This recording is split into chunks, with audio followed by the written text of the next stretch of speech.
Alaikum salam.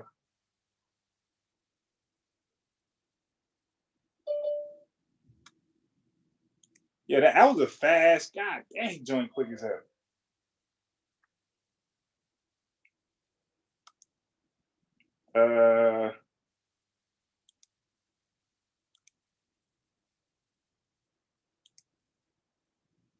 All right, family. Yeah, so I asked you, country. I asked you, in the a country, and you guys in the UK. I asked the question. Like in the United States, we got the constitutional rights that trump all laws and policies. What do you guys use in the UK? Hold on, I'm getting feedback.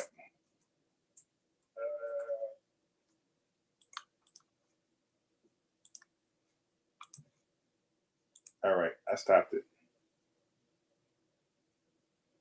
Yeah, so country hi-fi, country hi-fi. Really? I mean, so like, okay, so let me say this, hi-fi. In our country, the constitutional rights, right? The laws, they trump everything. Hold on, I got they trump everything, right? That's the most respected laws in the country. So it doesn't matter what somebody says or what policy that arises. Your law, the constitutional law trumps everything. So you can't violate that with no policy. So in your country, like what reigns supreme? What rights, what laws reign supreme and are universal throughout the country? Like I said, our rights, the constitutional rights, they reign supreme throughout the 50 states. If you violate them, you're in trouble.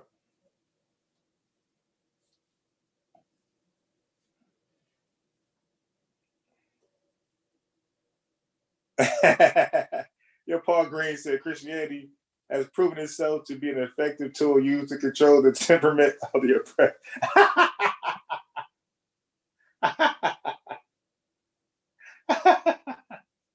Shots. Somebody throwing shots. Oh, that's funny. Oh, let me put the little thing in there. The Swazi. That ain't it. Damn it.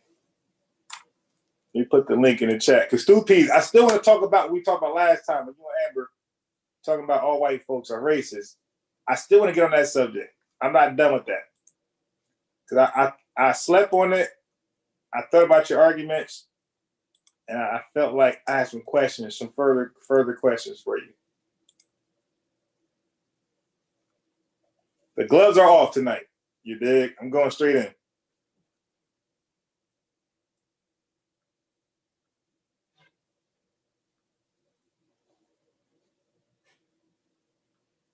Are you serious? All right, so I'm waiting for a high five to respond to what laws reign supreme in UK, like our constitutional laws, our constitutional rights reign supreme over all and everything that comes afterwards. So let me know when you get there. So as soon as DJ Focus is settled, we're gonna get it in. So as we wait for him, I'm gonna say this. I'm gonna say I'm gonna say in our country, in the United States. Wait, I got some stuff to read. Just what's lawful, really. First, the police in UK don't have to enforce ridiculous laws and statutes like jaywalking. Mongo Slade says the WM here in America will pull out the long gun. Is his constitutional rights are not upheld by his brother. I'm just saying. All right, so hold on real fast. Let me get it in. So, Paul Green said in America, we bow to the agreed rule of the Constitution or the collective knowledge of we the people. Hey, Paul Green, like, let me know some of your concerns with the Constitution because I believe it's just. You dig? I like it. I believe it used with if respected, I believe, every American, everybody in this country, not just American people in this country, period, will thrive and will have a lot of power within themselves, a lot of empowerment. So let me know what you have. I would love to hear somebody's argument against the Constitution. Like, I would love to hear that. Like, which one do you have a problem with? The reason why they have the Second Amendment is against tyranny. And you dig, like, when this country, the government, whoever wants to like overstep their boundaries, the people have the right to fight, to form a militia, to buck up against the system, especially the system is wicked and trying to oppress, enslave, or violate rights. The citizens have the right to defend themselves. Matter of fact, they say if a cop try to arrest you without a lawful reason, you have the right to defend yourself with a police officer. So that's in the Constitution. So that's why I like it. I read most of it. I can't argue with it. I like it. Yeah, Constitution is solid. Like you gotta get them. You gotta give them their props for that one. You know what I'm saying? Hell yeah, right. That shit's solid. That's it. Like shit. Right, the black allergy, you gotta stop right there. You did. Yeah, like Tupac shot at the cops. Right, it got off. Right. Yeah. You know what I'm saying? Yeah, the black allergy. What'd you say, Focus? Y'all gotta stop with this. Sometimes the black allergy gotta stop right here. Allergy. Yeah.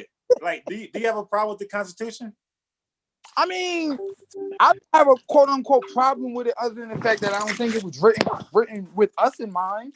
You know what I'm saying? I don't think it was either. But listen, it was written for the American in mind. So when you say we, I'm assuming you're talking about the enslaved in this country.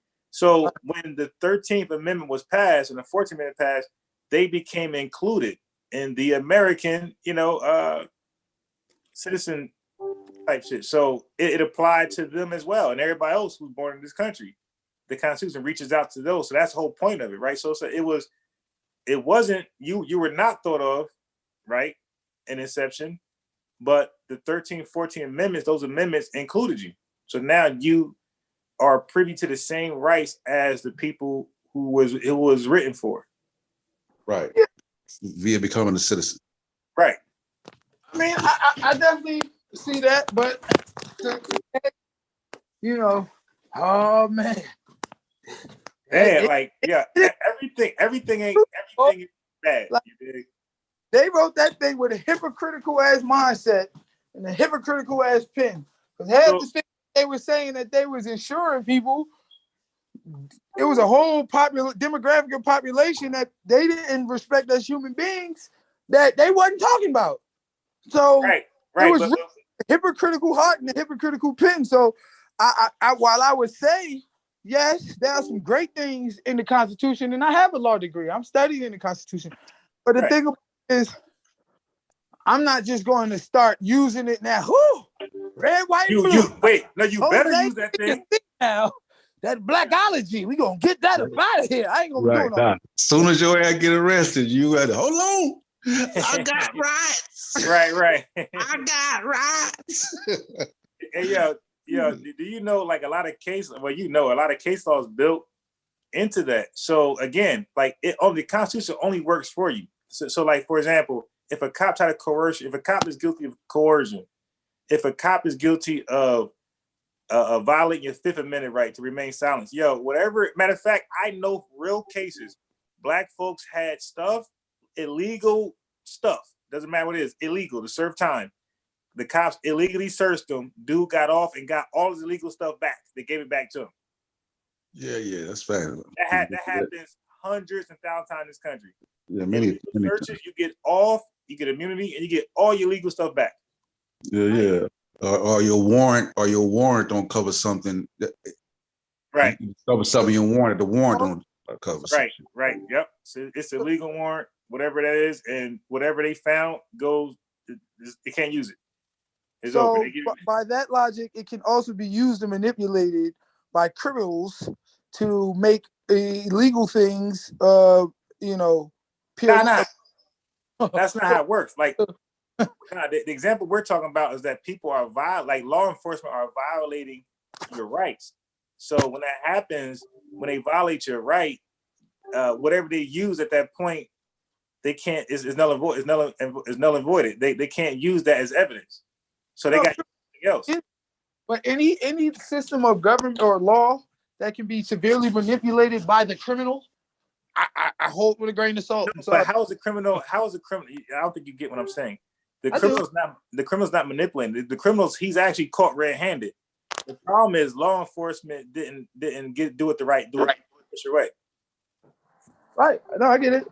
So then the criminal was able to use or manipulate that law or to use that law to gain his freedom, even though technically and morally he really didn't deserve it. Hold on. Wait, so I can agree, but I think when you use the word manipulate, then you get the wrong connotation comes with that. Yeah. You know what I'm saying? Because then it implies that he is crafting something that's not in there. You know what I'm saying? It just so happens that, you know what I'm saying, you got to do shit the right way, or bad motherfuckers that get off of illegal shit. But Sosa, but we could use sports. Sports, the same shit. If something happens, the ref doesn't catch it, it's legal. Yeah. A catch that was bobbled but considered a full catch, like the Desmond Bryant catch, right, against the Packers. That to me that was a catch, and also the Terrell Owens catch, Megatron catch in the end zone. To me that's a touchdown, right? Yeah, but they ruled it. I mean, I'm still baffled. Like, wow. The Des Rush shit, because I'm a Cowboy fan, had me lit, but the fucking Megatron shit is fucking ridiculous, bro. So the definition of manipulate is only to handle or control, typically in a skillful manner. So but they're not in control. Yeah, you're not. It's already written. Right, but they're handling and controlling the law in a skillful manner, and in a way that is going to benefit them, even though technically what they did was illegal as fuck. Wait. Serve jail. Wait, I missed something. Wait, no, Colleen. At your sinister thing, like manipulate, like meaning like in the sense of take it away from its original form or whatever like that. It's just like manipulating in the sense of like to handle and control in a skillful manner. So nah. You know why? Again, see, you playing with dangerous fire. Look, if you have a car, you got insurance, right? So if something happens to your car, insurance is supposed to cover, or dental, life insurance, whatever insurance is supposed to cover. If they don't cover and you go to you take legal action to get them to cover, you didn't manipulate nothing. You were owed that. That was part of the agreement. So your constitutional rights, you're owed that. Like there's nothing to manipulate. Like you're owed that. You owed it. That's it. Yeah, but manipulate also just is a tool. It can be used as a tool. Like it can be used like in a different definition, not just to control the influence. It could be like to handle the control, meaning where you basically use it as a tool. Like so, it's not a negative thing to it. It's basically you're skilled in it. So that dude with the car, he's skilled loopholes or the fine print or whatever the case. Wait, who you say? Who you say? Who? Huh? You mixing up. Yeah. What name did you use? What name did you use? What name? I didn't use a name. Okay, or I thought you did. But give me an example of this situation you're talking about.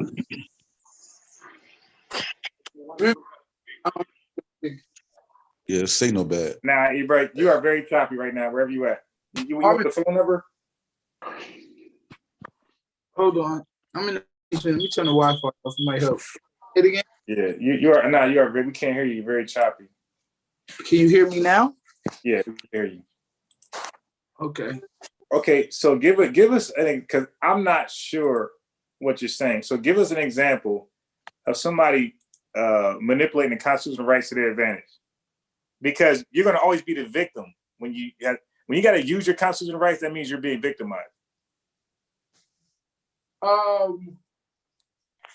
Maybe in the sense of a defense attorney, but in all factuality, you can also use the Constitution right, to find loopholes to if the law enforcement didn't do things procedurally correct. Okay. So, right. So because they didn't do things procedurally correct, Right, which is illegal. You'll now be able to manipulate the law in a way to where you can use that procedural disconnect to render your actually illegal behavior temporarily legal, or just Nah, I'm gonna have a hard time following that logic. Like, for example, if it's Sosa and Stu, if an officer did something illegal to catch you, how is that fair from the beginning? So he's the one manipulating something. He has the power of law enforcement, right? He's an officer. He's an officer of the law. So who's better to manipulate? It's him. correct. Right. So if he's searching your car, now let's say if Sosa got an open bottle in there, okay, there's no way to know because he got it under his legs, whatever. If an officer illegally pulls over Sosa, let's say, i.e., racial profile, how can he then find an empty alcohol bottle and say, "Hey, you're going to jail"? It's like, okay, if you're gonna or give me a ticket, if you're gonna give me a ticket or tow my car, what do you get for racial profiling? Yeah, I wasn't talking about an empty container of liquor, like you're going with the extreme. No. Talking about drug selling. Liquor, in my mind, is less of an offense than you getting pulled over illegally because you was black. So they don't equal out. But if you get pulled over because of quote unquote immoral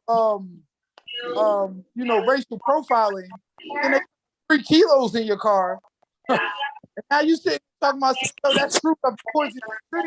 You wasn't supposed to have probable cause to pull me over.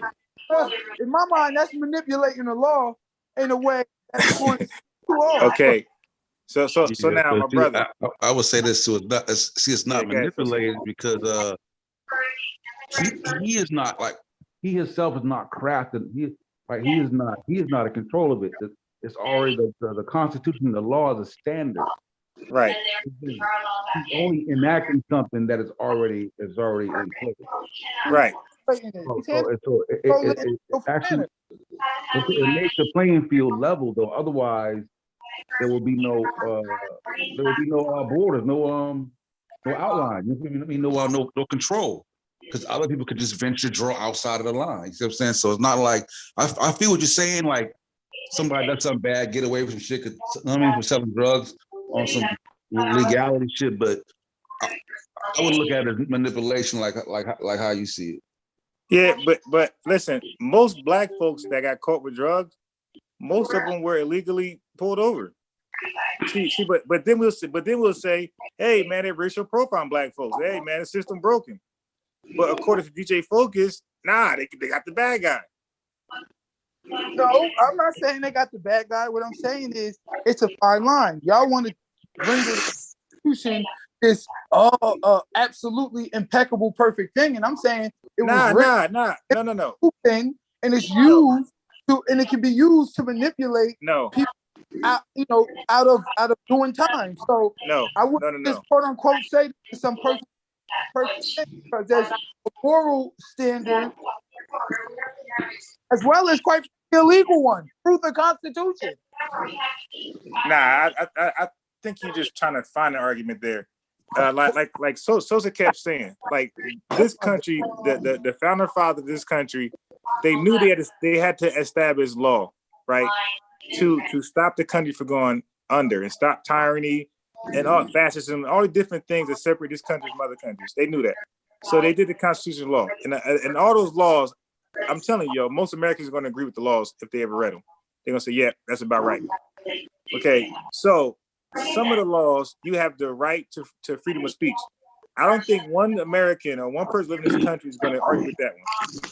And then the second one is about you have the right to bear arms in a state that allows you permits you to do that. And then if you skip to the fifth one, you have the right to remain silent, so you won't incriminate yourself. I mean, hey Sosa, how many cops put you in an interrogation room? Well, we all watched First 48. So you talk about manipulating the law. Sosa, they all manipulate the law, and then it's all 50 states say that the cops can lie to get a conviction. You know what I mean? They can legally lie to you. Nah, so we ain't gonna lock you up. Just come outside, we'll talk to you.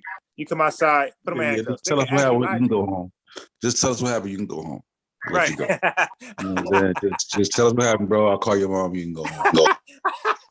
That should be brutal. You have the right to remain silent. Yeah, they have to advise you. They have to. I mean, they lie to you and they get information out of you after they just told you that not only do you have the right to remain silent, but if you do want to say some shit, we're gonna use everything you say against you in the court of law. Now wait. No. That's wait. We're gonna use it against you. Enough. Focus. Focus.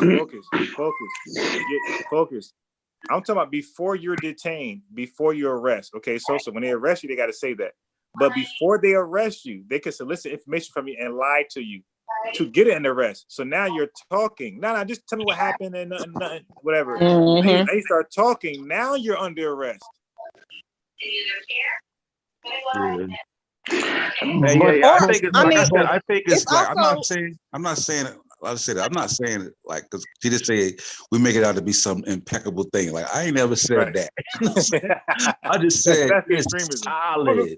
It's just solid, right? And what I'm saying is like they put together things to protect in other words, to stop a king and a queen situation. They already went through the whole king queen shit. Right. They want to make sure that shit don't happen again. You know what I'm saying? The right to bear arms because they want to make sure in case niggas get to tripping, the citizens can raise up and lay niggas back. You know what I'm saying? Like it take niggas that been through some shit to get that shit right. Like never again, nigga. Like never again, nigga.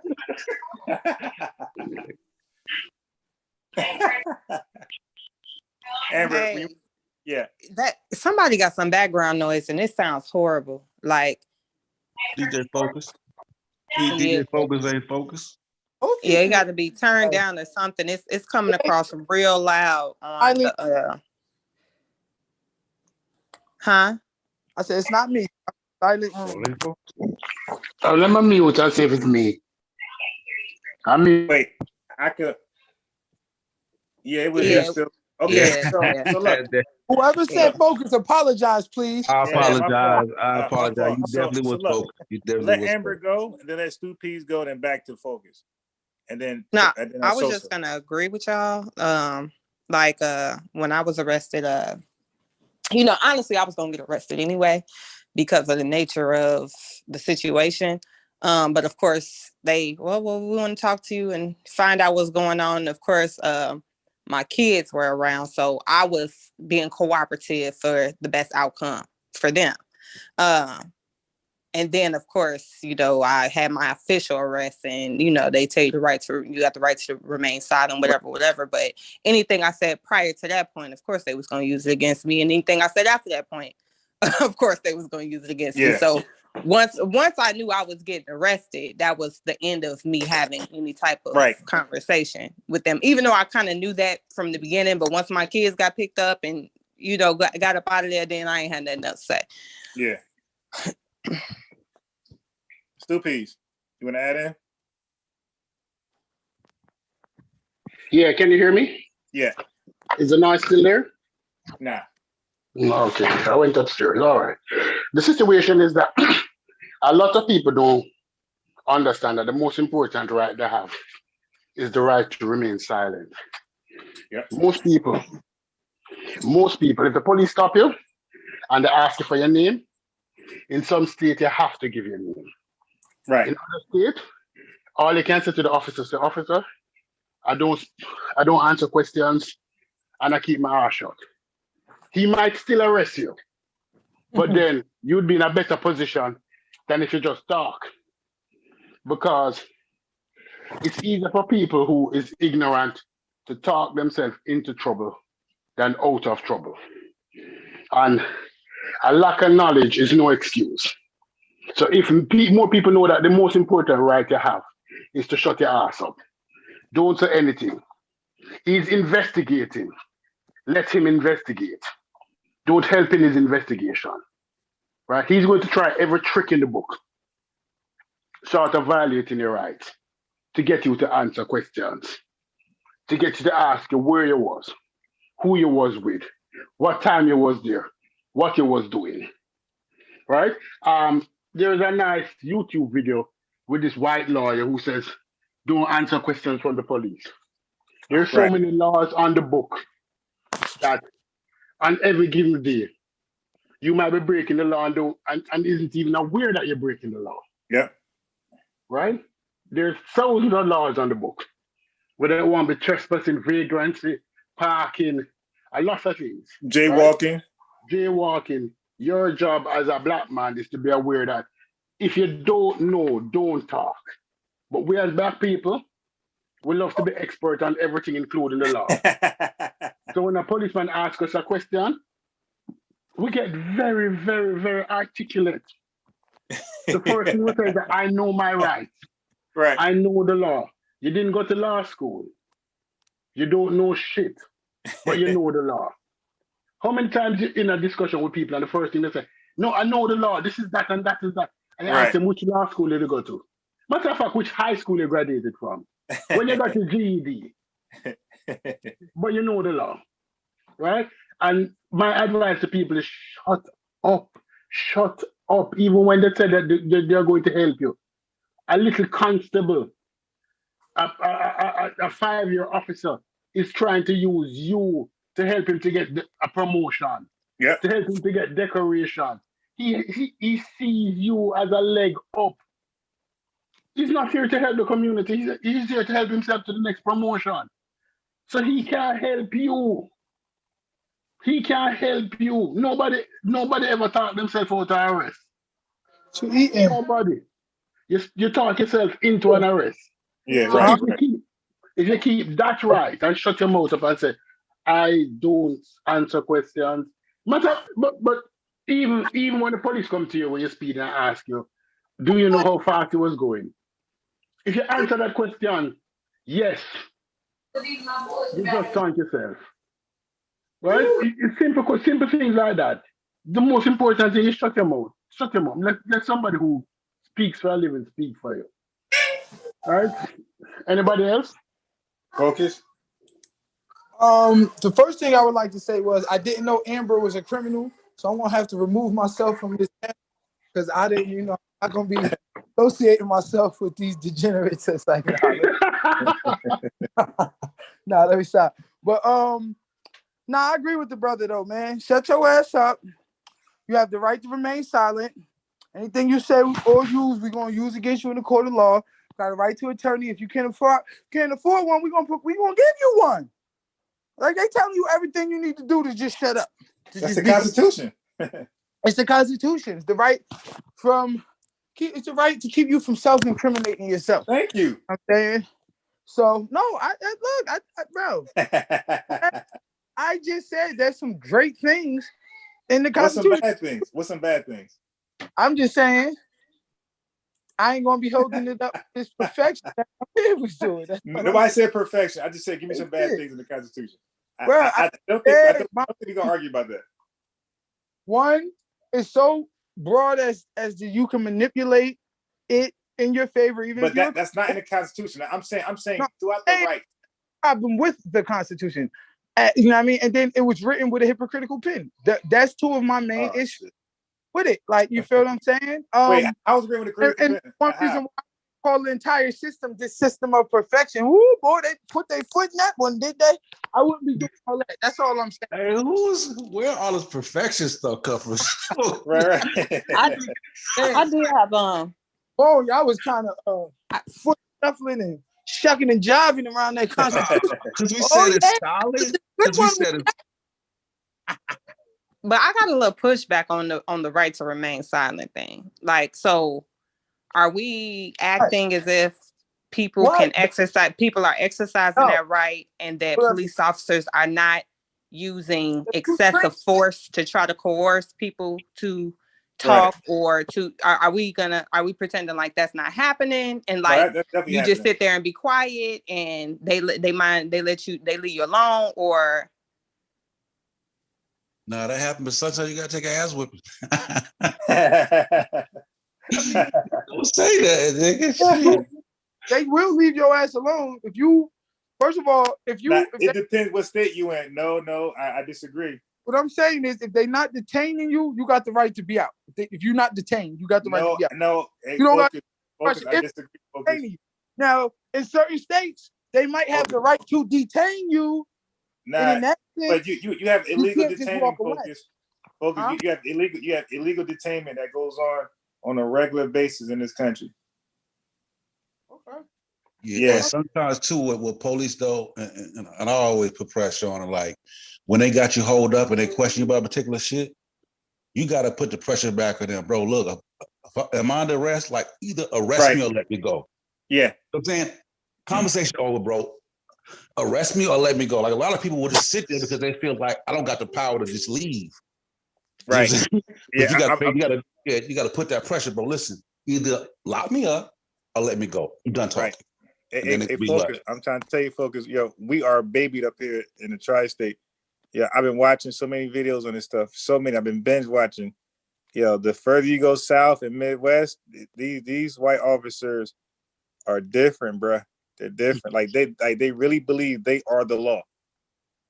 You don't gotta go far south for that. Yeah, this black dude got locked up for singing, my man. Bro, and charged, locked up and charged. That shit held in court for singing. And it's crazy because I know, like, me being from Gary, I've lived multiple places, so I've experienced different interactions with police officers, and I've seen how they can change from state to state. Even in Gary, you can get the occasional Caucasian officer on the call. But during the George Floyd incident, it was a lot of people from my hometown that, kind of had a lot of crazy shit to say. But I had to kind of, like, I was trying to explain to them, like, y'all don't get it. Because a lot of people from Gary have never lived anywhere else. Like, they've never been exposed to anywhere else. Maybe on vacation, but unless you get pulled over, you don't really got no interaction with the law, or, unless you get into some trouble.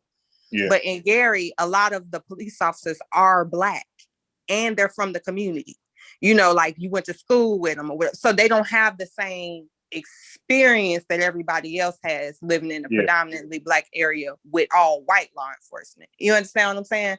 Yeah. So like when they hear stuff or they see stuff, even the Black police officers, because again, the majority of them are Black, they have a lot of criticism for the Black community and not as much for law enforcement because they can't conceptualize how it is everywhere else. You understand what I'm saying?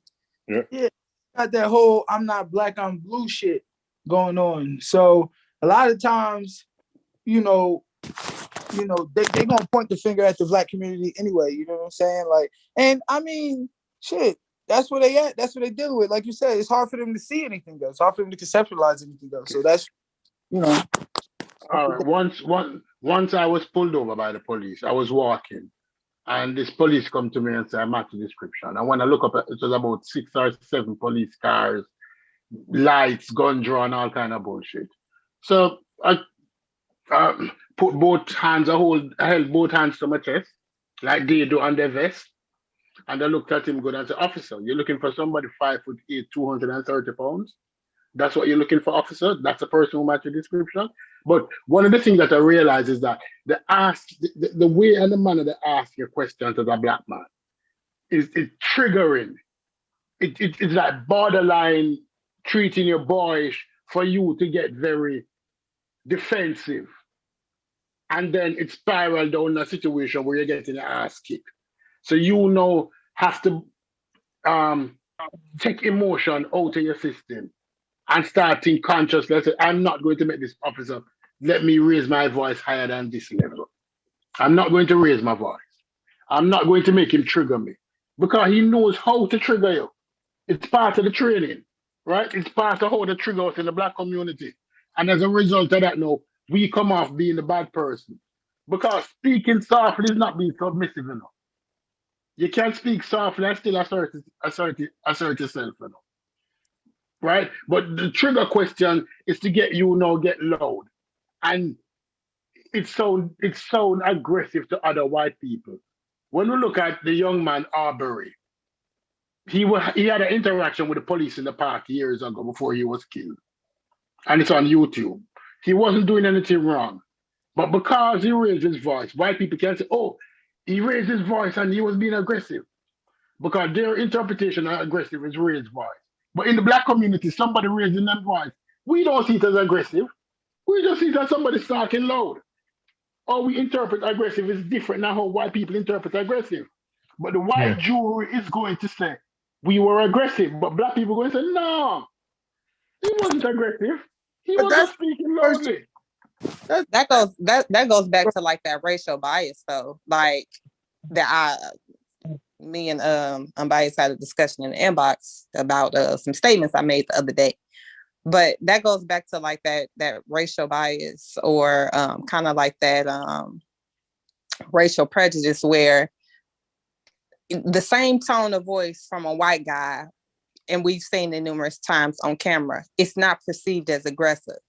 But again, because of propaganda and how Black people are perceived by white society, a Black man raising his voice is gonna be perceived as a threat. Like it's gonna come off threatening versus just passionate or just he's irritated or pissed off with the situation.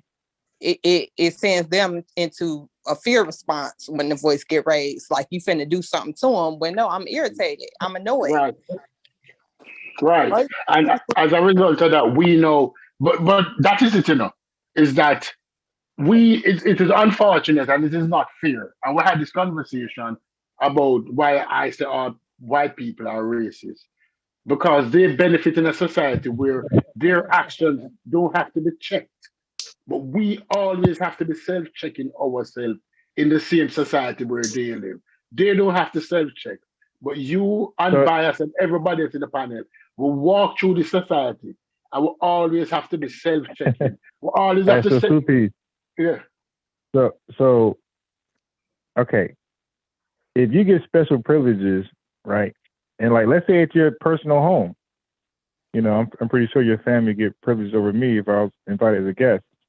And all their actions, you might have rules in your home that they break, but there's no consequence for them. But if I break it, I'm going to be chastised or asked to leave, But because people are getting let go, right? Or let's say they're not being held to the law, right? They're getting a pass. That still doesn't make them racist. That just makes the system racist as letting them get a pass. No, but the thing about it, they benefit from this racist system, and right. Now, I get you. That's why my analogy was, if I'm a guest in your house, and you got rules in place, right? I'm sure your family going to benefit from your rules more than I would, but I wouldn't condemn them because they're taking advantage of what they can do in your house and that I can't. I would get mad at you for you not. So like, Amber. I say no, this, I'm done. That's incorrect as hell, and you see that you benefiting from that system, and you don't decide to attack. But who's to say they see it? But not. It might be normal. No. I'm gonna say this because again, it comes down to the shit that people don't even understand that they do. Like they will see the same situation, having been in that situation themselves, right? And then like it's they shouldn't have broken the law, or they should, but then they'll be in the same situation or a similar situation and justify their actions or someone who looks like them actions. Beautiful. You understand what I'm saying? Like, and it doesn't have to be an intentional, like, I hate Black people. It's just one of those things where they don't even realize, like, you do realize they doing the exact same shit. Only when this person does it, you perceive it as being so different than when you did it. You have a different concept of what their motives were or what they were gonna do as a result without having seen them do that. You know what I'm saying? Like, oh, but they were good. They would have attacked them, or they would have did. It's like, how do you fucking know that? You don't know. They never even got the opportunity to. But you understand what I'm saying? Yeah, go ahead, Focus.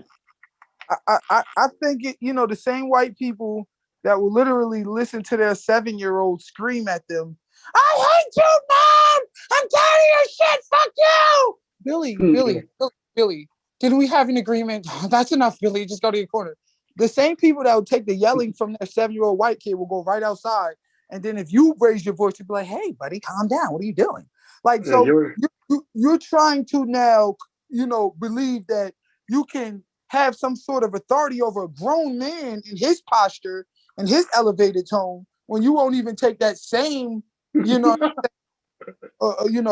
disciplinary tone towards your own 7-year-old. You know what I'm saying? And I think that dichotomy says a lot. You know what I mean? Yeah, I think when you live in a system, when you live in a system where you perceive a certain way, right? I remember I saw this video on black people in I think it was the Philippines, some shit like that, and they were asking Asian people like the typical shit, like what is the typical thing that Asians think about black people? And he was like, all of them can fight. You see what I'm saying? and that persists. So even with white people. Now, how many times you've been in a particular situation, right? It's 3 white people. It's just you, and you're like, "Man, I'll fuck these white folks up." You know what I'm saying? Right. Yeah, I definitely. Like, you be confident as hell. Like, and what? The white folks back down, and they outnumbered. Like, yo, yeah. whoa. the perception is like we're just warmongering, MMA fighting, gorilla. Yeah, boxers. Yeah, you know what I'm saying? So it's like, yeah, that perception gonna always give us a bad because there's some evidence behind that.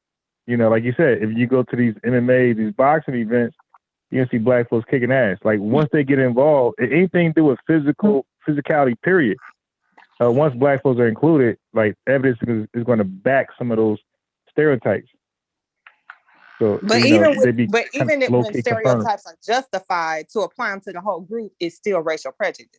And that's the thing, like, people don't understand. Like, you're right. So people don't understand it. Like, it's still a racial prejudice because you're applying it to the whole group. People don't, like you said, like, that's not an education that's being taught. Like, yo, this is not right. Like, that's normal. Like, when you have those stereotypes, and each race has those stereotypes about different races, and it's seen as just normal.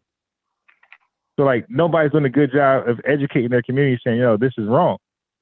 Yeah, you got to work against it. Because actuality, I learned this in psychology, because most stereotypes are true.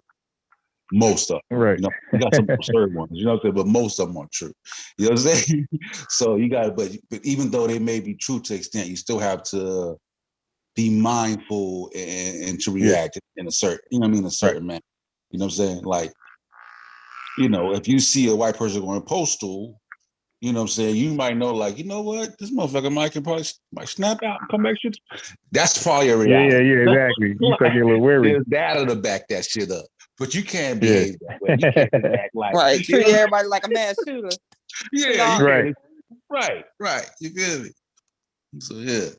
But at the same time, though, so the education piece of it too, like, they're still discovering different layers of racism. Like, there's so many categories that fall under it. Like, I think that's part of it too. Like, before, people just thought it was the overt, the calling people niggers, and like, that was, I'm sorry, I don't even know if you can say that on these YouTube videos anymore, but just saying stuff, people always thought it was the overt thing, until it's like, hold on, it's more to this than just what people know and what people are intentionally doing, or the closet racist. Like, it's more to it than that. Even they have to change the definition several times, because you have Black people that feel like they can't necessarily be racist. Like, now you can't, you don't have the power to have institutionalized racism, but you can be racist on an individual level, or hold racial prejudice. or bias. Peace. Black people Yeah, can't be racist. So Amber, but Amber, what about societies that's outside of America that are completely ran by Black folks or Africans, you know, Jamaicans, Haitians, whoever? You don't think it still could be constitutionalized in there, in those environments? Not really, because even when shit.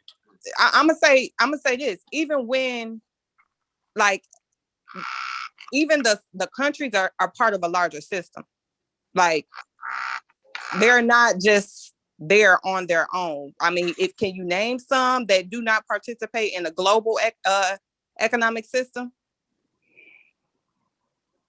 Okay, so I'm not sure, but I could give you a name. Are you familiar with Idi Amin? Yeah, not like familiar. Heard of it. Right. So I'm sure Colleen Stoopies. Are you familiar with Idi Amin? Yes, but talk and then I'll dispute everything we say about Idi Amin. Talk and I'm going to dispute. Yeah, because okay, Stoopies. Would you say what he did was constitutional racism? No, what he attempted to do was to retake power. Huh? And he did. What he attempted to do was to retake power. Idi Amin. Yeah, but to do that, he had to get rid of a particular race. No. That's power.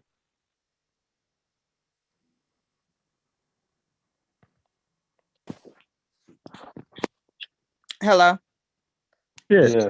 He went on mute. I'm just going by what the sources say, based off of what they are. You know, in different areas, they have standards of what is an institution and what is systematic racism, and so I'm going based off of what the studies say, not necessarily my opinion. The studies say that no, we do not have the. We do not have the power on any level. Let me go back to Idi Amin. So Idi Amin, go ahead. I want to hear your Idi Amin. Idi Amin, when hold on. Let me finish with Idi Amin first. Idi Amin, when he got back his country, it was with the help of the American government. Okay. It was with the help of the American government that Idi Amin got back his country. Right? Okay. A lot of people are not going to tell you that. It was with the help of the American government. He did not. So therefore, the power that no, because without the American government, he wouldn't have gotten back. He wouldn't have gotten control of that country. So the power wasn't Mugabe in Zimbabwe. What he it was with the help of the American government. It was the help of the government that Mugabe got the power. Mugabe after that went and collected. Wait. So, but the American government also empowered white folks in this country to do this shit. No, the American government empower people to do shit. So that you have in South Africa, during the time of apartheid, they had this thing what they call honorary white people. Black people that was honorary white people. White people have always had their favorite puppies in black communities. It sounds awful, but white people have always had their favorite puppies. And these people were given privilege and control over the people. Okay, so but I want to get real specific. Okay, so I want to get real specific. So Idi Amin, whether it's the American government. Okay, look, no, just hear me out. Just hear me out. Whether he has an agenda. If you want to, if somebody wants to volunteer empowerment, his agenda is still his agenda. So when he displays and executes his agenda to get things done, that's still power. That's something he wanted to do. Like, how did he get a straight pass? No, because and then he wanted to do it. All right. He wanted to do what he wanted to do, right? Right. At first, the road to destruction. Everybody ever heard it? The road to destruction is paved with good intention. Okay. You ever heard that? Yeah. The road to destruction is paved with good intention. But a lot of people tell you that they have the best intention for you. And they don't. Yeah, same could be said about the Europeans, and that's what they right? did. And that's what they did. So, They so, had so good. a lot of these right. leaders, Good intentions. a lot of these leaders, a lot of these leaders I starting wouldn't by say that telling he's that. off the hook. So, can I I wouldn't that say off the hook. can I say Like, something no. quick? What Idi Amin did in many ways was reactionary, though, right? Because what he's Hurt people. what he's trying to do is get people who came in, who've conquered. He's trying to get them out, right? When he's man, expelling Asians and he's getting these people out, and there was some I guess they said, justification. There was some justification towards his action. but what he's doing is reactionary. Like he calling himself like Dada, Dada. He said the CBE, the conqueror of the British Empire. Like he was in Uganda conquering fixing things in Uganda, but he called himself the conqueror of the British Empire because what he was doing was reactionary to what the British and different ones were doing in his country. So that's much different, than the global conquest of the European and shit. Like, how? Well, because you're going into other nations and affecting their livelihood, you're affecting their peace, you're affecting their normalcy, you're affecting with good intentions, though, right? You're affecting their natural resources. You're trying to change their minds and agenda someone who is a victim of the conquered or the conquest of the European now trying to right that wrong is different. And I mean, my thing is, I guess the good intentions were for whom? Like, okay, so they tell you it's a good intention is going to be subjective. So it's good intention for the person that, right? Any person that's doing it, they might think the intention is good. Like the Europeans think they were civilizing folks. But I mean, to me, I feel like that's an excuse. I don't necessarily feel like they gave a damn about civilization. I really feel like it was. We can only take them at their word. It was the cute excuse. Yeah, you know what I'm saying. But hey, I feel you, but we gotta take them at their word. Right. Hey. Nah. That's how it was told to us. Anybody ever hear about Kipling? Anybody ever hear about Richard Kipling? Is it Richard Kipling? That's the White Man Burden, that poem by Kipling. The White Man Burden is just to civilize the savages. That's the White Man Burden. It's to civilize the savages. That is known as black people. But savages had his own definition, though. Then what definition can savage have? Honestly, it doesn't matter. It still comes from a place of superiority. If you look at these people as needing something from you, or you have to save them, or were they wrong? Or whatever, they're other. Well, were they wrong? What do you mean? Were they wrong? They were wrong. Who are the savages? Please explain to me. Who are the savages? Who are the savages? I know. All right. So when they say savages, what do they mean? Black people. They mean that people who don't. All right. No. I'm saying what type of lifestyle, what type of action they talk about? They talking about because you got the African rituals. No. Because you got the African rituals. I think we all disagree with. They're talking about. All right. Let me explain something to you. When Liberia, when them African Americans went back to Liberia, you know what happened? You know what those people did? We didn't want some of them enslaved the people who was there. Some of them enslaved the people who was there. Yeah, it was a war. Enslaving the people. No. Enslaving the native Africans who were there. And then what others did was as soon as they got the opportunity, they start dressing and acting like the white man. Like the white man. Too, they were dropped off in that area with limited resources. So it's like it was a struggle between indigenous folks, and that's what happened to people. They didn't have the. Yeah, it was a struggle, but as soon as they started making some money, they start dressing like the white man. Yeah, I mean, you gotta say, well, they dress like where they came from. Like, what? They're not going to dress like Africans because they ain't been. Right. They're coming from. You see what I'm saying? No. The exact mannerism. Mannerism. Let me get this twisted though. The richest man in the history of the world lived 300 years ago. Mansa Musa. This wasn't no far-fetched. Africans had civilization. We had riches. We had gold. We had all of this stuff. So we're not going to sit here and act as though he had it, not we. around in loincloths until white folks found us. All that's BS.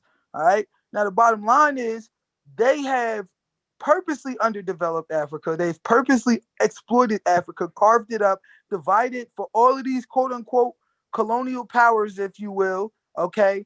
And not only have they robbed Africa for the resources, but they robbed it for the people.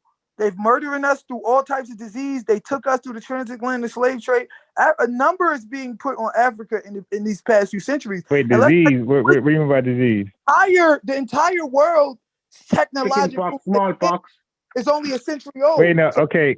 Wait. Like everybody's up out of the dark ages. You know what I mean? So this whole notion that black people deserve, because we were savages. No, just 100 years ago, ain't none of us have electricity. So you know what I'm saying? Like, yeah. Hey, look, let me just Stu Peas real fast.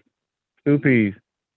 Yeah. Listen, they had it. Listen, when they came with smallpox, chickenpox, they had it themselves, and but their immunity built up pretty strong against it. I would not say that. So, we didn't have measles. We didn't have measles. Huh? We didn't have measles. You had syphilis. We didn't have syphilis. Syphilis is a North American disease. Wait. Hey, Stu Peas, are you telling me that syphilis is a North American disease? Syphilis was not in Africa. No, I'm saying in America. But not. Wait. America. Wait. Are you saying Africa? Okay, my bad. Africa has its own diseases. Wait, Africa and China got the most diseases in the world. I would not say that. I would not say that. I mean, it wouldn't be. I mean, you gotta think even if they did, it's not far-fetched considering the animal population, like the various species that they have. Yeah, the diseases that they had, they were coping with. But when you introduce new diseases, wait, rabies? No, I mean they were coping with them like how anybody coped with them at that time. Yeah, within their own culture. Not rabies. If you get rabies, if you get rabies, that's almost certain. That's almost certain death. Rabies. I would like to know, unbiased, how were they savages though? Wait, hold on. Wait. First of all, I want to get the definition of savage. But before I do that, Stu Peas, 90% or more of all cases of rabies cover Africa, bro. That's bats biting animals. That's an African problem. That's not North American. So you need to go ahead and do some research on that. All right, but yeah, the bats got like the most disease, I believe, out of all species, right? Most the diseases that they had within their own population, their population was able to handle it until external diseases that came in that was foreign to them that caused that issue. But diseases at that point, at that point, it's a novel disease. That's for anybody. No, but the African didn't carry his disease to Europe. The European took. Wait. If y'all claim Africans traveled the world, then they brought the disease everywhere. I never claimed that. All right. They exchanged it with each other. They would just they just had built up immunities with each other. As long as people are moving about and people are going to different areas, they're taking diseases with them, and just that they built up they had this built up. Listen, the European wasn't going to West Africa. In order for you to conquer something, in order for you to have a successful conquest, you got to wipe out the indigenous. So whenever you start talking about them coming to America, going to Africa, and trying to take the resources for themselves, right along with that is going to be a biochemical and weapon, campaign that you're going to destroy the indigenous population. That was straight genocide, inciting civil wars, and all the tactics remain the same. And the purpose is, we got to get rid of you. If you want the less amount of people that you are, is the less formidable you are to fight us back, and the easier you are to manipulate and control. That's conquest 101. Yeah, but the biological wasn't intentional. That's just they had no idea. That came with territory, right? It wasn't intentional. You don't know that. We actually know that. Yeah, we actually do know that. You know that 90% of the Africans. We actually do know that. You know that 90% of the Mayans that died when the conquistadors made contact was through disease. It wasn't through violence, It was through disease. Yeah, most, not just the Mayans. It's pretty much the Native American population. Mayans, the Indians. Yeah, that percentage of them all. Yeah. Died through diseases. No, back to what I'm saying. The European, the Mayans didn't go to Europe with their disease. They were okay in their corner of the world. The American Indian was okay in his corner of the world. The West African was okay until the Portuguese went there in the 15th century. Because people don't understand, so, you know, there wasn't much interaction between the West African and the European, you know. Because but you're explaining why the phenomenon that big line right across Africa. A lot of people wasn't crossing that shit, you know. Yeah, but I'm saying, CP, you're explaining why the phenomena happened. But if the Native Americans would have discovered Europe, then the same shit would happen. Yeah, it happened to them. Yeah, right. I was gonna say that. Thanks. Yeah, it's the same shit. Definitely true. Second of all, they had no interest in discovering Europe because they was doing fine. They were doing fine where it was. Thank you. Only Europe who had in discovering or so fine they got colonized. The rest of the world, like, you feel me? Like, they didn't have those interests. Like, the American Indians got there yet. They was in the Stone Age. Fine in Africa. Right. Doing just How'd that work out? They was doing just fine in Asia. They was just doing just fine in New Zealand, New Guinea. They was doing fine until somebody else came along and told them that, no, you're not doing fine. You need to do it this way. And we see that evidence straight up to today. We're going around fucking with people. We're going into nations, telling them, no, don't live this way, live our democracy. We're trying to sell American democracy to the rest of the world. All right, so let me give you so let me say this. I gotta do this. Japan, when they became a superpower, do you know who they watched and observed and borrowed tactics from? White folks. Okay, so they were flaming. No. Huh? The Japanese don't say that. The Japanese was a close nation up until the 17th but they kicked out the white people. Yeah, I'm actually giving you history right now. Yeah, watch the series on that. Yes, Stupies. I'm not making this up. This is actual real history. This is in Japan, and world history. Japan. What they did was, first of all, they were flaming homosexuals. It took Christianity, right? It took Christianity to let them know that homosexuality was wrong. Okay? It took Christianity to they can learn that. Or at least the doctrine that is wrong. Right. Yeah, you can't talk like that. They weren't flaming homosexuals.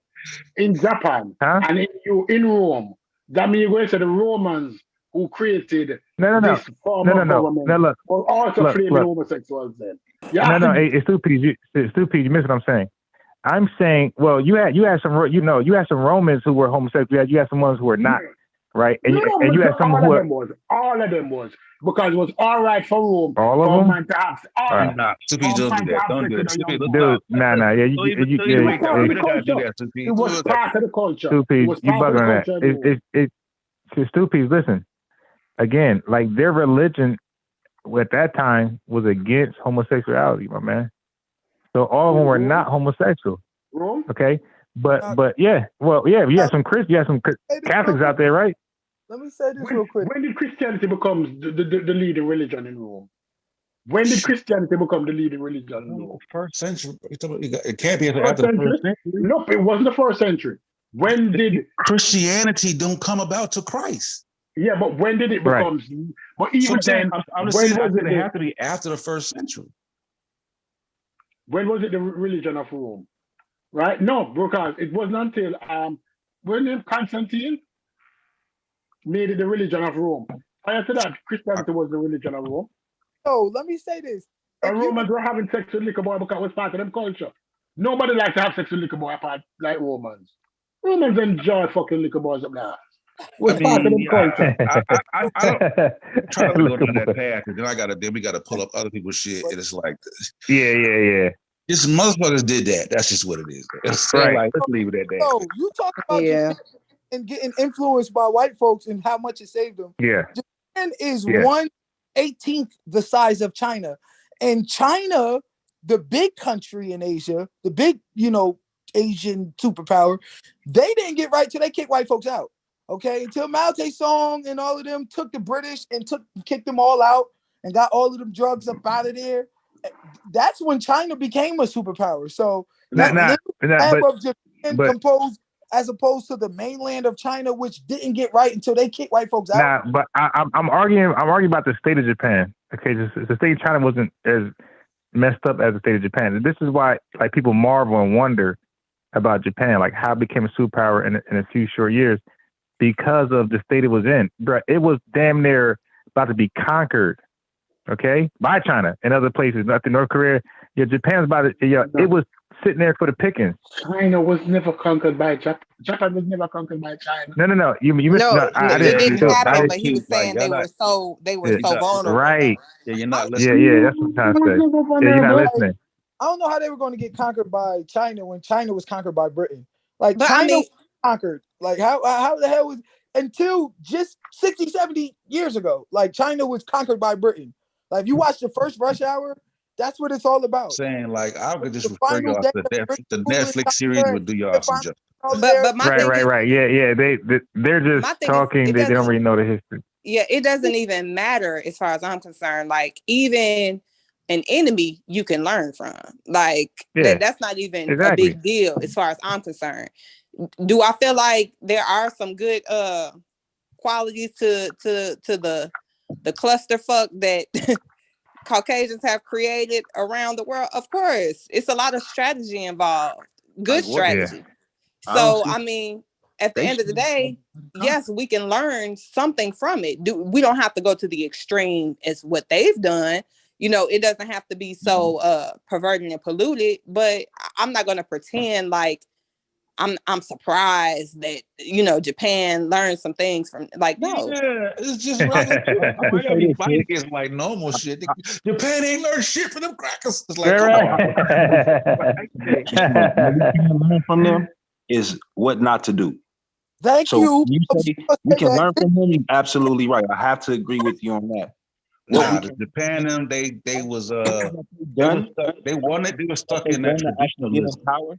The things that they've done to actually get the land that they actually have right now, which is not theirs, right? They have to do a lot of wicked ass things, right? Things that we're not willing to do to these other nations and people just to take their land. You see what I'm saying? So you gotta have some. It's gotta be something about you that's, I'm gonna say, that's not human. Like that's not, because at the end of the day, for a person or a nation of people to say, you know what? I'm gonna go over here and take this nation of people land just because I can. And if they don't want to serve my God or serve me, I'm gonna kill them and wipe them out. That's a problem. Yeah, but we're talking about because this is the characteristics of the nation of people that we're talking about. Yeah, but we're not justifying what they did. We're just saying like in Japan, right? Justification. Hold on. I'm just saying like in Japan, what they did, right? That dude, I forgot his name, but he was like, they were stuck in traditionalism, right? And dude was like, yo, I'm gonna take this gunpowder and use these weapons and fight with them. But they wasn't on that right then. You know what I'm saying? Right. But it was his evolutionary thinking and war tactics that led to him applying that into his military and expand his military. Before that shit, Japan was just a bunch of feuding small states, bro. It was totally That's not true. That's not true at all. That's let me tell you how I'm talking history. You are. Because he said not true. I'm not just saying history. You'll find out about exactly what you was talking about when they transitioned and started to create weapons. Now, the weapons that they were creating in Europe, they didn't. What's your name? My name is Yashar. Okay, cool. Thanks. Nice to meet you. The weapons that they were creating in Europe, right? The guns, right? Because this is what you're talking about. You're talking about when Europe came into the Far East, they brought these new technologies. You know what I mean? Right. And in these technologies, it was guns. So what happened is Europe didn't have the natural resources to develop as many guns as Japan in the Far East. So they really outdid Europe, and Europe couldn't do shit against Japan. So what happened was their higher ups said, you know what? Anything and everything foreign gotta go.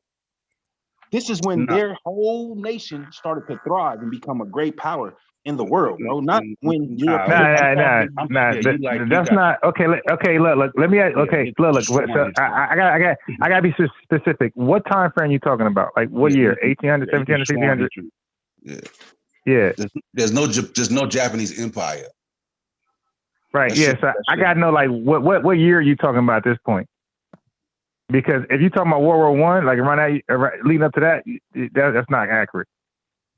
Because I'm going to ask you why they become an ally with Germany. Why did Japan become an ally with Germany? Yeah. Oh, I have no clue about that. Because let me tell you why Japan became an ally with Germany. All right, but it has to be historically correct, Supi. You can't just make it up. It got to be historically correct. Make it up. Make it up. And that's still from early Japan. Like, I don't know. No. Hold on. At the time, Japan had invaded China, and the Germans were. No. No. Japan was invading China. Was invaded. No. What year, Supi? What year? Supi, what year are you talking about? In the 40s, 1940s. Japan. Oh no, okay, okay. Look. They're already at that point. They're already superpower. See, okay, look, they already got the means. They already got the means to do it, right? So now you fast forward it. They already got the means. They're already superpower. I'm saying, and Sosa's saying, because we know this stuff. Japan became a superpower from white influence, but mainly it was the Germans. Like they sent their leaders there to educate them on warfare. They taught them how to build a gun and all those type of things. And that's how they became an ally. Of course, it was America who was first to be an ally. Bring up some type of interaction. It was America first, but it was Germany who were the people who to educate them and build some type of bond with them. It was Germany. Yeah, but you asked when they started the part of the ally, and it was for arms, German assistance for arms. That's why they fought against the allies because they had that deal with Germany. It was for arms. But but that came later though, Stupi. That came later. Like they already built a line for Germany at that point. They already built an alliance. But remember, Japan never had Christianity in it until the 18th century. No. Hold on. But let's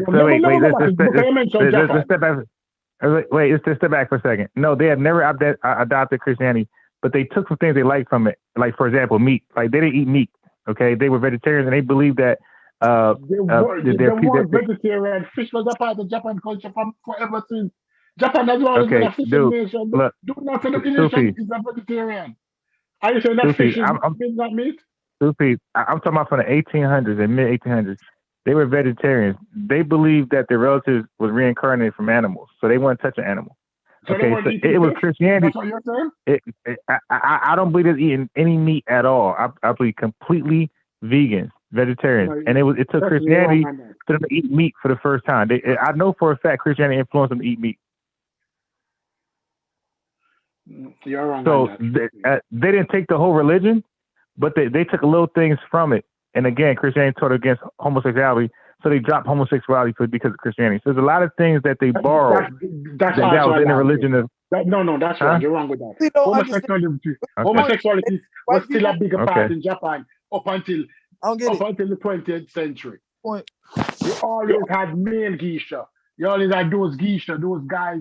Samurais existed up until World War II. But they got wiped out. But wait. Hey, Supi, do you know there was a civil war in Japan, by the way, with those samurais? You know that, right? But they existed until World War II, so they didn't get wiped out. They did not get wiped out. Look what I'm saying. The samurais, they got wiped out, and the ones that survived had to conform to the new way of Japan.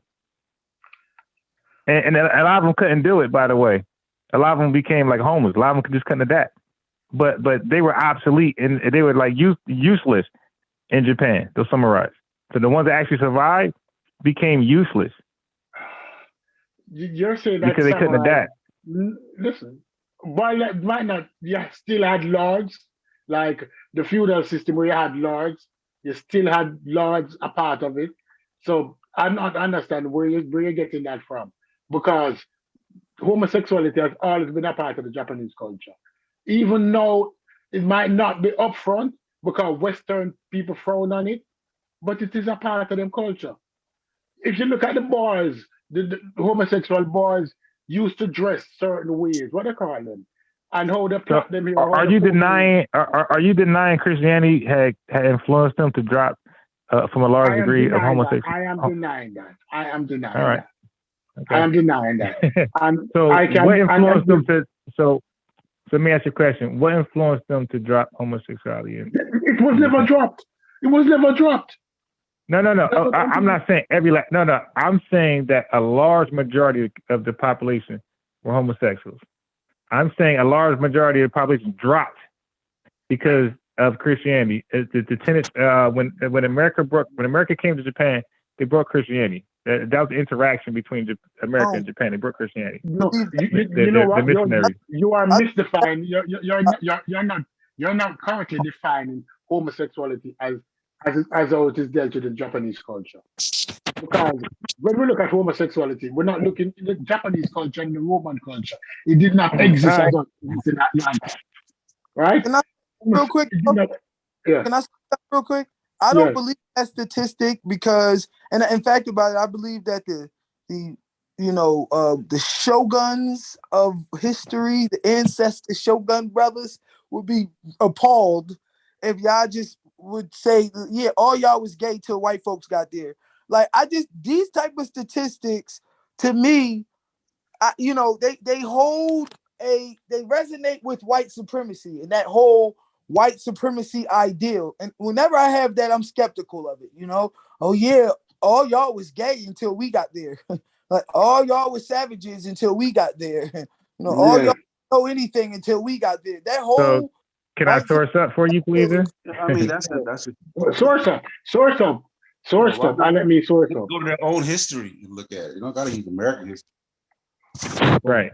They were literate. Right. What they say about themselves. They're literate. Source up with that homosexuality thing, and let me tell you. Let me source up too, because I play my halo. That's why.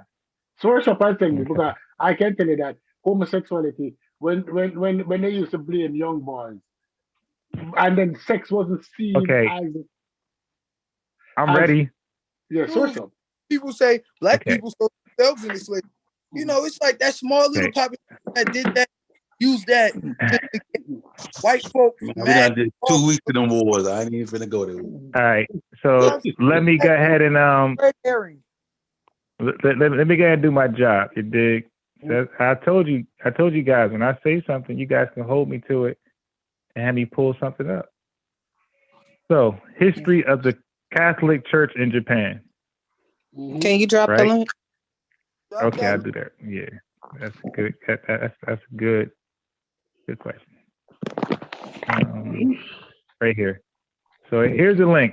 If anybody want to read this. Now, after I source up, you source up. If you got something different, right? That's why I say I don't complain. I don't say let me talk. If I say something, tell me to drop it. History of the Catholic Church in Japan. So I'm gonna tell you how they started.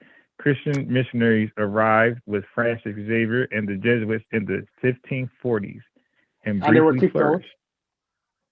Okay, briefly flourished with over I don't think I got kicked out. Over 100,000 converts, including many daimyos and kyushu. It soon met resistance from the highest office holders of Japan. Emperor Omegachi issued edicts to ban Catholicism in 1565 and 1568, but to little effect.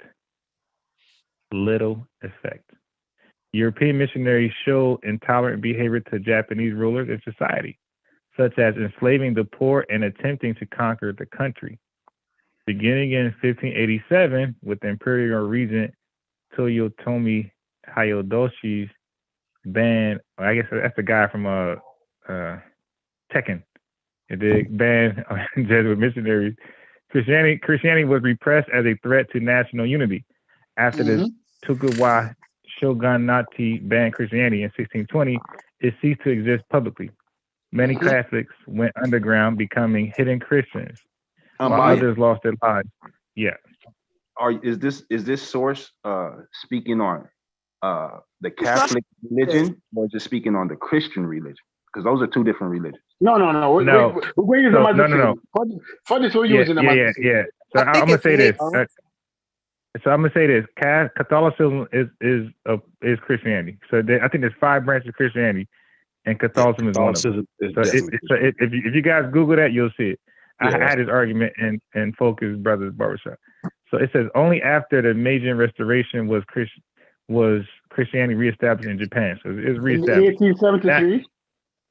But you got to understand, Catholicism, right?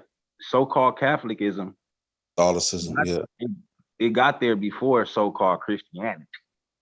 We're using them Catholicism and Christianity is the same. Yeah, it's the same thing. Because basically, if anything confesses that Jesus Christ is like the center focus religion from what I gather, Catholics don't confess Jesus Christ nothing. No, they actually do. Yeah. It's actually in their book. Which one of y'all was raised as a Catholic? Well, look, I can say this. They use the Durham Bible. Wait, bro. I would say this. Tap into one of your Catholic brothers or sisters, right? And ask them some questions, bro. Don't assume anything. No. I'm saying, look. I know that don't Catholics take communion? And I know Catholics. And brother, sure. That's a religious practice, y'all. Y'all confusing. Even if it's a religious practice, what does it represent? Bro, we can just look this shit up. This ain't even up for debate. No. Look. Before we can easily look it up, but I'm saying sure. Look, I don't deal with neither one of the religions, so why would I come on here trying to defend either one? So you can just look it up. Hey, peace, everybody. Come on, bro. Peace, chef. Hey, I just want to say this. That's something that we don't have to debate about. Catholics are Christian. That is the most craziest thing in the world. How can we argue over Japan and anything else when we're confused about Catholics being just like saying a Baptist ain't a Christian. So that's like saying a Methodist is not a Christian. To the Roman history, when I go back into Roman history, what did they do to so-called Christians, brother? You're talking. Yo, listen. Hey, bro. Simple question. You're sure. Because I'm not trying to do that with none of y'all, bro. Because y'all gotta slow down. You gotta slow down. Nah, we have a simple conversation. Ain't nobody Catholics arguing. are Christians. You gonna keep on repeating yourself like I didn't hear you? Yeah. Because so then let's just move on. I'm bigger than that, bro. My mind goes beyond that, bro. Like I don't need to keep hearing you repeat yourself. Listen, I was listening in, and I just tapped in to say that because the conversation was actually informative and going good. I was actually so now since I asked the question, now it's going bad. You didn't ask the question. Nah, you're good. You're good. Bro. We know Chef, he good. New dude. You stated that Catholics wasn't Christians. And I made that statement correctly, bro. And I can back that up. Do you want to debate real quick? We can do it. I don't want to debate that. It don't take long at all, brother. It don't take long at all. And I got sources. Just look it up right now. All right. I would love to. Do it right now. I unbiased. Y'all taught me something that shocked the hell out of me. I didn't know that Japanese culture was heavy into homosexuality. Y'all fucked me up with that. You know what I mean? I love listening. And I'm gonna read that for 2 pieces in a second, by the way. Let me finish. Hold on. Even Stu Pease agreed with it. He just said that it's still going on. So, I mean, I'm sure it is. I love listening to conversations where I learn something from. You know what I mean? So I appreciate y'all. Y'all keep doing a good job. You know what I mean? I'm gonna go back into the chat. Hey, Chef. Me and Unc had bumped heads on this for a minute. I had to handle Unc. You know what I mean? I had to, because look, I watched this thing over, like, brothers, sisters. When I try to learn something, I listened to it over and so I could repeat it on a live like today. Yeah. Man, that was excellent. I appreciate that one. I love learning something, you know what I mean? So when I listen in, I be waiting to hear something that I can learn from, and y'all just hook me up with that. So I got a whole bunch of reading to do thanks to y'all. So I appreciate that. That was a good one. But again, Catholics and Christians, I'm listening in. Y'all doing a hell of a job. Go ahead. All right, Yashar Stupes, whoever want to go, you got it. My turn. All right. During the Edo period, the Edo period, EDO period in Japan lasted from 1603 to 1868. 1868. Now, historically, 1868 is like yesterday. Don't let anybody tell you that 1868 is a long time. That was just 50 years before World War One. 1868. Right. During the Edo period, you had this thing referred to as Wakasudo, Wakasudo, where young boys, up until a certain age, it was okay for older men to engage in sexual relationship with them. And it made no distinction between the young boy, whether it come from a rich family or a poor family. It was all right. It was open season on young boys in Japan. It was almost accepted that young boys during that time will engage in a relationship with an older man. And that's what I said. They're homosexuals. So if you look at it, then after when these young boys became older, they'll brush that aside. When they went into manhood, they brush that homosexuality aside in terms of I'm delivered. No. It was the same way. It was the same way Stupes in Sparta. Right, it's the same. Right. But he dismissed that though. He initiated the next. No. But guess what? No, they are no longer the penetrated, but the penetrator. So between penetrated and penetrator, it depends on age group. In Rome, the penetrator had to be a man. That means when he's a man, you had a full-grown beard. A man couldn't be having sex with a man with beard in terms of penetrating him, but he could be having sex with a young boy. It's up until 1883. Up to that period, it was normalized in Japan. It continued for years afterwards. That is just like 150 years ago. Yeah, we don't It continued way long after that, right? Christianity can't stop them culture there. Source on that, beloved. A source? Yeah, you're saying Japan. The Wasuku and all of that. History of same-sex in Japan. No, I want the go online and look for either Japan. History. Spelled it out. You said that. All right, go and look up the word Wakasudo. W-A-K-A-S-U. Hold on, one at a time, because I can't even understand your contention. Like, I'm trying to figure out what's the contention. Look up the word Wakasudo. I'm kind of lost. I'm trying to figure out, like... My thing is that. Hold on, Supi. So these are folks, you're saying, like, what is your contention? You're saying that didn't happen, like... I want to know what he read. No, I'm saying, I think he's saying Japanese people just brush it off without European influence. I want to know what he's reading, that it was season on young boys and that it was almost guaranteed that a grown man was going to be penetrating a young boy. That has to be somewhere. You read that somewhere where? Right. So you just wanted for, not necessarily that you disagree, you just wanted for verification. All right. Okay. Go and look up. Go and look up Wakasudo, please. Wakasudo. Go and research that for yourself and look up the Edo period, and you'll realize what it is. Wakasudo. Can I ask a question? Let me spell the word again. Wakasudo. W-A-H-E what? Yeah, Ali Muhammad should teach that. Wakasudo. I can't hear you talking. W as in water, A as in apple, K as in king, A as in apple, S as in Simon, H as in house, U as in umbrella, D as in Donald, O as in orange. Look up that word and look up the time period in which it was prevalent. It was 1603. What time period? 1603 to 1868. It was okay. Now look, Now look, now here's the problem with that. You said 1603. Christianity was brought there in 1540. Now look, and this is for your sure. It says many Catholics went underground, becoming hidden Christians. So who did they become? They became hidden Christians. That's cool. They became hidden Christians. What source is that from? Yeah, this is Wikipedia, the history of the Catholic Church in Japan. So I'm gonna give you a source, and this is not dealing with Japan, but it's dealing with the so-called history of the Catholic Church, right? This is coming from. Let me just first off, let me ask the question to the panel.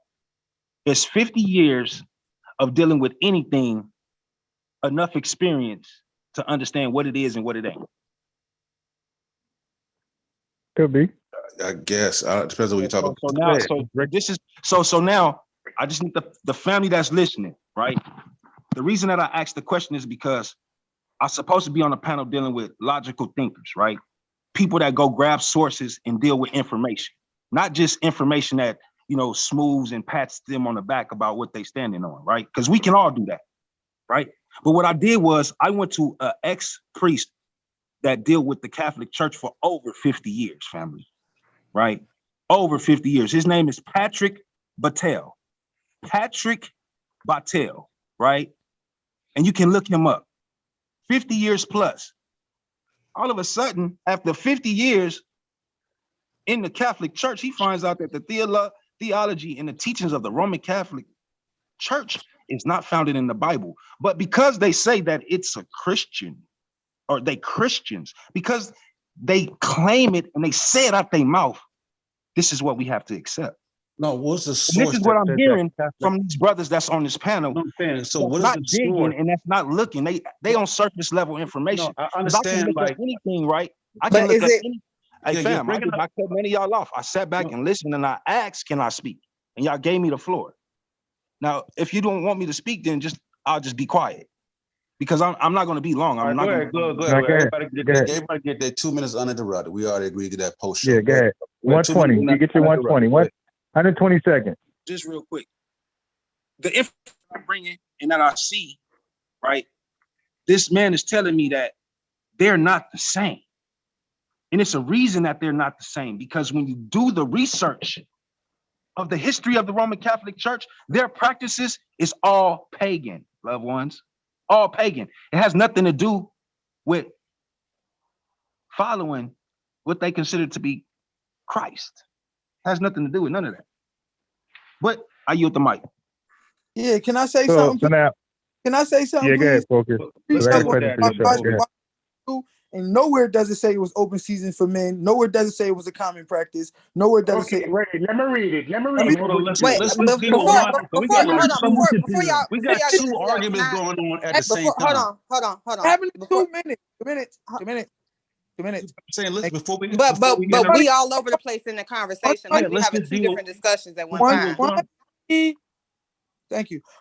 So I'm reading up on this Wakashu, and nowhere does it say any of that which I said. In fact, about it said that it was for a certain. Okay, all right. Ready? Go on Wikipedia. Just go on Wikipedia. Go on Wikipedia, because that's what the teacher to read. Go on Wikipedia. No, stop talking. You go on Wikipedia. Type in the word Wakasudo on Wikipedia. And then come down to sexuality, please. Because you're talking and you're not thinking. In the period Japan, adolescent boys were considered a suitable object of erotic desire for young women, older women, and older men, as long as the latter played an active sexual role. Read it on Wikipedia. Tell me what that means. In either period Japan, adolescent boys were considered as suitable. What the word suitable mean? If I said to you, say, strippers are considered as suitable partners to go and enjoy the visuality of what sex look like. What that tell you, say? Suitable. What suitable mean? It wasn't frowned on. Suitable mean it was okay. Adolescent boys were considered as suitable objects of exotic desire for young women, older women, and older men. Take a pause. I'll try. We got two arguments going. Let's at least put a period on one. Can I please now relax yourself? Because if you read further down, it says that it was only. It says that hold on. What's that? Oh, Aesthetics for Boy Love, Taruhu Daki writes, only members of a privileged class. Where is it at? Where is it at? Aesthetics for Boy Love. Wait. Can I finish? Can I finish? Because my only thing is not that it didn't happen, but the way you spin it, like it was open season, like it was like open season for Mike. My man, Jesus It was Lord, common practice. Self-control. Now the way you spin it is like in Japan. I'm not spinning it. The way you try to just let him. Now I see the argument. Please let him just get it out, bro. Like, it's been 2 minutes though, so just let him get it out. He cut me off, Amber. Don't act like you don't see let him this. go. Just let him get his 2 minutes uninterrupted, Thank man. you. Let him cut me off and just say it's been 2 minutes. Stupid. Just don't react, bro. Just let him get it out. Oh, grow up. Anyway, so because when I asked you to source up, all of a sudden everybody got all right, go ahead. I'm listening. Because let me read about what you say. But continue. Hold on. Let him go, bro. Let him get that. Stop. It's my 2 minutes. Now, right now, stop. My 2 minutes start. Just stop. Just hush. Now, what I'm saying is, I'm like, yo, source up on that. I'm just trying to find a source. And everybody like, what? What you mean? What does that mean? Source up, huh? Like, all of a sudden, we don't know what source up is. Go ahead, bro. Go ahead. What are you saying? You saying that you don't disagree? You just want us to, man, source up. All right, let me find it myself. So now I'm finding it. And nowhere do I see that this was no common practice. Nowhere do I see this season. And this means something.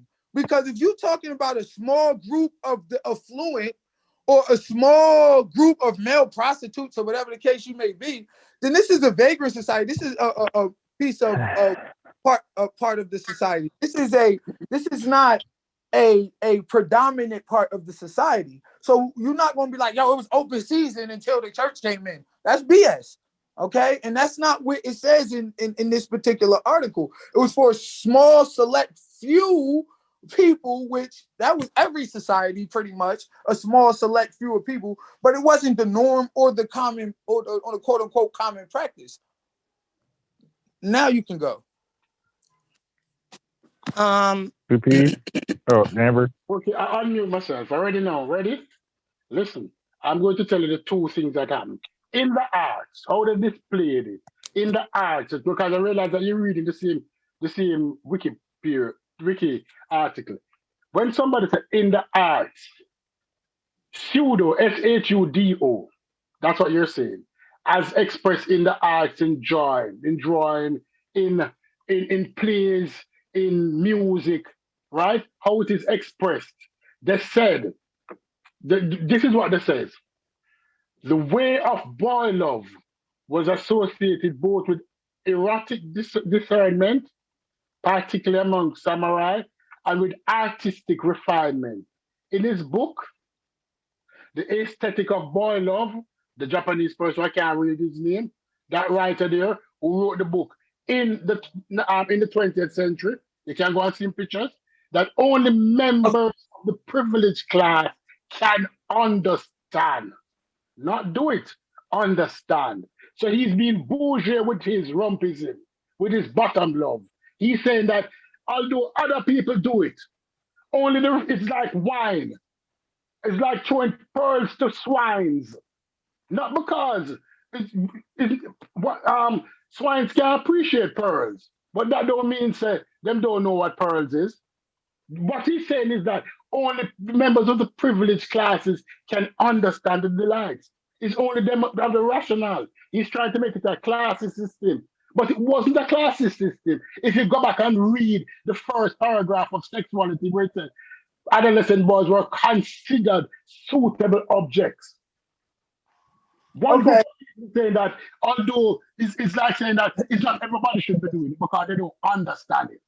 You're trying to read that and say, oh, he's saying that only they're doing it. No, what he's saying is that only privileged people understand what delight it is to have sex with other boys. Just like how the Catholic Church had said earlier, when the Catholic priests used to be having sex with the castrated singers in Italy. You know, they used to have castrated upper male singers. Right. And the priests used to have sex with them. Right? They would say only they can understand it. Only privileged people can understand how refined wine is. What caviar Let me tastes get it in. like. All right, take a pause. Right? Take a I'll pause. finish. Take a pause. All right, Yeah. but where does it say it was open season, or where does it say that it was the norm or common practice? Because at the end of the day, I didn't suppose we're Hold on, considered just object. pause for a second. Pause for a second. they said it's only a certain amount of adolescent age, and so Where you is only that? Read. Wait, hold on. Listen, both of y'all done had about 2 minutes. Yeah, y'all got like 10 dollars on two. Because I'm not Two defending P's, hold on, two P's.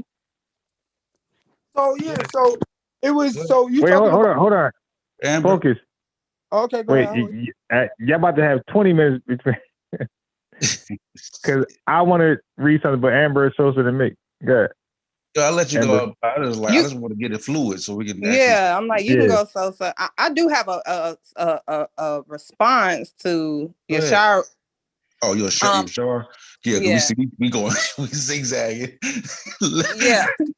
Let's put a period on boy love so we can move on to something a little more audibly pleasing to. Don't in the Japanese like that. Y'all was all gay till the white folks got there. Don't do that. You don't say that. No. Go ahead. Hold on. Wait. Let Amber make a point so I can read something for you.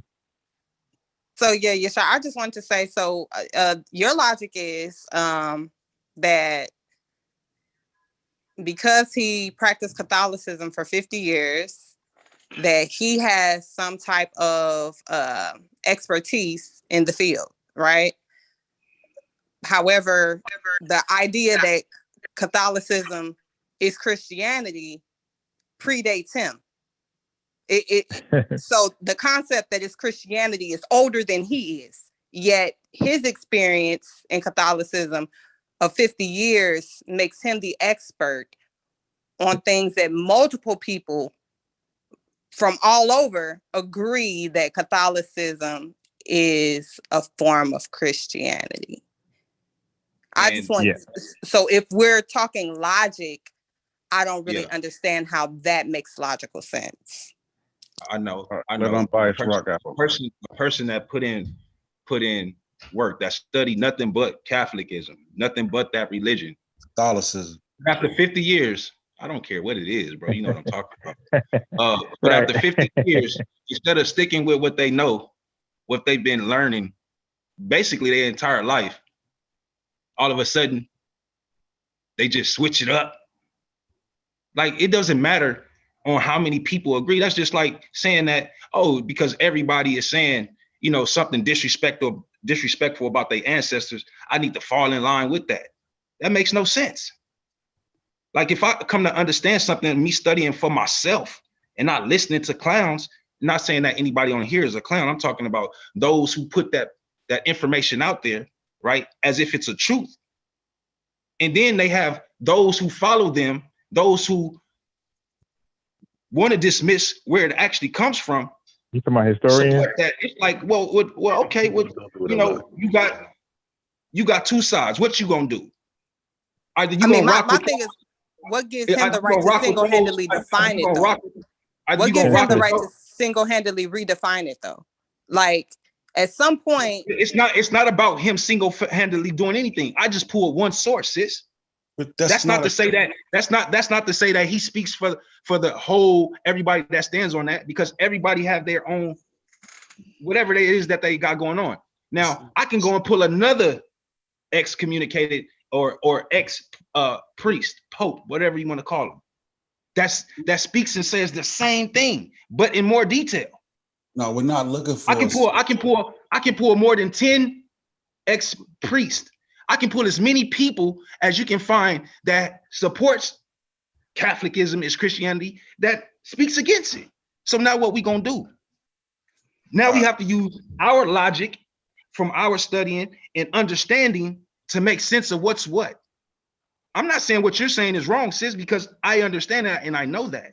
But in the same breath, with me digging and looking for something outside of what the norm or what everybody is saying, now I have a different perspective.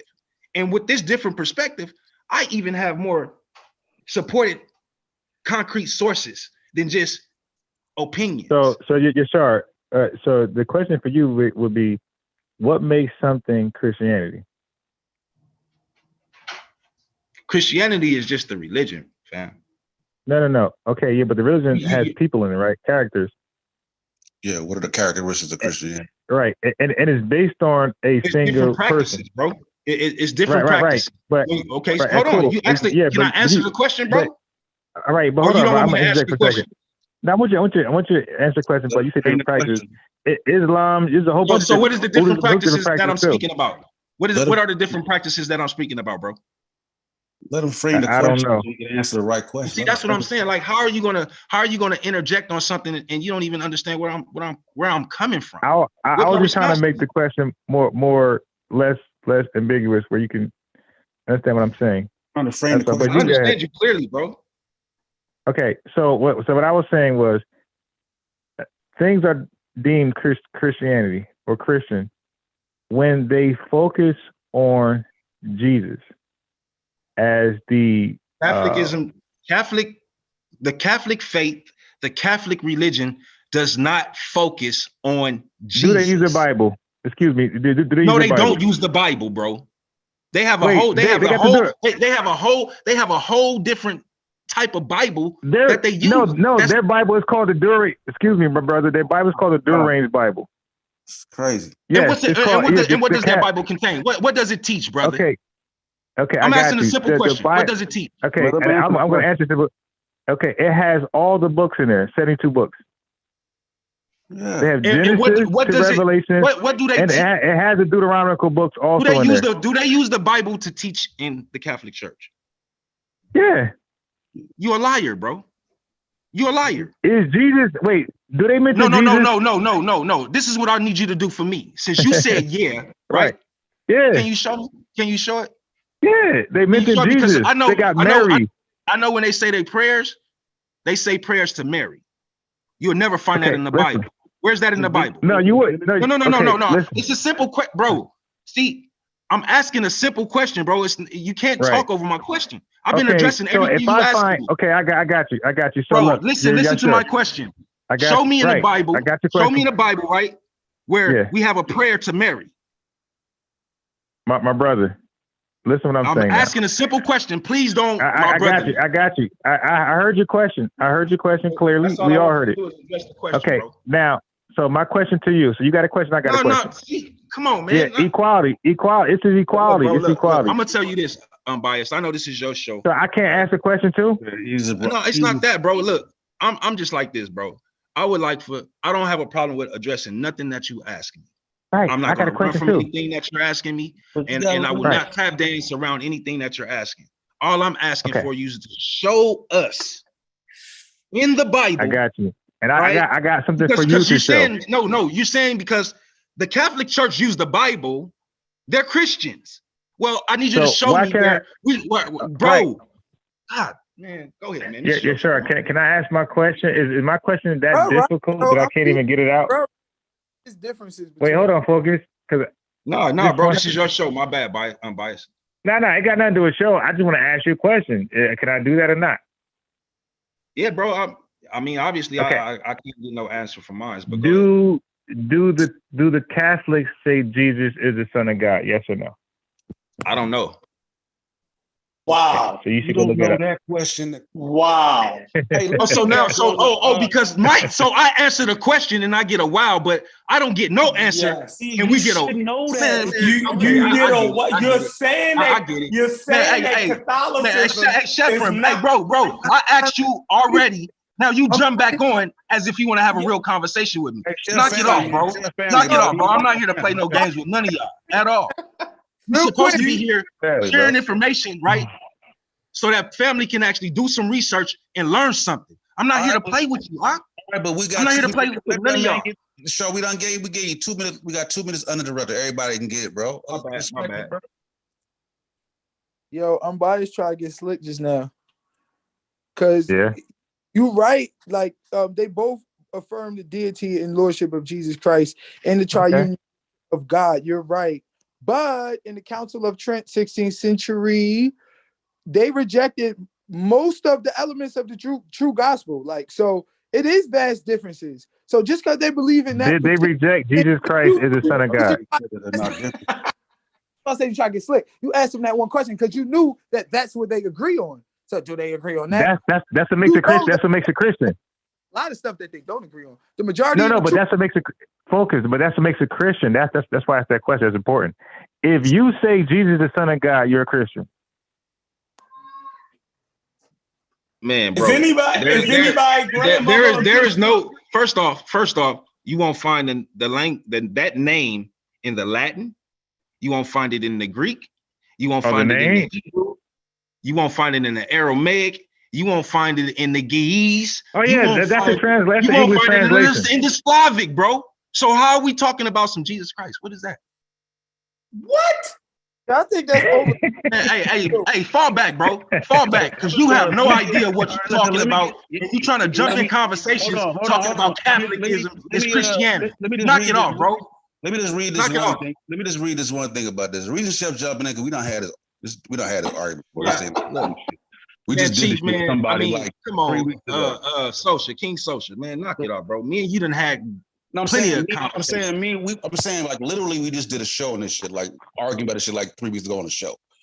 Dude was saying the same thing. I'm just gonna read from the what sources did y'all bring out? I'm just gonna read from the Bible. Encyclopedia Britannica. Oh, you gonna read from the Bible? I'm reading from the Encyclopedia Britannica, what we can know right here.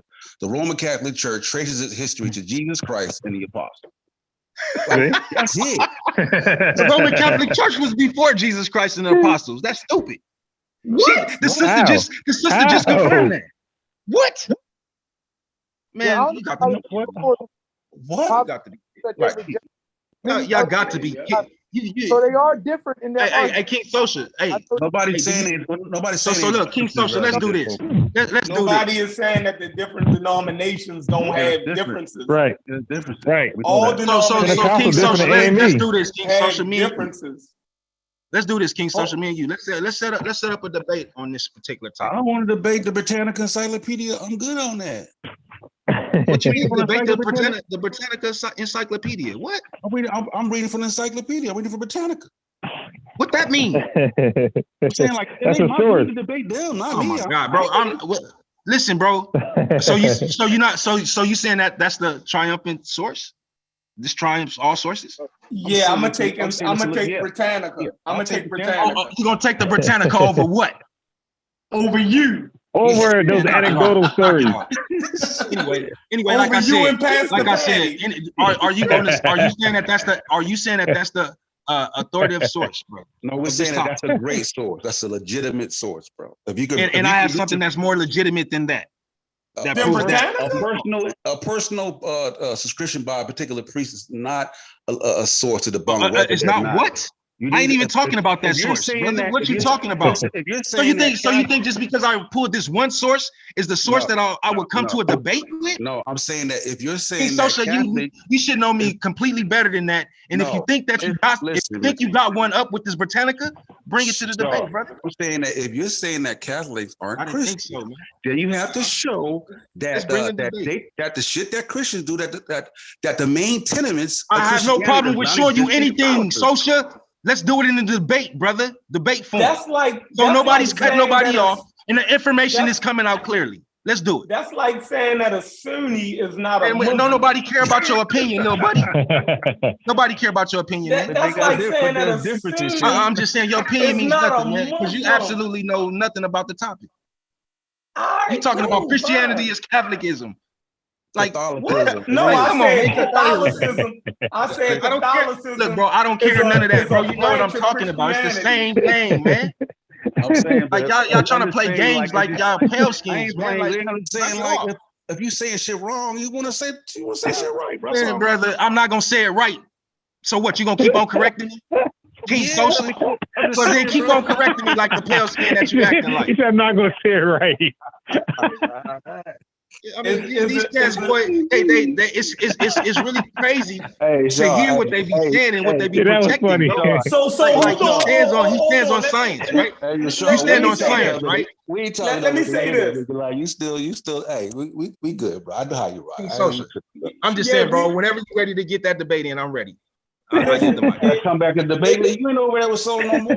You still over there with No, Soul? bro, you don't gotta be. Look, bro, I have my own debate league. We can get it in here. Like, I have no problems with going anywhere. You would actually debate that? You would actually debate that? King Social. So I'm just saying, whenever you're ready, bro, anywhere you want to do it. All right. You would actually set yourself up to debate whether Christianity, whether Catholicism is a sect of Christianity. You would actually debate that in front of people. Crazy. I think he's serious. He's dead serious. I hear it in his voice. Shaw don't I hear it in his voice. Shaw serious. I think like that motherfucker always serious. That's probably bullshit. Like, he didn't even like comedy. That's a. He is dead. No, it's just like when I ask unbiased, you know what I'm saying, to address the question. Like he didn't want to address it, right? He didn't want to answer. He didn't want to show us, and I had to. What's the accept question? That. What's the question? I address right now. I What's the actually question? show me the prayer of Mary in the Bible. So your prayer of Mary? I actually I don't know. I don't know of a prayer. Look, let me answer. But first of all, let me say this, so you can just know where I'm coming from. I'm an ex-Hebrew Israelite, right? So I know the Bible. So no, there's no prayer to Mary. Yeah, I know that. Yeah, I know that. Okay. Sure. But they still using the Bible. They still using the Bible in the Catholic Church. Yeah. Where, bro? I mean, okay. Look. It's the Bible. Pull up a video, right? Pull up a video, man. Look, I can show you a video where, bro, they don't have a Quran in the Catholic Church. They have I can show you a video where Bible. the prayers that they're reciting is not in the scriptures at all, bro. Okay, my grandma. I'm not arguing that. The power that they acknowledge in those prayers in that worship in the Catholic Church is not the Most High name at all. He's not talking about the Most High. How many times have you attended Mass? Excuse me? How many times have you attended Mass? Sorry, maybe about 5 times. Probably about 5 times. Oh shit! You been to Mass? Shaw? You must. Did you see a Bible at all? My wife is a Catholic. No, they didn't read a Bible. They didn't. I mean, what did they read? They whatever the fuck language, Latin, I think it was, that they spoke in. That's what they read. But where's the Latin coming? They're reading the Latin. Oh no! I get what he's saying. He's saying that their prayer books and their hymnals is what they read prayers and stuff out of. But they also have a Bible. Also. Ain't no also. Oh, if you know the Most High, it ain't no adding to nothing, brother. What you talking about? Hold on. They can't do nothing, brother. If you following the Bible, if you know anything about the Bible, you can't add to it, nor can you add a God to it. So, brother, listen. This is what I'm talking about. Say you don't understand the conversation. Fall back, bro. Bro, fall back, bro. He's a Hebrew Israelite. I'll say this: like, I'm not gonna argue with you that they add to it, but everyone does. Literally, there would be no reason for pastors or preachers or leaders if everyone just I never said that the Christian church was right. Out the book. Everybody. I never said that the Christian church was right. I never. He's a Hebrew, y'all. Y'all hear this?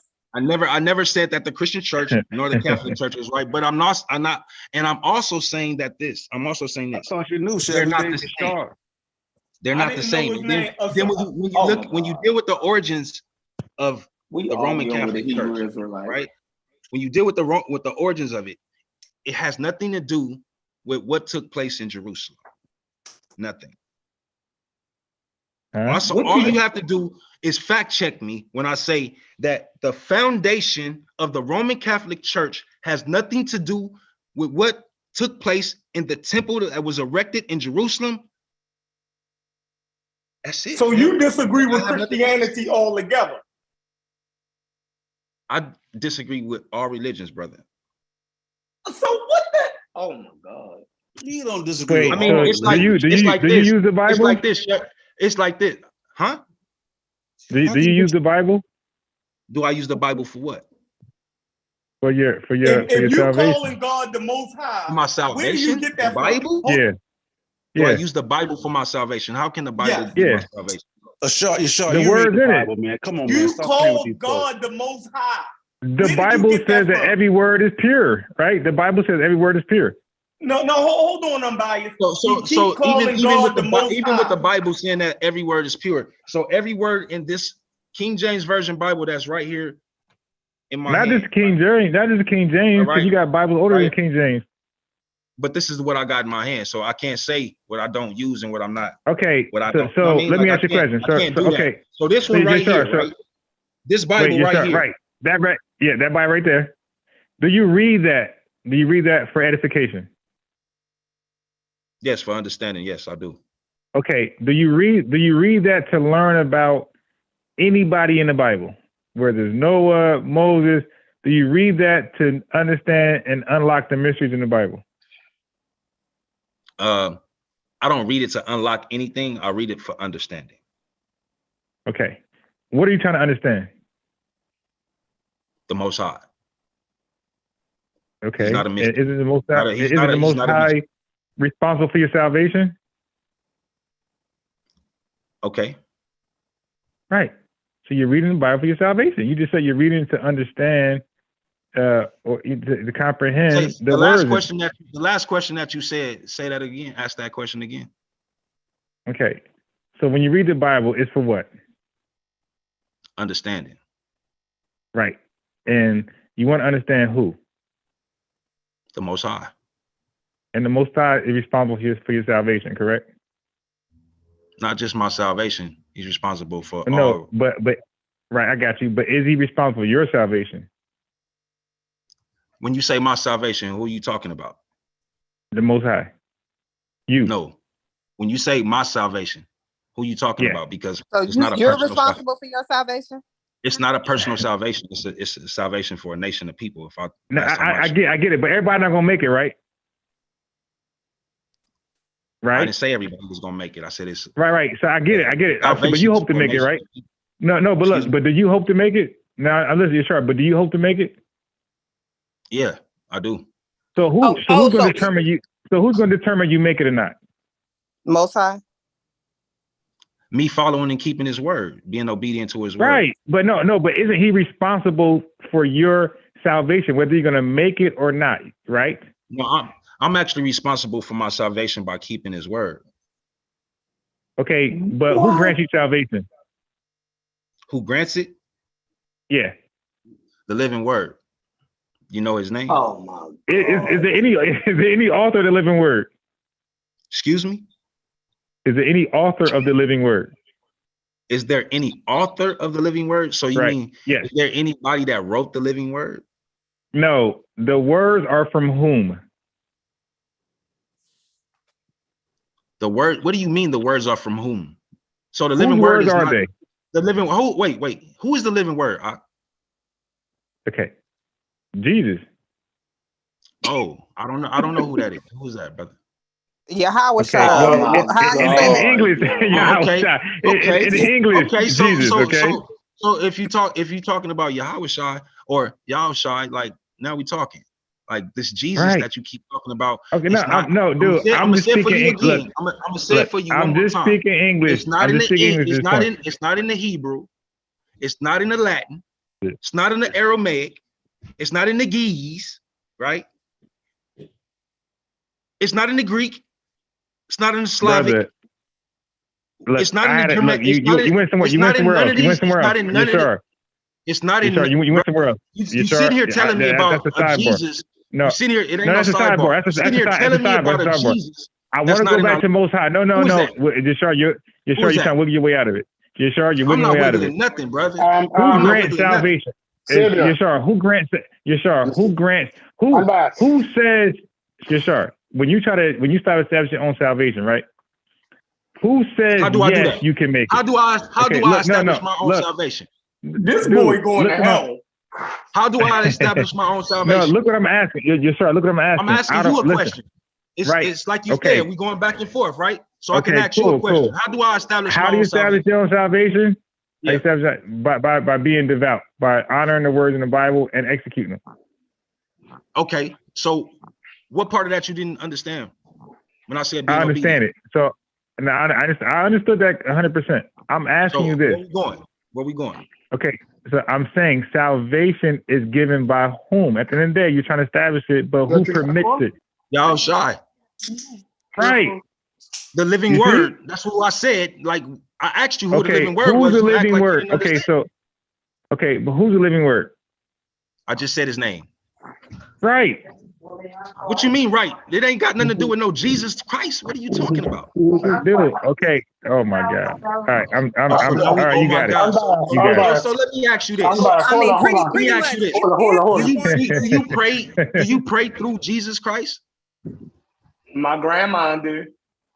Yeah, my grandma did too. She no longer here though. Do you pray through Okay, Jesus Christ? listen. No. All right then. So why are you sitting here playing games with me, brother? No, I'm asking you about what you do. And I've been telling you, and I've been repeating myself. So how many times do I need to say it so that you can understand? Okay, cool. So relax. So look. I don't know if Chef knows this. I don't know if DJ Focus knows this. I don't know if Sosa, Stu Peace, but listen. Yahweh Shai. I do know the doctrine he's from, they don't use E's, O's, right? They use A's and I's, and they don't use U's. Right? Is that correct? If you're speaking about our language, absolutely. I guarantee you. Oh my God. Okay, so they only use A's and I's and Y's in the vowels. They don't use O, E, and U. I understand what doctrine you're coming from. That's what I said. I used to be in there. Now that's not known. Wait. Hold on. I don't think even Sinetta knows that. 1 second. What you mean? What doctrine am I coming from? Who taught me this doctrine? One West. Really? What camp? Yeah. Okay, that's what camp. The lines is real. It won't be them. It won't be them. It's either going to be. Unbiased. Yeah. Can I say something, please? Captain. Hold on. I was correct. I was correct, though. By the way, I was correct. Please give me a minute. To the dude who said Catholic. Hold on. To the dude who said Catholic. I never sat in front of a camp outside of my brothers that's here in California. You understand? But and I met them. Who influenced you? I met them by walking up on them because I was actually going back to where I normally hang out sometimes when I want to just be around our people. It's called Leimert Park, right? This little place called Leimert Park in LA. Yeah, right. So sometimes I'll go there and I'll see, you know what I'm saying, the little African setup and all of that, the drummers and all of that. And sometimes you'll see some Israelite brothers out there. But One West? One West? Okay, no, from what West? camp? California. Is California Hebrews a part of One West, brother? No, I'm asking you. What camp? I just gave you the title of the brothers that I've actually walked with a little bit. So what was it? I missed it. Are they a part of One West, brother? No, what was it? I missed it. What was it? I said California Hebrews. I don't know what doctrine they're from. Excuse me? I don't know where doctrine they're from. But you just told California Hebrews. But let me ask you this though. Because I know the One West doctrine. Do you believe Joseph is Jesus' father biologically? I don't even know who Jesus is. Who is that? Do you believe Yahweh Shai is listen, bro, I'm not about to play no games with you. You see what I'm saying? You can answer that question because I would know what doctrine you come from. You just be. What you mean? What doctrine am I coming from? Oh, so do you believe that? So no. Let me say this. So you believe that Yahweh Shai, he took on, I guess you can say, spirit in the presence of the angels of the spirit. He's asking you when you was he in the flesh, or was he in the flesh? Wait, you can't give me my argument, but I'm gonna tell you I'm this. not giving you nothing. I'm not giving you nothing. I'm asking you a simple question because I know what you stand on. You stand on some spiritual Egyptian. Now, hold on. Babylon teaching, hold on, right? Dude, you gotta. Now look, now you're assuming. All of a sudden, just now you're assuming now. You're sure you gotta slow down. Now you're assuming. Yeah, sure. No, I'm not assuming nothing. You stand on. So hold on. You a little hostile. He came through a spirit, right? Yeah, sure. Hold on. Yeah, sure. You got to slow down. You're telling me what I'm saying, and you won't let me actually say it. Okay. Do you accept the words in the King James Bible? Not all of them. No, I don't. Okay, then how can we even discuss that then? What you mean? Because when I go to read English, you're not going to accept it. Can you translate it back to our language and find it? Can you translate it back? Do that for me? What you laughing for? Unbiased. Can I say something? All right. I'm a little off right there. So I got to speak Hebrew to have this discussion with you. Okay. Go ahead. Unbiased. To the dude who said that Catholics are not Christians. On the screen now, I have the Apostles' Creed that is said by every Catholic. It says, I believe in God the Father, Almighty Creator of heaven and earth. I believe in Jesus Christ, His only Son, our Lord, who was conceived by the Holy Spirit and born of the Virgin Mary, suffered under Pontius Pilate, and was crucified, died, and buried. Yes, sir. You're done. He descended to hell. Third day he rose again from the dead. He ascended to heaven. Yes, sir. You're done on this one. Right? Yeah. So my question is, if all of this, if a person recite this every day, you call him a Muslim. No, he call him a Muslim. He's a Muslim. If a person recite this every day, look on the screen. If a person recite this every day, you're telling me that this person is not a Christian? What them is then? Yeah, they're religious. They religious. That's what they are. Oh my God! Wait a minute. So I'm confused. Look at the last. Look at the last bit. Hebrew Israelites to be. Look at the last bit of this. Look at the last bit of this. It says that is the true Christian. This is what it says. It says, "I believe in the Holy Spirit." Yeah. The Holy Catholic Church. What is the church? The church is a congregation of people. Church is not a building. What? He knows that. He knows that. The Catholic Church is a congregation of what? Yes, sir. Yes, sir. Yes, sir. Of what people? What people? Yes, sir. What people? The believers. What believers in what? Yeah. Yes, sir. Believers in what? Church, a building or church of people. The believers if they believe in Yeshua, the they wouldn't have went into His holy land and destroyed it. Are y'all stupid? You're moving the goalposts now. Oh, they didn't go into the Holy Land and destroy the Holy Land. Yes, sir. Who said what? Who said that? Yes, sir. You said that. Yes, sir. Moving the goalposts. Read the Apostles' Creed and then come and tell us. Yeah, sure. You lost that one, but Amber got a question, Sophie. But just sure, you lost that one. They all read that they believe in the Father and Jesus Christ is His Son, as the Holy Son. So you lost that one. So, do you consider yourself a Christian? What is that? I'm asking, do you consider yourself a Christian at all? I'm not a Christian at all. Okay. Do you feel as though Christianity and the story of Jesus Christ that there are no correlations or similarities between that doctrine and your doctrine? What is my doctrine, sis? Do you identify as Hebrew Israelite? Yeah, I'm a Hebrew. I'm an Israelite. Okay. So you wouldn't assimilate. You don't believe that we already knew that. You don't believe that is it Yeshua? You don't believe that is the Catholic version of Jesus. You can't get more Christian. Or the Hebrew Israelite version of Jesus. You can't get more Christian than the Catholic. There is no. Just say that. Right. They are the ultimate. I'm gonna wait till they finish. Once they finish, listen, you cannot get more Christian than a Catholic. They are the ultimate Christians. You get that? That's like Catholic means the universal church, meaning all that shit. The universal church, or comprehensive. Of what? Meaning, what are you talking about? I'm asking a question of what? Do you not understand what a simple question is? Of what? Yo, how do we get to talk about religion? Wrong with you, dog? That's Like you just can't Charles, answer a simple yeah. question. You like to play. It's the You talk like you got knowledge and understanding, and I it's ask you the a question. You get universal- lost. It's the universal church. Yeah, why religious folks What always is the universal church? belligerent? Where the hell can I find that and read about that? Google it. So what you talking got about? A smartphone. You got a smartphone. Man, I don't know nothing, Google brother. it. I hear it coming out of your mouth. I'm telling you where I got it from. Google Where'd you get it from? Google. I'm good. I don't rock with Google like that. You don't rock with Google. I don't rock with Google like that. Man. So can you admit that you was wrong About what? about Catholics being Christians? And what are that? And what is that?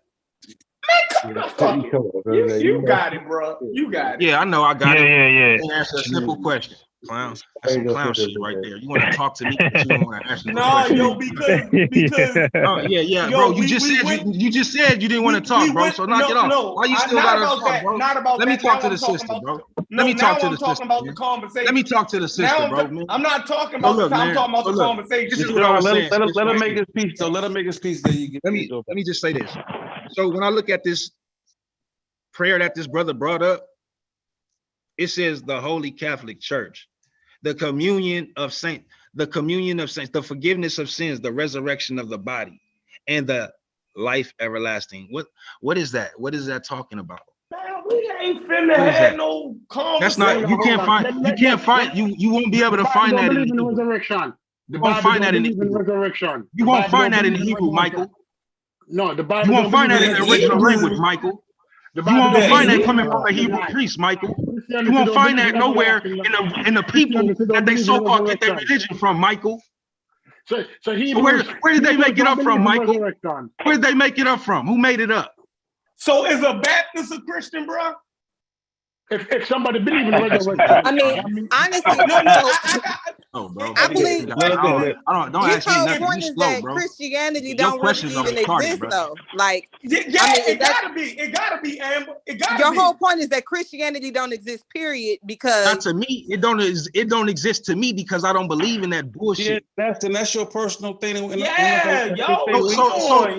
when I ask a question, so then when I ask a question, Sosha, you should be able to support what you know, right?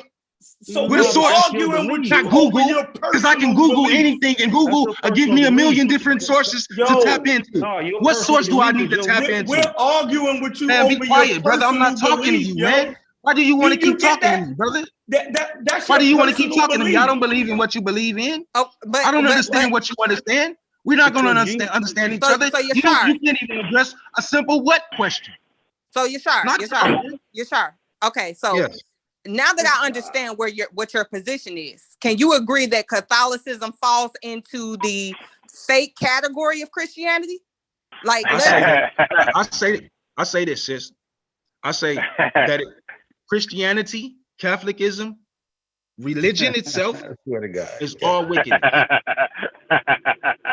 That's my stance. Okay, you can have that. You a real Hebrew Israelite. All religions, right, in the world, all of them are wickedness. He considered his faith traditional. He don't consider it a religion. That's how he rock it. I'm familiar with it. He don't consider his belief a religion. His not a religion. So what is the difference between You mad because mine ain't a religion? I don't care. I mean, you act like you care. You in your feelings right now. No, I feel like you in your feelings right now. You're making you can feel what you want. You can feel what you want. Yeah, you can feel what you want. You said Catholic. I don't care what you think, brother. Look, man. Look. So you're gonna keep on repeating yourself. That's for rereads, brother. Right. So I mean, if that's what you are, bro, I don't deal with them type of people, man. Honestly, I just want to understand kind of your position though. So you're Hebrew Israelite. So if you don't consider yourself if you don't consider it a religion, what would you consider it? It's my heritage. I'll tell you that, Amber. His hair. I already been down this road, bro. Okay, so how do you prove that that's your heritage? Oh shit! Through the law, statutes, and commandments. Through the law, statutes, and commandments. He said a blood sacrifice. I said by how I live, by my prayers when I tap in with my power and the things that I can pray for and the things that actually happen for people, not necessarily like I'm praying for myself, right? I'm talking about praying for family members that actually have faith in the prayers of the power that I'm praying to. So like things take place like according to the scripture, not just, you know what I mean, like the religious aspect of it. You know what I'm saying? Like the catching the Holy Ghost and, you know, having the gifts to say that, oh, I have the, like, it's not like that. Like it's a true lifestyle. Like you can literally tap into to that power and things will happen for you. So, Protection but is needed. Like, all these I things, need like some money. only thing that I can say to give you an understanding, if you read the Bible or study the Bible like I do, Or make something right? And when I give you a testimony, right? My testimony should be able to line up with what's in the scripture. You understand what I'm saying? And meaning that the actions that I've done and the things that I've tapped into, right? I should be able to see that as an example in the scriptures. So like my example, my life example, even though I won't give that because that's boring to a lot of people, right? Nah, give it. My experiences, right? I'm not going there, sis. Don't worry about that. My experiences though show me and confirms the things that's written, right? Concerning the people that they talk about being Israel in the book. So when you talk about falling in line, being obedient, the things that he literally told us, and things happen and things change. I mean, it is what it is. Like so if I may though, what you just explained is exactly what Christians kind of explain as their justification. So they feel like they're tapped into the power, and it may look different with them via the Holy Spirit or speaking in tongues or whatever the case. They also feel as though they're following the scriptures. And Boy, sound just like my grandmother. I mean, like at the end of the day, even if you don't want to identify as a religion, it's just the respect of I'm gonna say that you're a Hebrew Israelite because that's what you call yourself. You know what I'm saying? I'm gonna respect that. I can't tell you because I can't say that you're not. That's your belief. You understand? Same way you really can't tell a Christian that they're not Christian because they truly believe that they're Christian. That's their belief. You understand what I'm saying? I can't. And so the only thing that I would say is this. And so the only thing that I would say is, you say that you're a Christian, right? If a Christian was on the line and they was to say that, yeah, I'm a Christian, I'll stand on this Christianity. I'm gonna say, well, what's the foundation of it? What was they teaching before Christ got here? Who was prophesying? Who was talking about this so-called savior of Christianity before that happened? Where did all of that come from? Because those same, if they say, well, you go back to the Old Testament. When I go back to the Old Testament, and then I even go back into the history of Christianity was before Christ was even here. And yes, I have the sources for that. Okay. So but wouldn't that possible? Hold on. 1 second. So for me to be able to tap into a source that's telling me and teaching me, right, from ancient people, not from Americans, not from from those that's over there in the land. I'm tapping into a source that's saying that Christianity was before Christ or Yeshua walked the earth. It's a problem. So how is it called Christianity? Because according to history, according to modern day history, and the things that we deal with in Christianity, that religion or that title didn't even exist until he came. So but even you have to understand this. It wasn't even a word that was used. It wasn't even a word that was used amongst the people that he was raised amongst, that he was a part of. You're sorry. I mean, honestly, I get what you're saying, but I don't understand. Even if you change the name of the belief system, the foundational core belief state, it remains the same.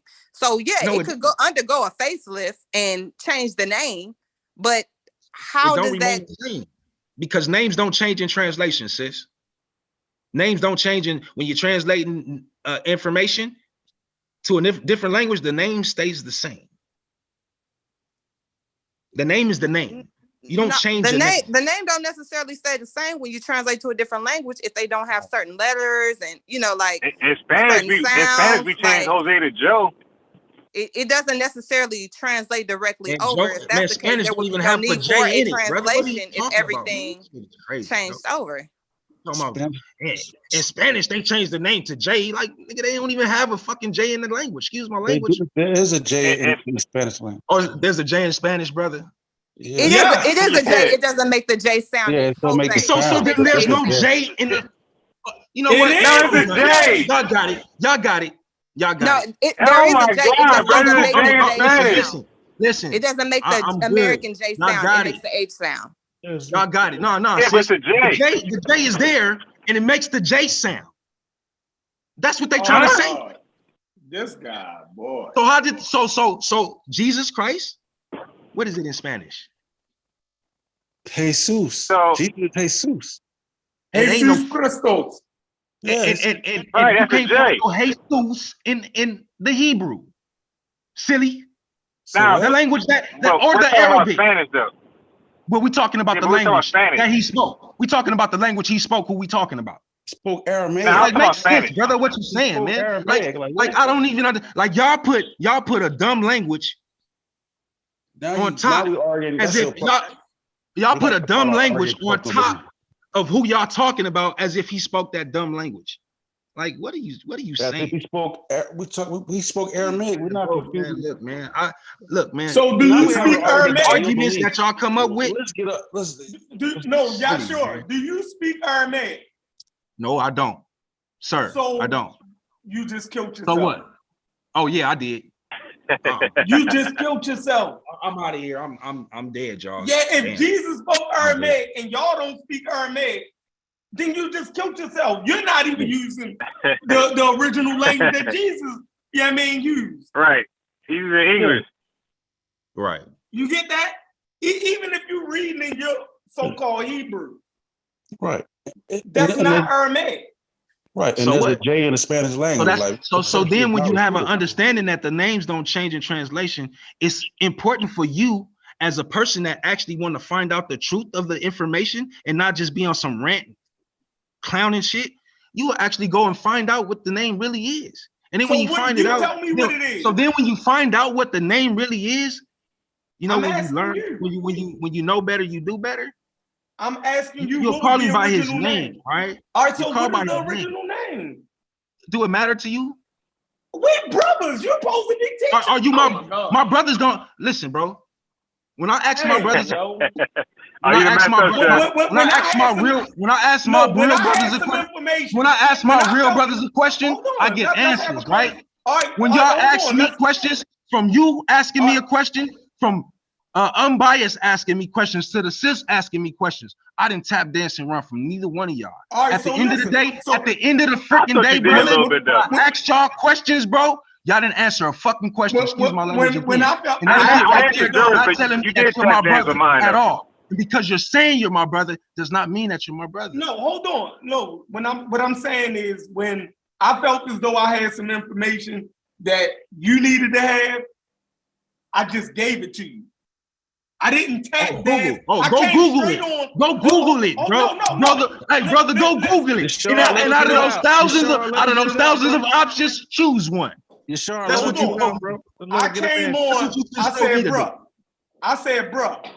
I said Catholicism is Christianity.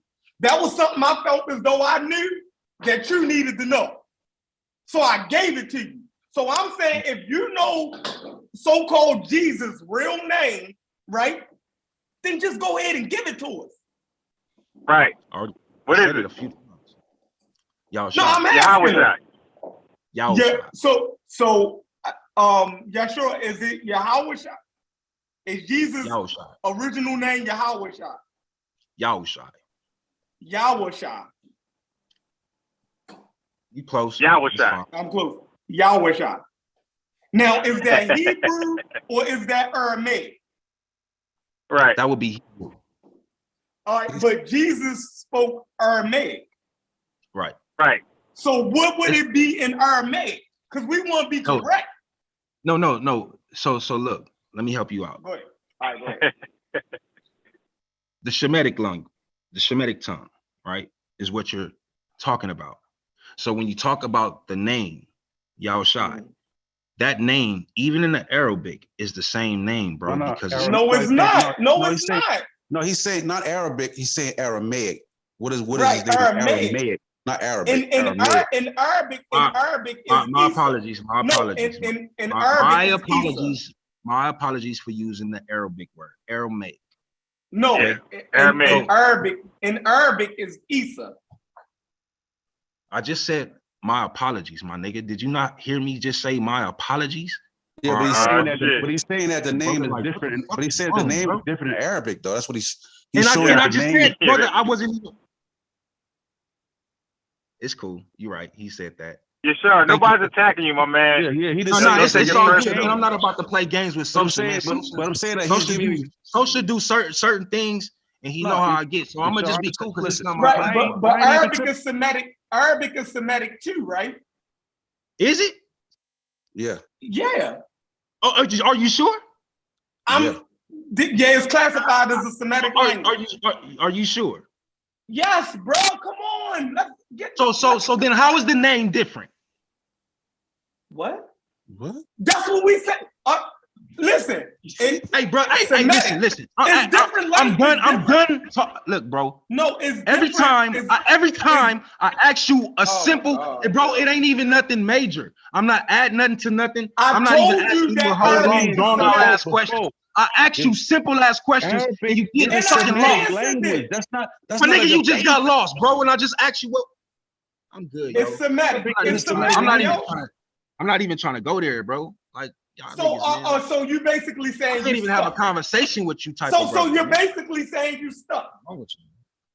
Yeah, I'm stuck. Just admit it that you. Yeah, I'm in quicksand, bro.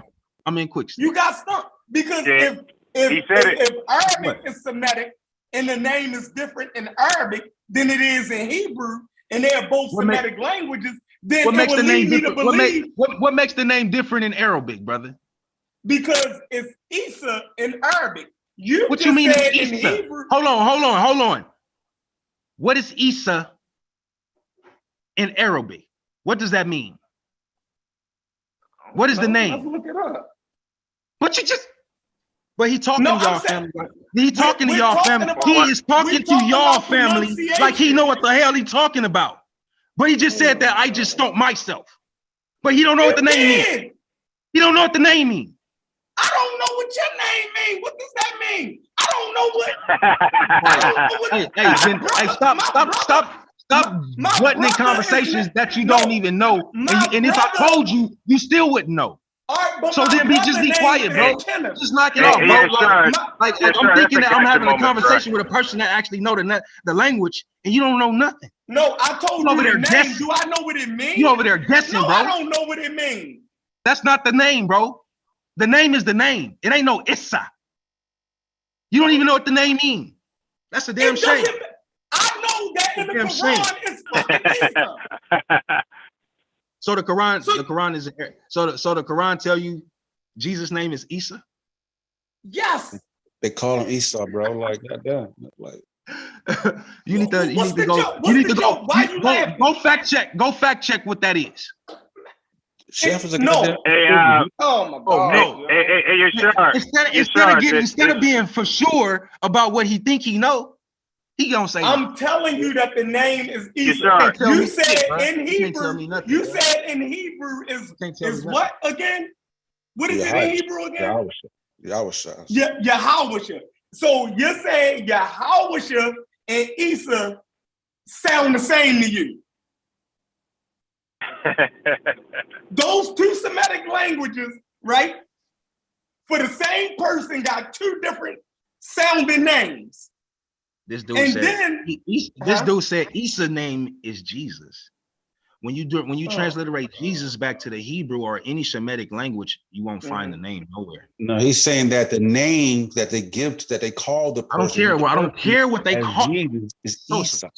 Social. Let me Let me help you out. What I'm saying, I don't care what they call it. When you do the research, let me say something. When you do the research, when you do the research, when you break the name down in the language, when you break the name down in the language we're speaking about, Isa has nothing to do with who I'm speaking about when I say y'all shy.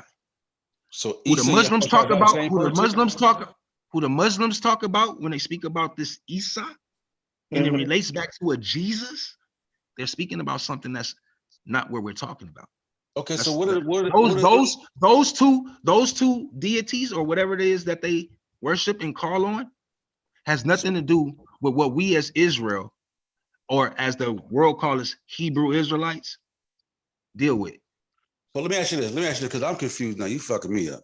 All right, so I need you understand it. So do you subscribe to the fact that the person that I call Jesus, because I don't know no other name to call a nigga, he just died on the cross?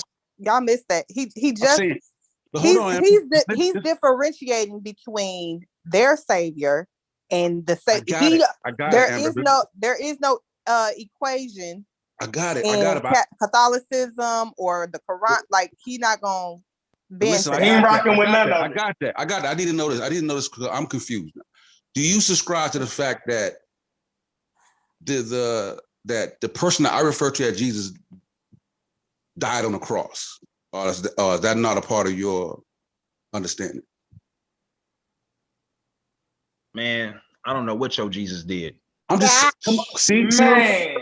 come on, bro. I'm just saying, like, I'm trying to get clarity so I can understand. Because if you don't subscribe to that, then I don't subscribe. I don't subscribe to a Jesus at all, man. So like, why you keep asking? Did your savior die on the cross, bro? Can't even have a conversation. Right. I'm trying to tell you, man. Bro, let me ask you this, in your heritage. My savior did not die on the cross. He was hung from a tree. Did your savior die at all? Excuse me? Yes, he was hung from a tree. Was he? I know he's doing now because was he risen again or did he stay dead? He didn't die. He laid his life down, bro. Like, was he risen? So when he died, that was it. He just died. That was it. Yeah. The oldest blood leave. No, Sosa, the question is, the oldest blood leave him. The scriptures, right? But the scriptures say he's at the right hand of the Father. That's where he is. Okay, you're sure.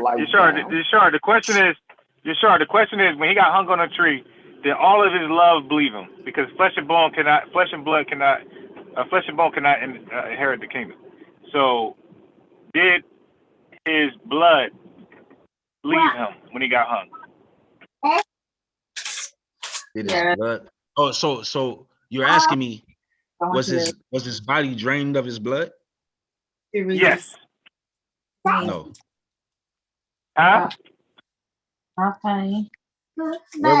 You said no? Okay, I said no. So here's my question.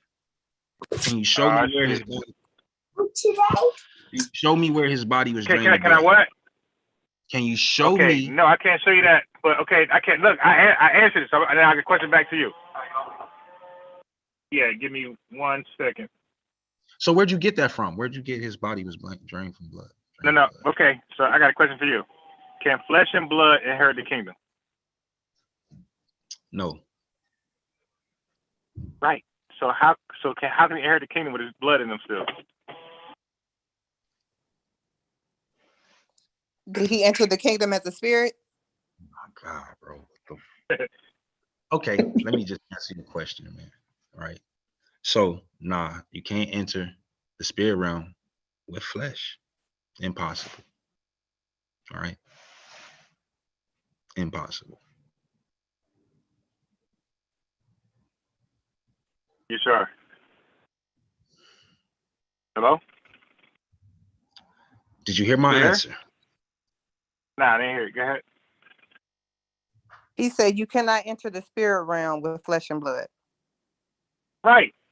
So that don't mean that all his blood left his body. I think he means his spirit transitioned over.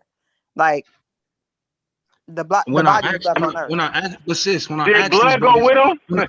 when I ask these brothers these questions, it's very simple. You But get it. he said he don't. He's doing, like, All right. I don't know what game these cats is playing or what they think they can play with me. Oh like, my God! Now that's the game. Now that's the game accusation. I got you. why you bro. playing it? Like, why you playing it? Yeah, I'm I not already playing know no you game. can write. I'm addressing all your questions. Yes, you do. When you ask me I'm questions, addressing you're all of your playing questions. games too. So because I'm not addressing it the way Yeah, you but you're want me to playing address games, it, or the way that the Right, that's one called rest playing address games. it, so now I'm playing games, huh? That's called playing Yeah, I games. know. Now look, I know. I'm so laughing look, at you too. let's get back to the basics real fast, because this is the question that they're asking you that you kind of like playing games with. Yeah, okay, I'm playing games. So it's real simple, right? So like you said, answer the question. So did your Savior, which you agree, he laid his life down, correct? I already answered that. Yeah, he did. Okay. Right. Damn. So you answered it once. You can't answer it again for clarity. I just did. But you ain't playing games, though, right? Okay. But I just answered it again for clarity. For a third time for clarity. Okay. So now, where'd you learn that from? That he laid his life down. So you asking questions to nitpick? Now bro? look. Now he gets upset when I say source up. Where'd you learn that from? That he laid his life down. The Bible. When did you ask me to source up? What question? Okay, wait. Specifically, relax. What question did you ask me to source up at on? this point, so I can source I up. think you got him unbiased. I think you got him unbiased. I think you got him. I think he got you unbiased. I think he got you. You're sure. At this point, it's not becoming. You're sure. At this point, dude. Look, dude. At this point, you fucking a live up, dude. At this point, because you're becoming belligerent like a motherfucker. Like we're all having fun, we're talking, and you're the only one angry right now. Yo, can I say something? I just don't like clowns playing games. Wait, focus. I got him on the ropes. Before you say this, I got him on the ropes. So my man, you learned he laid his life down from the Bible. You said, right? Yeah, scriptures. Okay, was that the King James Bible? Yep. Was it written in English? Yep. Okay. That's the same Bible that says Jesus, not no Yahweh Shai, anything like that. It says Jesus. Right. Okay? Right. So when I when we say Jesus, you know what the hell we talking about. So now, when I go to the New Testament, I go to the Gospel, right? When I go to the Gospel, I go to Matthew's, John, right? Luke, right? You're Jesus Christ. He tells us, or he tells the priest, to baptize, to preach in the name, one name, of the Father, the Son, and the Holy Spirit. When is the Father name ever called Jesus, brother? Hey, focus, you can go, bro. I cut you off. You go in. Yeah, that's what I thought. Okay, so my thing is this. We ain't never going to change this man's mind. We ain't never going to. You should have a conversation to change nobody's mind. And I wouldn't want to on this panel. I wouldn't want to use this panel to try to shake his faith or destroy what it is that he believes in. You know what I mean? Can never do that, bro. We're not trying to do that. Y'all can never do that, bro. Nobody has that power, bro. Right. But he'll do that to us. I don't even know what you stand on. Yo, what you talking about? Do what to you? Everything that do what to you? I don't even know what you stand on. I ain't even ask you about what you stand on. When we Man, if you're a Christian, then I get why you talking like that. I get why you talking like that if you're a Christian. I got a question though. Can I finish? I got a question. Oh, go ahead. Please, thank you. So, background. Background. Okay. So, with that being said, like, look what he just said. He said, "Yeah, oh yeah, y'all never." That's impossible. So this particular time, it's fruitless. Like, you know what I mean? Like, we literally sitting here arguing about E's and if J's existed, and like, come on, bro. Like. Now you see how we feel when we be going back and forth with you over the tedious shit. Yeah, but tedious. My shit be fact. I'm not up here arguing E's and J's. I'm up here arguing plan to destroy people. See his and language, how it's bro. backed up by eugenics. I'm not up here trying to, you know what I'm saying? So, y'all be trying to put me into a box. Oh, you nation, right? So yeah, so what you feel about the Navy being? Y'all try to put me in a box. I always tell y'all not putting me in no box. We gonna argue and we gonna debate based upon everything I know and everything that I've learned and everything that I've studied. But that's neither here nor there. The point is, we're not gonna get the change. You feel me? With this, you know what I mean? So I think DJ, hold on one second. For us to when do you go into conversations with grown individuals, DJ, to try and change people, bro? When do you do that? Like I didn't come on this panel, right? I didn't come on this panel to try and change your thoughts, nobody's thoughts. I came on here just to give understanding of what I understand concerning the topics that's being discussed. Right. I'm not trying to change your thoughts. My mission is never to come into no panel, live or unlive, to change anyone's thought. I'm coming to present information because when I talk, right, especially if I'm in control of everything, I'm coming with sources, bro. That's what I do, and that's how I move. I don't just preach. I'm not that type of individual. So what I say, I can back it up. Whether you accept the source or not, that's a whole nother situation, and that's on you. Oh shit! But I'm gonna definitely come with some sources to back up what I'm talking about. Honestly, I'm not even. And then sometimes you gotta go back and you gotta deal with the J's and the E's and the Y's and the I's because you gotta deal with the language, bro. Okay, let me say this real quick. I think he's interpreting our conversation as us trying to change your mind when we're just talking, like we're just having a discussion. Right. Focus. We're not trying to change focus. We're not trying to change his mind. Focus. That's why I jumped on. I didn't think y'all was trying to change my mind. I'm not saying focus. We're not trying to change his mind. Yeah, why you say that, Focus? What I'm saying is you're not going to. That's the point. Nobody's trying to. So whether you're trying to or not, at this point, it's fruitless. So like these little nitpicky things that we arguing about E's and J's, to me, off to a tangent to where now we're talking for an hour and a half about little minor. Wait a minute. So we should only discuss the things that we all agree on? Point off, like, wait. About this. So we should only discuss the things that we all agree on. Or the things that he want to talk about. Yeah. What? I mean, whatever you want to talk about, DJ, I'm with it, bro. Let's go. The things Let's that change we it all up, agree DJ. on. Let's change it up. I'm with it. That again? I said, are you saying that we should only discuss the things that we agree on? Because we always disagree, and I don't think it's ever anyone's we goal. should debate things with more substance, because at the end of the day, these type of arguments, which is really fruitless. And then, what's the goal? To shake his faith? Oh, we're going to bombard him with all of these facts, and then at the end of this, hopefully, we will have the goal is to better understand everybody's position. Like, you know what I'm saying? Like, this is this man's belief. This is what he believe in. You know, people do it. We do it with this condescending tone. We jump niggas. Oh yeah, you religious, huh? You know, and to me, it's fruitless. And because at the end of the day, we're not going to change anybody. And then he brought his religion into it.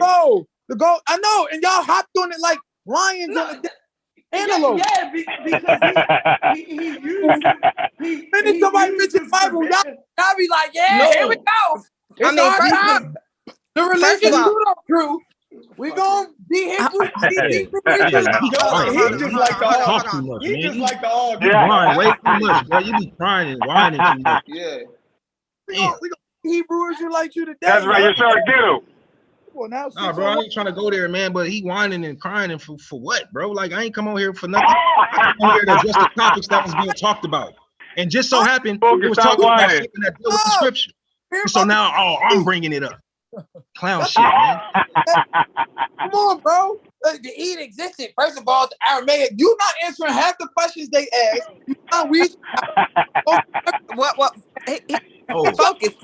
So now you want to have this conversation, DJ. You answering questions with a question. Focus. He wasn't even directing that comment at you. He wasn't even directing that comment. Amber. Let them go, Amber. Let them go, Amber. I think he said I wasn't addressing the Arabic. So I mean, because he thought that your last comment was toward him. He thought you were saying he was whining. So I guess it's better to argue on the panel. I'm talking about you, DJ. I was talking about this guy named Chef. Yeah, but you see, but hold on. You just gave this long speech about how well, it's focus already foolish, tore his ass but you up, was though. ready to jump right in and attack as soon as you thought he was talking to you. Focus tore his ass up. I don't even know DJ, man. I just been listening, man. Like, damn, here you go. Nah, Another one? Yo, I have hey, yo, DJ tore you up, though, you sure? That's what's up, man. He got me. They got me. They try to hit me with Islam. You know, I grew up in the nation. Yo, they bro. Hey, you sure? Focus. DJ tore you up, you sure? He said, you don't answer questions. Hey, man, you got that one, bro. This all started with I'm gonna take a knee like Porter did. I'm gonna take a knee like Porter did. I'm saying this started with homosexuality in Japan. That's how we got that. That's how we ended up down the road. Yeah, but your boy Michael, he started bringing in the scriptures and things like that, man. So don't put that on me. Yeah, because Michael knows the scriptures. Because it turned. Well, I mean, but don't put it on me like I came in here trying to change up the whole narrative. No. We're just talking about how the conversation got to this point. Yeah, how like, it got to where we are. Yeah. We started right there. Then you refuted the fact you disagree with Catholics being Christian. Then that became an argument. So then he brought up the edict to show you that the Catholic. Then that's how we ended up all the way down the damn rabbit hole. Yeah, man. I'm actually, man. Like I said, man. I appreciate the topic, man. And I'm cool, man. Like it's all good, Chef. It's all good, even though you over there ranting and shit, man. You know, it's all good. It's always good with me, bro. I do this. Yeah, I mean the pastime, dude. So you know. I don't know you, bro. I don't know any of you brothers outside of social. I come around more often. I understand the temperament and how you guys move and roll. So me being defensive is just me just getting to know you. You know what I'm saying? I'm gonna be like that in person as well. Like you can't be playing games with me and I don't know you like that. You feel me? You ain't never checked with the pseudo killers? Sure, you never. Nah, bro. This is my first time. This is my first time tapping in, bro. No, not here. Like the pseudo killers and shit. We do like a little YouTube and shit. Pseudo killer. Me, Chef. No, he never heard of it. No, I'm telling you, I would have been in y'all chats and all that. Yeah, you know Unc though. You know Unc. I think y'all you know Unc. Y'all know Unc. Man, listen, man. That's who y'all be rocking with, Unc. You heard of it. Hey, man. Unc is the godfather. Real black atheist, man. Real black atheist. Elder, man. He an elder in the community, so I give him respect. Hey, yo, you sure? I got a challenge for you, my man. What up? I want to challenge you, okay? Because now that you confess, we all heard it. When you read the English Bible, and when it says Jesus, you know it. They're talking about Yahweh, right? Okay. So I want to challenge you to prove to me that Joseph. You can have DJ Focus help you. That Joseph is the biological father. No sweat. According to the King James Bible. No sweat. Yeah. You got your Bible in front of you. Yeah, for me, that's an easy body bag, bro. He got his Bible in front of him. He just put it up. I had a question though. maybe it's. I wanted to know how, like, where if you read the Bible, where did you get in the Bible that he was hung on a tree? It's in Psalms. It's in Psalms. Yeah, Amber. The word cross. The word cross is also translated as a wooden stake, and in the Bible it also says tree. In the Bible, it does say tree. Yeah, in the Psalms it says something like a cherry that was stone or something. Yeah, it's in there. It's in there. Okay. Yeah. It said later on in the Old Testament and the New Testament also. Yeah. It said twice. Yeah. See, certain things it's like this. The way that the Most High showed me as I was started to walk with him is to deal with the foundations of everything that I'm looking at and I'm dealing with.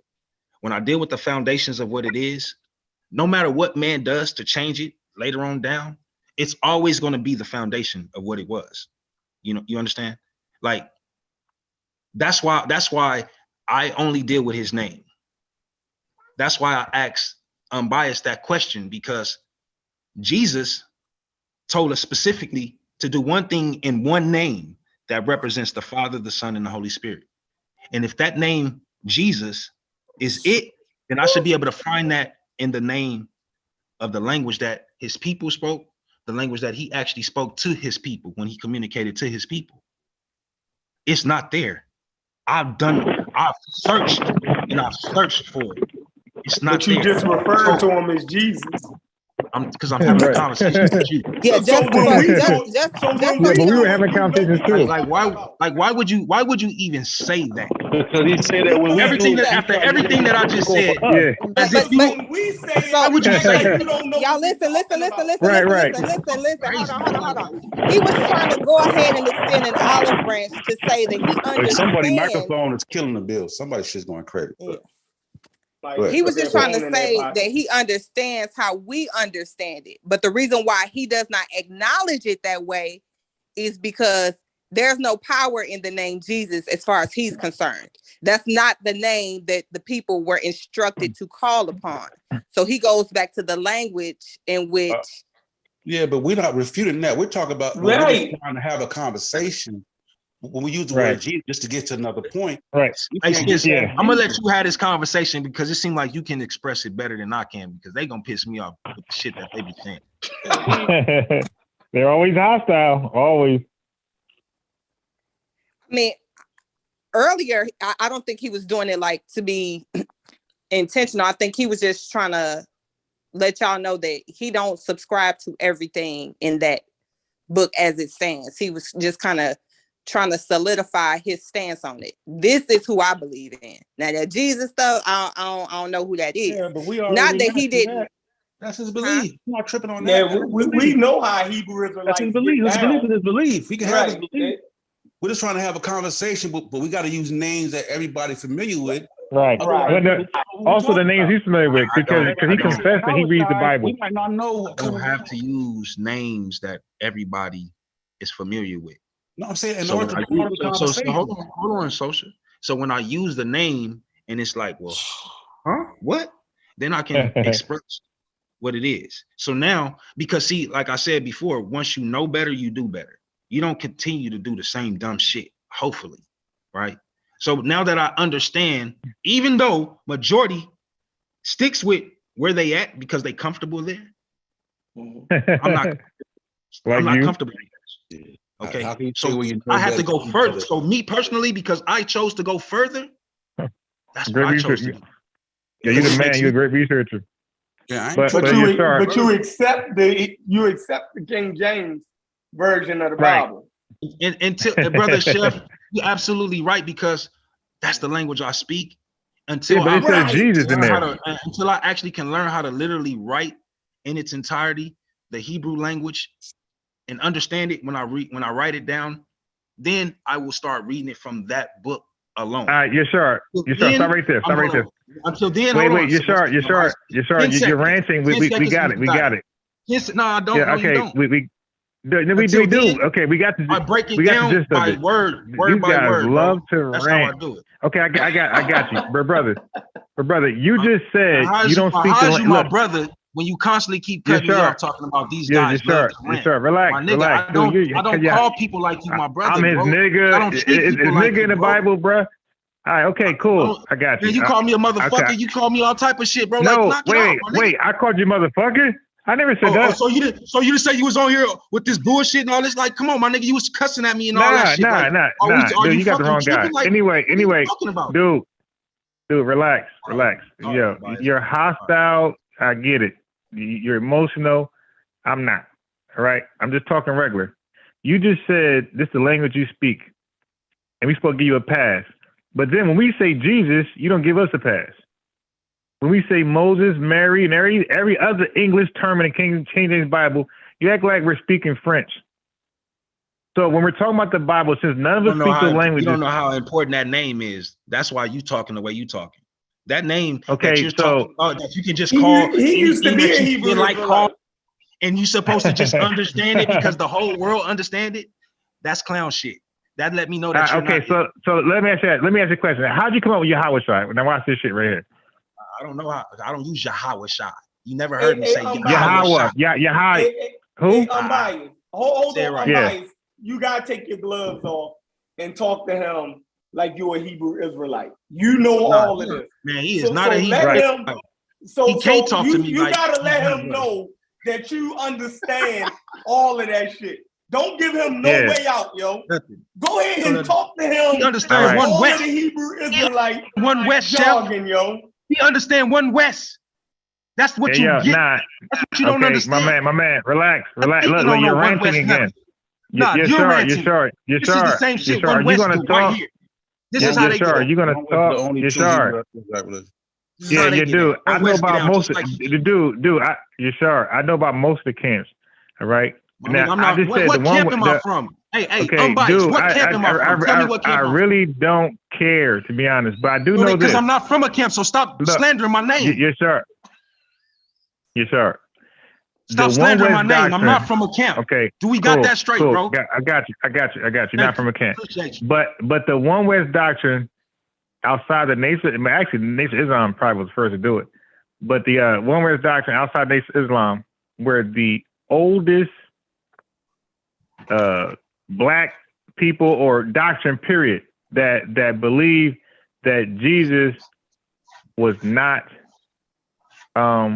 the biological son of Joseph. Okay, so whatever you believe in, that came that. So okay, I'll say it slow. The thought that Jesus was not the biological son of Joseph came from the One West doctrine before your doctrine, and the Nation of Islam before that doctrine. And maybe some sects of Islam, Orthodox Islam. So I'm not even done with the thought. I'm not even done with the thought, my man. I'm gonna mute you. Because now you're talking over. 2 minutes uninterrupted, bro. Okay. 2 minutes uninterrupted. My man can't even understand what I'm saying, because it's real simple. I had to mute his ass. It's real simple. I'm saying, he keeps saying One West doctrine. I'm saying the thought that Joseph was not the biological son of Joseph came from the One West doctrine first, from what I know in the Hebrew, family doctrine, and the Nation of Islam before that. Dude, if you're not affiliated with the One West doctrine, then just prove to me real fast how whatever doctrine you believe in was before One West Nation of Islam, and you got it. I will bow out. Okay, you can unmute yourself. Go ahead. First off, I don't deal with One West like that. I ain't learned from One West. I don't know what you're talking about when you talk about if you don't believe that Joseph is the father, then you're dealing with One West, and I need you to show me, like, what the hell is you talking about? What the hell is you talking about? Why are you assuming? Why you just couldn't ask Yashar? Hey, Yashar, hey brother, do you know this? I just did. No, you didn't. You just assumed that I got to ended with that. West. No, but in the question, I said, if you hear from them, prove it that whatever you believe in was before that doctrine. I didn't get shit from One West, so I can't prove nothing according to One West. Sorry. Okay, so he's saying that thought originated with One West.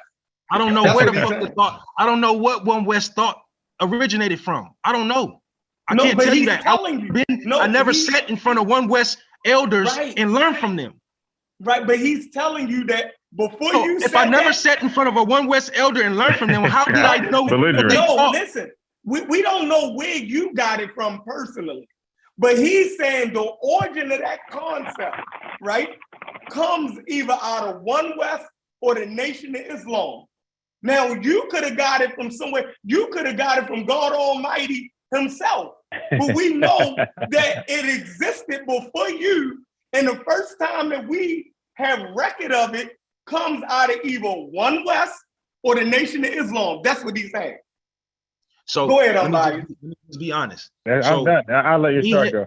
Me sitting amongst my brothers, and they having conversations and about things that's above my head. It's like they'll say certain things, and I'll be like, "What?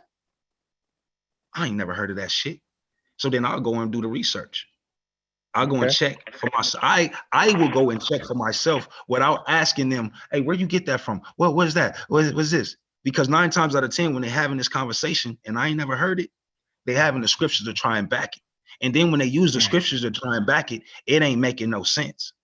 But because the fact that they said something that I ain't never heard or thought of, now I'm gonna go and do my due diligence and get the understanding that I need.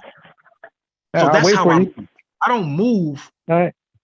So go ahead, man. What you waiting on? I don't want to cut in, but can you drop the number unbiased for Lynn? I don't yeah. I'm gonna I'm going to nah, go ahead, you can finish your shot. I'm going to send him the number and his Facebook. So only thing that I'm saying is no, I didn't learn it from nobody.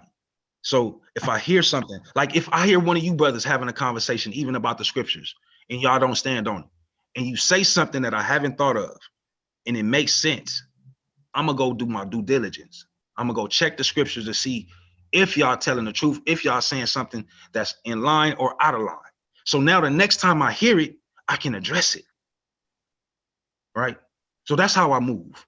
I don't sit in front of no man and learn, because I can do my research just like you can do your research. I can pick up some books and read just like you can. I can look up words that I don't understand just like y'all can. That's how I get my understanding. But he's saying that the Nation of Islam had that knowledge before you. So, however, I mean, a lot of people had knowledge before me. I don't claim to be all knowing of everything. I just know what I know. I understand what I understand, and that's not everything. From reading, right? Right. From studying, absolutely right. That's the only way. That's the only way that I can learn. Right. You telling me shit don't help me. Right. So again, that's what he's saying. That when you were studying, somehow you came across the same information, right? That one Western Nation of Islam had already propagated. Because look, what I stand on, right? I stand on books outside of the Bible, outside of the Apocrypha, like the Book of Enoch, Jasher, Jubilees. One West don't stand on those books. It don't matter, but y'all still got similar beliefs, right? One West does. Wait. So what I'm saying don't matter because you just want to make your point clear, right? One West it's not about understanding what I'm saying. No, it's just about making your point clear, right? No. So do you agree that y'all got similarities? So what he's trying to say is, I'm not gonna have a conversation with you because I don't want to. So you saying that y'all don't have similarities? I don't even know because I don't sit with Muslims. I don't sit with these people and talk to these people like that to know if it's a similarity. If you sit with them and you hear me and we say the same thing, then you can say yes, we have a similarity. That's what he's saying. So they just trying to say based off of what you said and expressed that it's similar to the One West doctrine.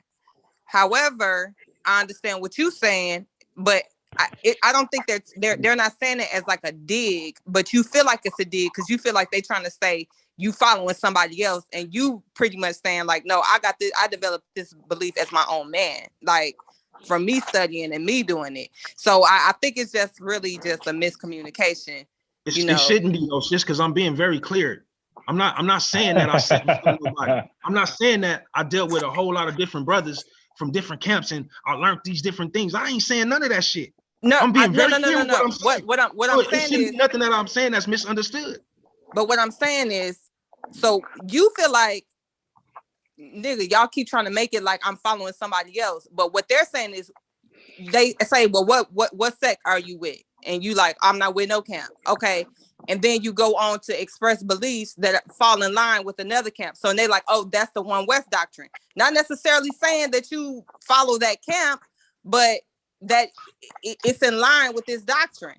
And it's kind of like you like taking it a little personal, which I can understand, but they're not necessarily saying like you was sitting at somebody's feet and following them.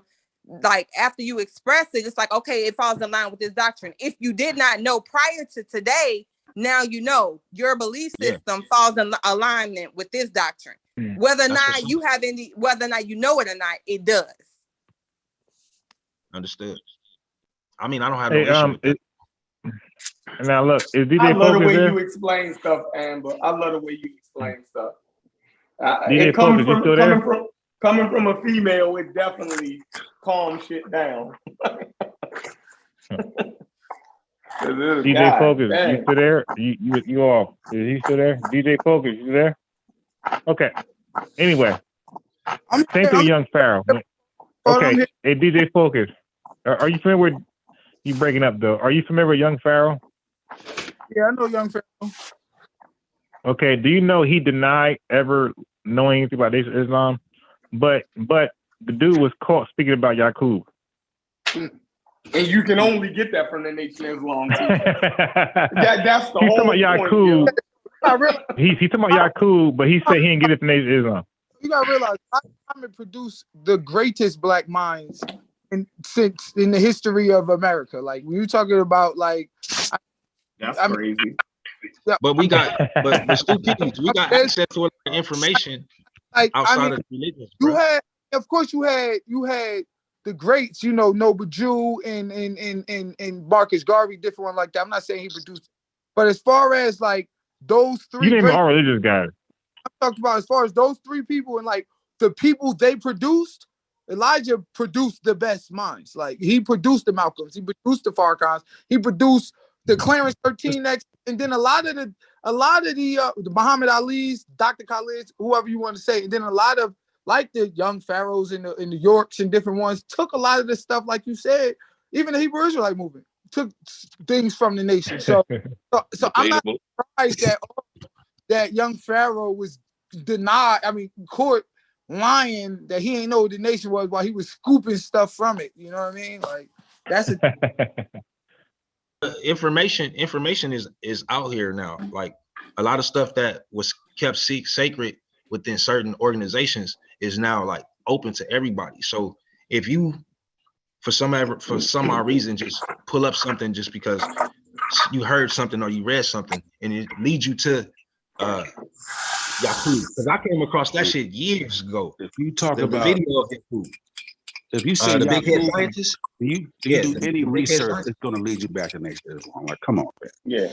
The slightest little bit of research, you will end up back in. So wait a minute. So Right. Now King Social. So the most now minute research. So now you dismissing science, and you saying that's that not science. Hold on. Let me ask. Can I ask my question? Like, I'm that's not saying science fiction. Man, can I ask the brother a question, bro, before y'all go in? Science don't talk about Yaqub. So if you look it up, it's not going to lead you back to science. It's going to lead you back to Nation of Islam. I'm not saying he exists or he didn't exist. I don't care about the argument. I'm just saying if you look into Yaqub, you research it, it's going to take you back to Nation of Islam. Right. But okay, so when I seen it, it took me back to Dr. York. Okay, then you keep going. Who was Dr. York? But see, but hold on. The Nation of Islam was before. That's the thing, King Social. That's the thing, Right. King Social. Like, once I got to Dr. York, ain't no digging no more. Fuck that. And you call that research? That's some bullshit. And you call that research? That's straight bullshit. And I'm not about to sit there and deal with it. Like, no. Why you talking about Dr. York? The nigga 80 years old. Like, But see, now to hear you say, King Social, real talk. To hear you say that information dealing with Yaqub and the big head scientist actually comes from the Nation of Islam, that's something that if I actually choose to do the research, I'm pretty sure I'll find it. That's all I'm saying. You got confirmation bias. No, but I'm not knocking. No, I'm not going to agree because I ain't done the research. Only thing I'm saying is that's something that I've just learned or I've heard. That's something that will actually, if I was really into it, I will go and do the work. Yeah, that's what I'm saying. Because I'm not, we agree. I did it myself. I'm biased. I haven't spoken for a while. Can I say something, please? Then we agree, bro. Please, can I say something? I haven't spoken for a while. Sheffrin. Yo. Sheffrin, I hold you accountable for something that just happened a while ago. What's that? Let me tell you what I hold you accountable for. Get that nigga. You have a teacherless scholar up here talking about Hebrew Israelite and telling you that he doesn't have a teacher, that he learns everything on his own, and he's professing to be an expert, and you didn't stop it right away? You understand what that means? He stands on nobody's shoulders except himself. His authority is himself. The dude said he does not have a teacher, does not have a camp. What he knows is he who teaches himself. No, Sheffrin. Yes, sir. Sheffrin, what you should have done when he said that? What you should have done when he said that? You should have said that his expertise doesn't mean shit then. Oh shit! There you go. Now see, Sheffrin. Q your jar. No, man, No, it's cool. he dude giving it. said he did I'll say wait. that. Explain to me now. Come and tell me which shoulder you stand on. And you I come stand. here professing on your own shoulder. You stand on your own 2 foot. Your Okay. knowledge is the knowledge where your brain alone. Mhm. Let me stop. I stop. Let me Yeah, mute myself before I get Can I address him real quick? I'll only take 2 seconds. Who I stand on and who I learn from is not myself. I stand on and I learn from the Holy Spirit. Right. I didn't even say that. That's who my teacher is. That's where I get my confirmation from. You understand? Wait, a So spirit? Wait, hold on. Wait, hold on. The Holy Spirit is a spirit now? Because remember with Mary and the Holy Conception, that was all angels and stuff. So now you also deal with spirits. The Holy Spirit, brother. He said that earlier. Yeah. He said that The earlier. Holy Spirit that you're speaking about, bro, has nothing to do with what I'm I talking will about. not utter next word So from. what do you speak about? He You has said when a you say Holy relationship with the Spirit, what is Holy that? Ghost. So the I Holy think- Spirit didn't impregnate Mary, bro. No, I ain't talking about that. I'm talking about when you say spirit, when you say Holy Spirit, what is that to you?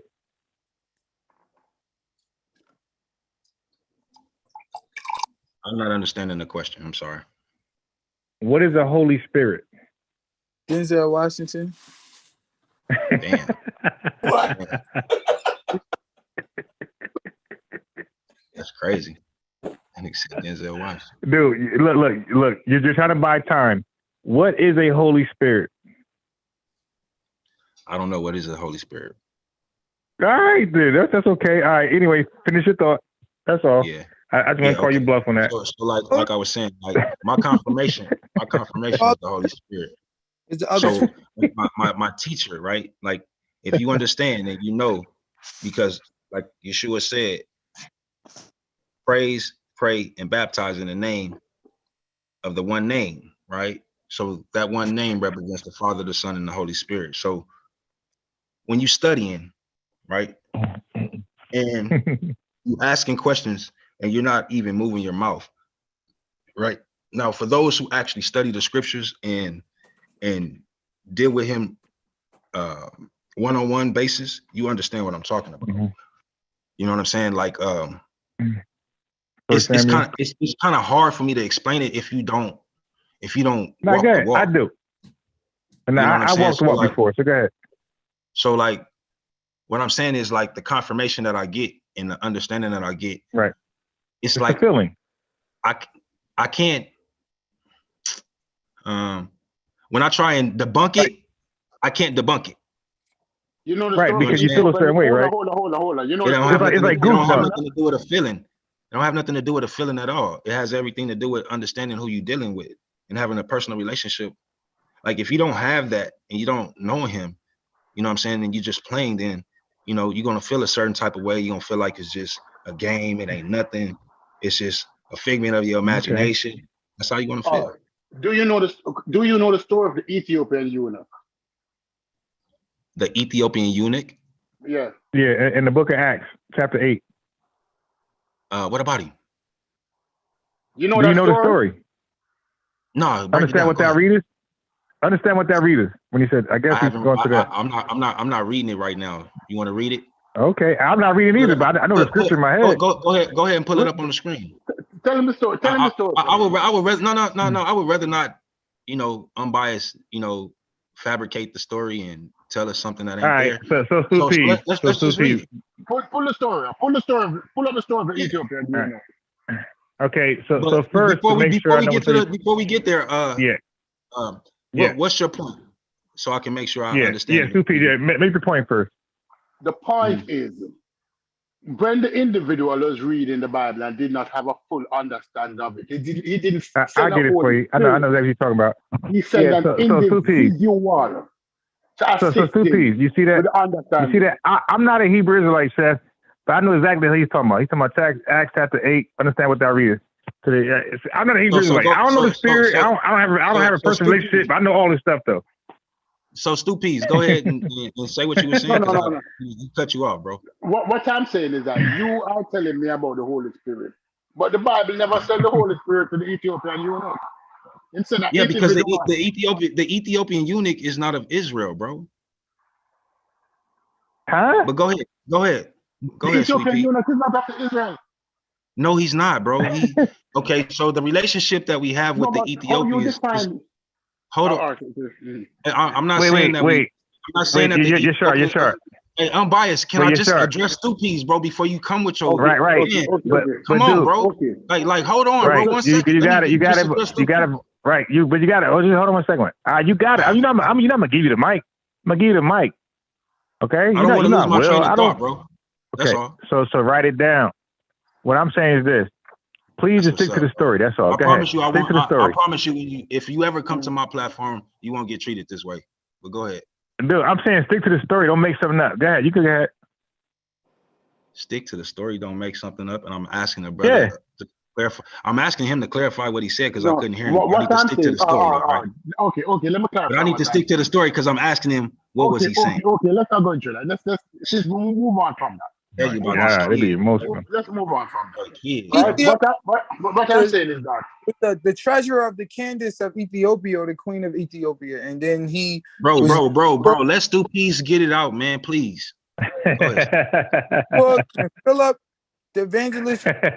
Bro, I don't need to pull up nothing. I just need to hear what Stu Peas has to say, man. Why do y'all respect Stu Peas? I mean, I'm not talking. No, but he was actually done. It's your brother. He was actually done. Excuse me. I can't even hear the question, bro. Can I hear the question? I'm biased. I can't address what I didn't hear. Okay, why have you so angry? God damn, bro. But not it's a nice Tuesday night. Somebody woke up. Stop talking, bro. I know this is your platform, but let the brother get the question out. But why are you so angry? Bro, I'm not angry at all, bro. Are you implying that the Ethiopian? I mean, you can act like you want to act all you want. That's on you. Hold on. Please. Go ahead, Stu Peas, man. I'm listening. When I mentioned the Ethiopian eunuch a while ago, you said he was not Hebrew. That's why he didn't get the gift of the Holy Spirit. Absolutely. To help him interpret it. All right. Absolutely. I'm done. Thank you. Oh, he did get the gift. Wasn't he baptized? Then he asked to be baptized by Philip the evangelist. Okay, but why did Philip come up to? Why did? How do I know unless you teach me? And then Philip said, "Okay." Right. And then he taught him, and then he was like, "Oh, now that you have taught me, Mr. White Man, can you?" The Holy Spirit fell upon him, right? Right. And then he got the Holy Spirit fell upon the eunuch, bro. Yeah. Yes, about the eunuch. Yep, the Ethiopian eunuch. It's basically saying he was down with them Africans till the white folks came, and then once the white folks taught him the book, he was like, I'm down with y'all now.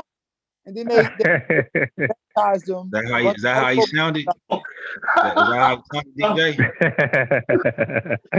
DJ? Yeah, but Ethiopian, no, he wouldn't receive the Holy Spirit, bro. Yes, he would. Wait. So you want to do a Pentecost real fast? Can we read that scripture for you? Somebody read the scripture, please. Read the scripture. Pull it up. All right, let me get you Acts chapter 2. Okay, I got you. Oh my God, this is light right here. Yeah, it's light work right here. Yeah, you got the right one tonight. Yeah, I do.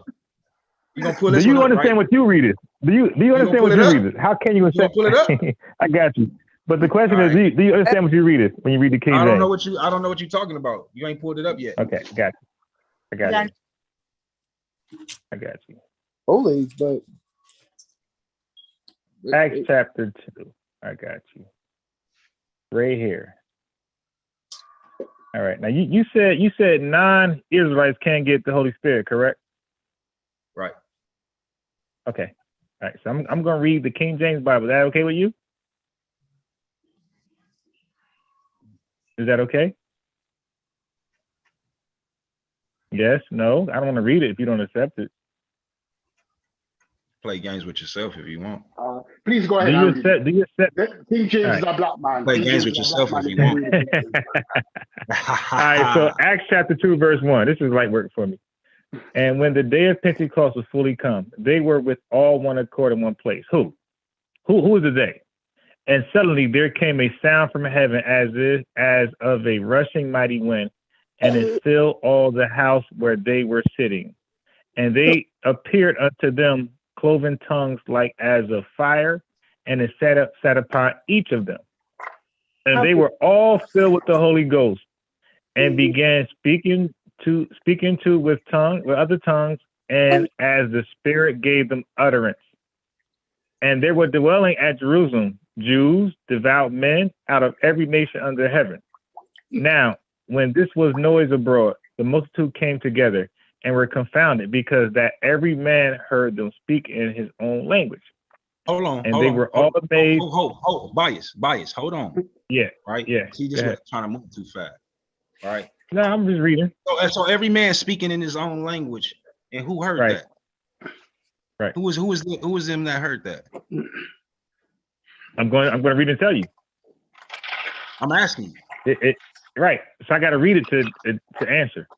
All right, we're gonna see about that answer. Okay. All right. Verse 7 says, and they were all amazed. And so we're getting to the they, right? Because the they, the them, the Bilderbergers, it's going to explain who they are. It says, and they were all amazed and marveled. I'm biased. Is that in Acts? Yeah, it's Acts chapter 2, verse 7. I'm at right now. Paul wrote that. That's not Acts. That's Acts chapter 2. Acts. That's what I said. Acts chapter 2, verse 7. What's up, man? I'm being sarcastic, man. Okay. And they were all amazed and marveled, saying one to another, behold, are not all these which speak Galileans? And how hear we every man in our own language where we were born? So now it's going to tell you who's actually the people. Parthians and Medes and Elamites and the dwellers in Mesopotamia and in Judea and Cappadocia and Pontus and Asia, Phrygia, Pamphylia, and Egypt. Even Egypt is in here. And the parts of Libya and Cyrene, and strangers of Rome, Jews. So we got Jews also amongst these people, Jews and proselytes, Cretes and Arabians. We got the Muslims. We do hear them speak in our tongues the wonderful works of God. So now, we just heard who was speaking in tongues. So I'm going to go back. It says, and they were all filled with the Holy Ghost and began to speak with other tongues as the Spirit gave them utterance. Who are these people? I'll read it again. Parthians and Medes and Elamites and dwellers in Mesopotamia and in Judea and Cappadocia and Pontus and Asia, Phrygia, Pamphylia and Egypt and the parts of Libya and Cyrene and strangers of Rome, Jews and proselytes, Cretes and Arabs. We do hear them speaking our own tongue, the wonderful works of God. So the Spirit was so it's clear the Spirit was poured upon all these people who are not Jews, because Jews are also included in this. Hold on.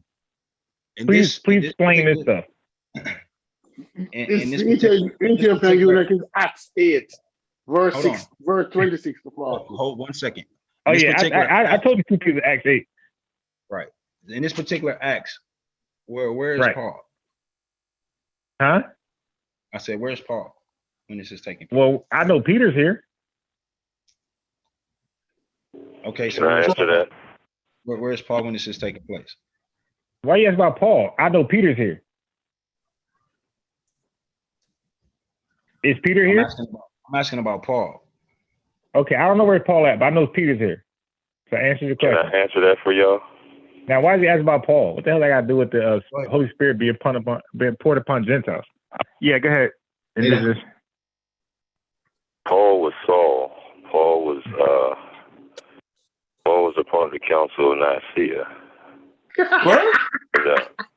And all of that. So he was Saul at the time, there, brother. Anyway, I want to answer another question that you had for the time. It's all sticking to topic. Wait, hold on. Wait, let me satisfy. Savior, Acts 8:30 to 40.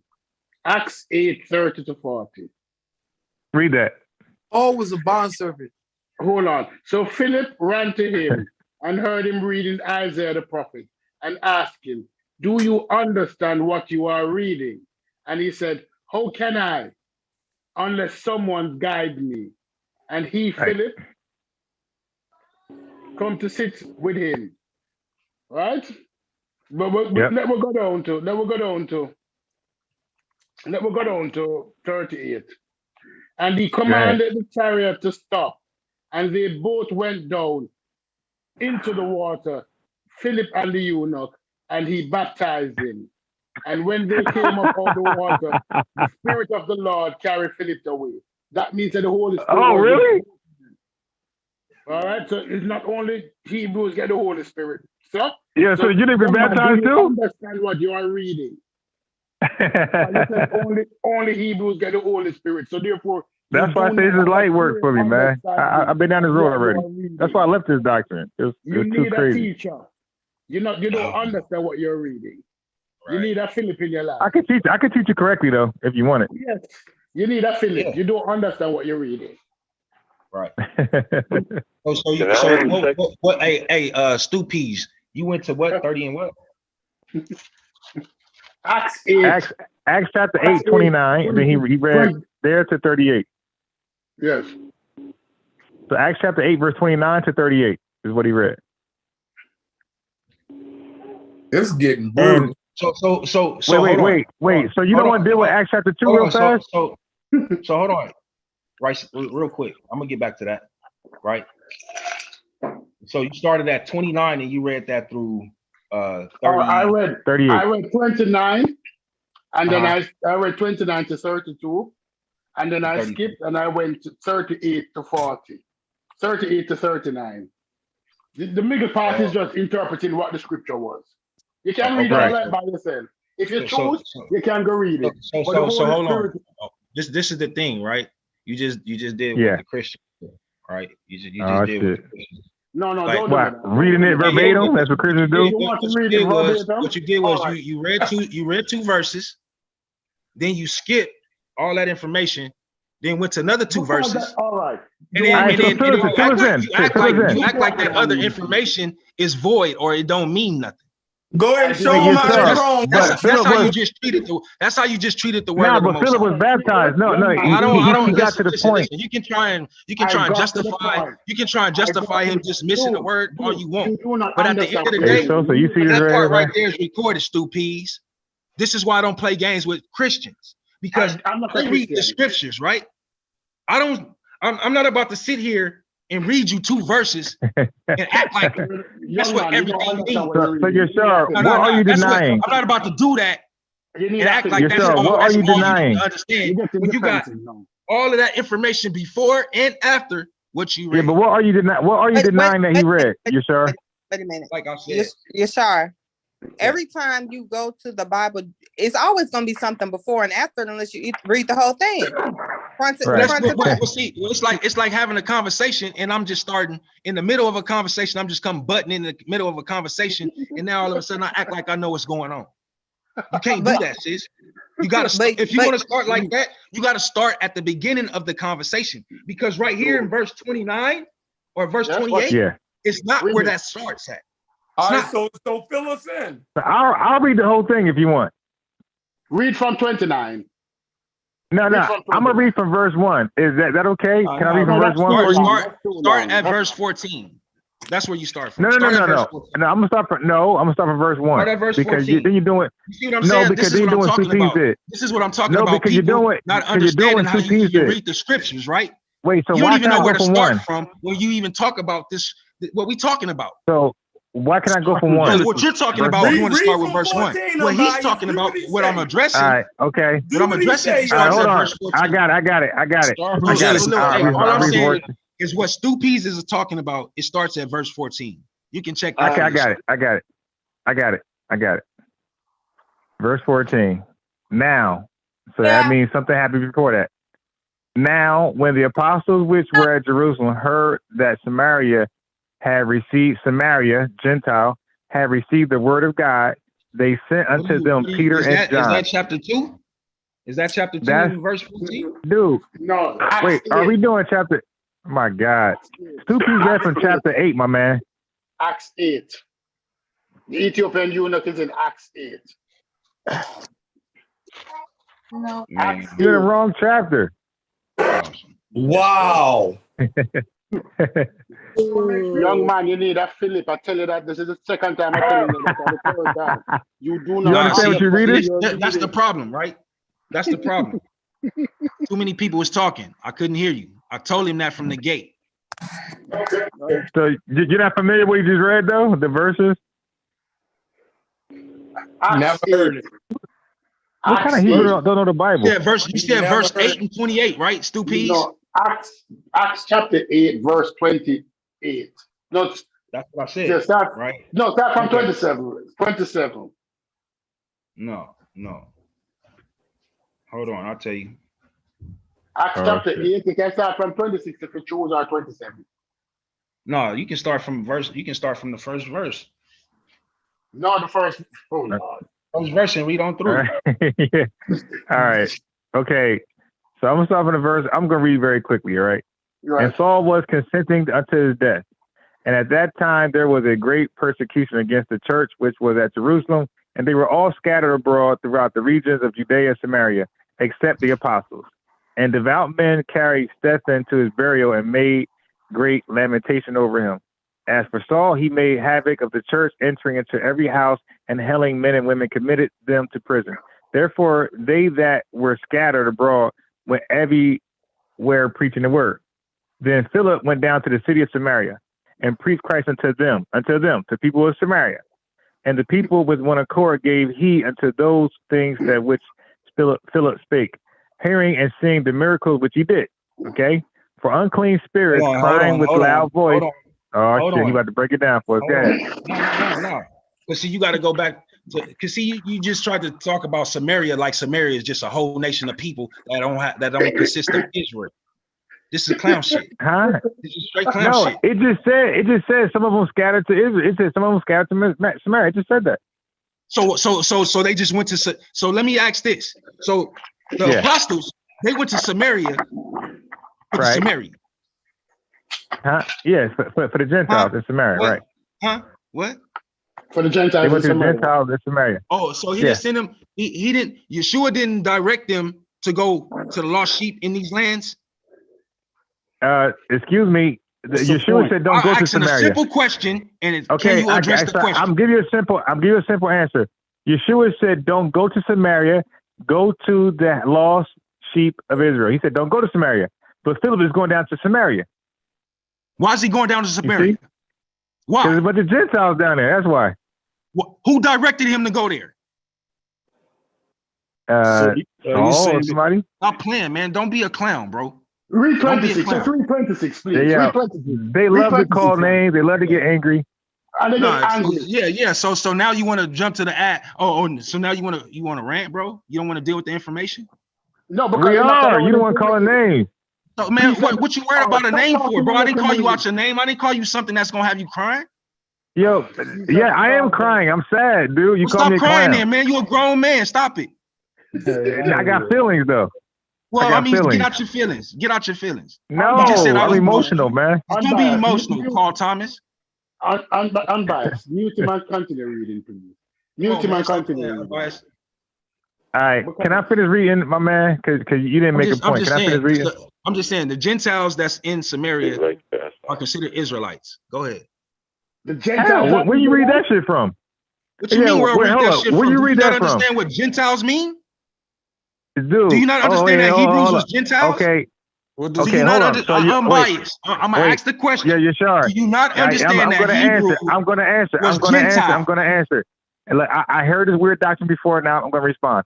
So, are you telling me everywhere I read Gentile, it's talking about Hebrew Israelite? Okay, no, I got a question for you. You don't answer a question with a question, and I didn't say everywhere Gentiles was. I want clarity. I want clarity. Look at this guy. I didn't say that. I didn't say that. So stop putting words in my mouth, dude.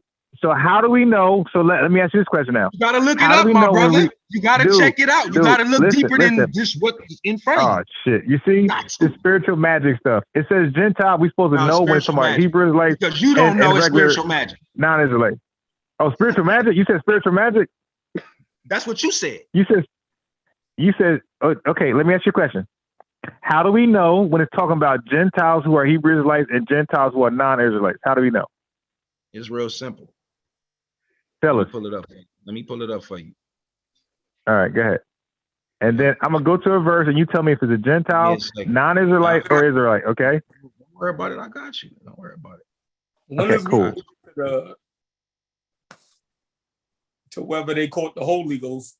I know, right? We about to switch the conversation. Watch out. No, they be making shit up, bro. Where are they going? Where is they live? Where they say they live? Right. Yeah, they make shit up as they go, and they think it works. Dude, it's not gonna work. Okay. I can clear this up for y'all if y'all wanted me to. You know what I'm saying? Just give me a second. Yeah, go ahead, brother. Clear it up for us real quick, like you did the last time.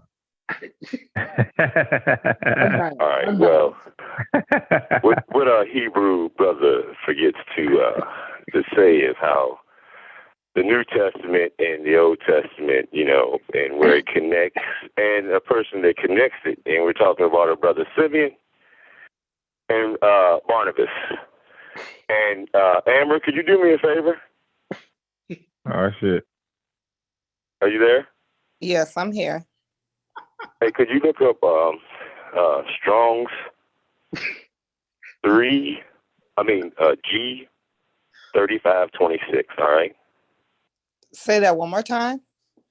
Strong's, like in the lexicon, Strong's G 3526. All right, and don't tell them what you see. All right, just keep that to yourself. I just want to go, you know, bring that out, and I want to show y'all how. G 3526. Okay. Okay. You got it? Mm-hmm. All right, you see what I'm talking about? All right, now hold on. Now look, Barnabas and Simeon were called Niger. All right, it was also Lucius, Manaen, M-A-N-A-E-N. Okay, and then Saul, who later became Paul. All right. And they were called Niger at the Council of Nicaea. Now, Amber, could you scroll down? Did you check? If you can see, the origin of the word means dark in color, right? Yes. All right. Now, a definition of Niger is a Christian. Okay? This is according to Strong's, okay? Not me, Strong's. All right. And then not only that, but the word Niger was pronounced if you look at the pronunciation, Amber. It's nigga. N-E-E-G. What's the comma up top? The apostrophe. B-E-R. N-E-G, semicolon E-R. Mm-hmm. Or whatever, however You said semicolon, you mean apostrophe, man. Pronunciation, Niger. Okay, so it's not Niger, it's Niger. Okay, I told y'all 2 years ago that they just couldn't pronounce the word. The motherfuckers' tongues don't work right, so they said. So every nigga is a Now, Christian. anyway, this blackology is serious. Hey, hold on. Let's go back to Acts 13:1. So I'm unbiased. I want you to read that one, my brother. Acts all right, I got you. 13, chapter 1.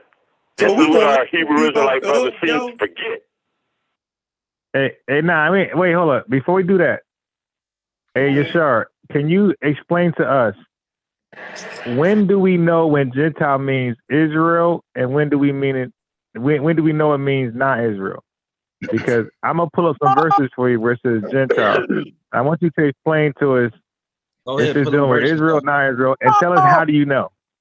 Fill those verses up. Now, Chef, I know how he knows, because when it's cursing them, it's non-Israelites. When they're getting a blessing and getting the Holy Spirit, it's a real Israelite. That's how they know. Is that what it is? I tell you, this dude need a Philip. You have this dude inside here, you know, and this dude tell you that he's teacherless. He teaches himself. Oh, come on, man. You still on that, man? I thought we Of course, because that's important. You were wrong about the Egyptian. I mean, the African eunuch. You were wrong. He was baptized with the Holy Spirit. Go ahead. Go ahead. And received the Holy Spirit. Go ahead. Pull up those scriptures, bro. I'm waiting. Which about Philip being baptized? No, I thought you was talking about the Gentiles, but if you want to go to Philip, that was John. Yeah. Let's close one chapter. I'll find it for you. Hold on. Wait. And this, you can do that. Find it for me. But right now, let's do one chapter. Yashar, do you believe? Are you accepting that the African eunuch was baptized? Yes or no? Was he baptized? Yeah. Did we read it in the scripture that he was baptized? Yeah. Yep, sure. I didn't read it with you. What you read, bro? I got it. Okay, Acts chapter 8. Let me go down because I heard that thing loud and clear. 26 through 40. 26 All right. through 40. So yeah, but I'm gonna read 39. And when they were come up out of the water, the Spirit of the Lord caught away Philip, and the eunuch saw him no more, and he went on his way rejoicing. But Philip was found at Azotus, and passing through, he preached in all the cities till he came to Caesarea. So the eunuch and Philip went in the water, and they came up, and the Lord caught Philip. No, you have to read from 28, please. 30. You have to read from 38. You missed out the important part. Read from 38. Okay. Yeah, so 38 says, and he commanded the chariot. Wait 1 second. And he commanded the chariot to stand still. And they went down both into the water, both Philip and the eunuch, and he baptized him. So do you accept that the eunuch was baptized?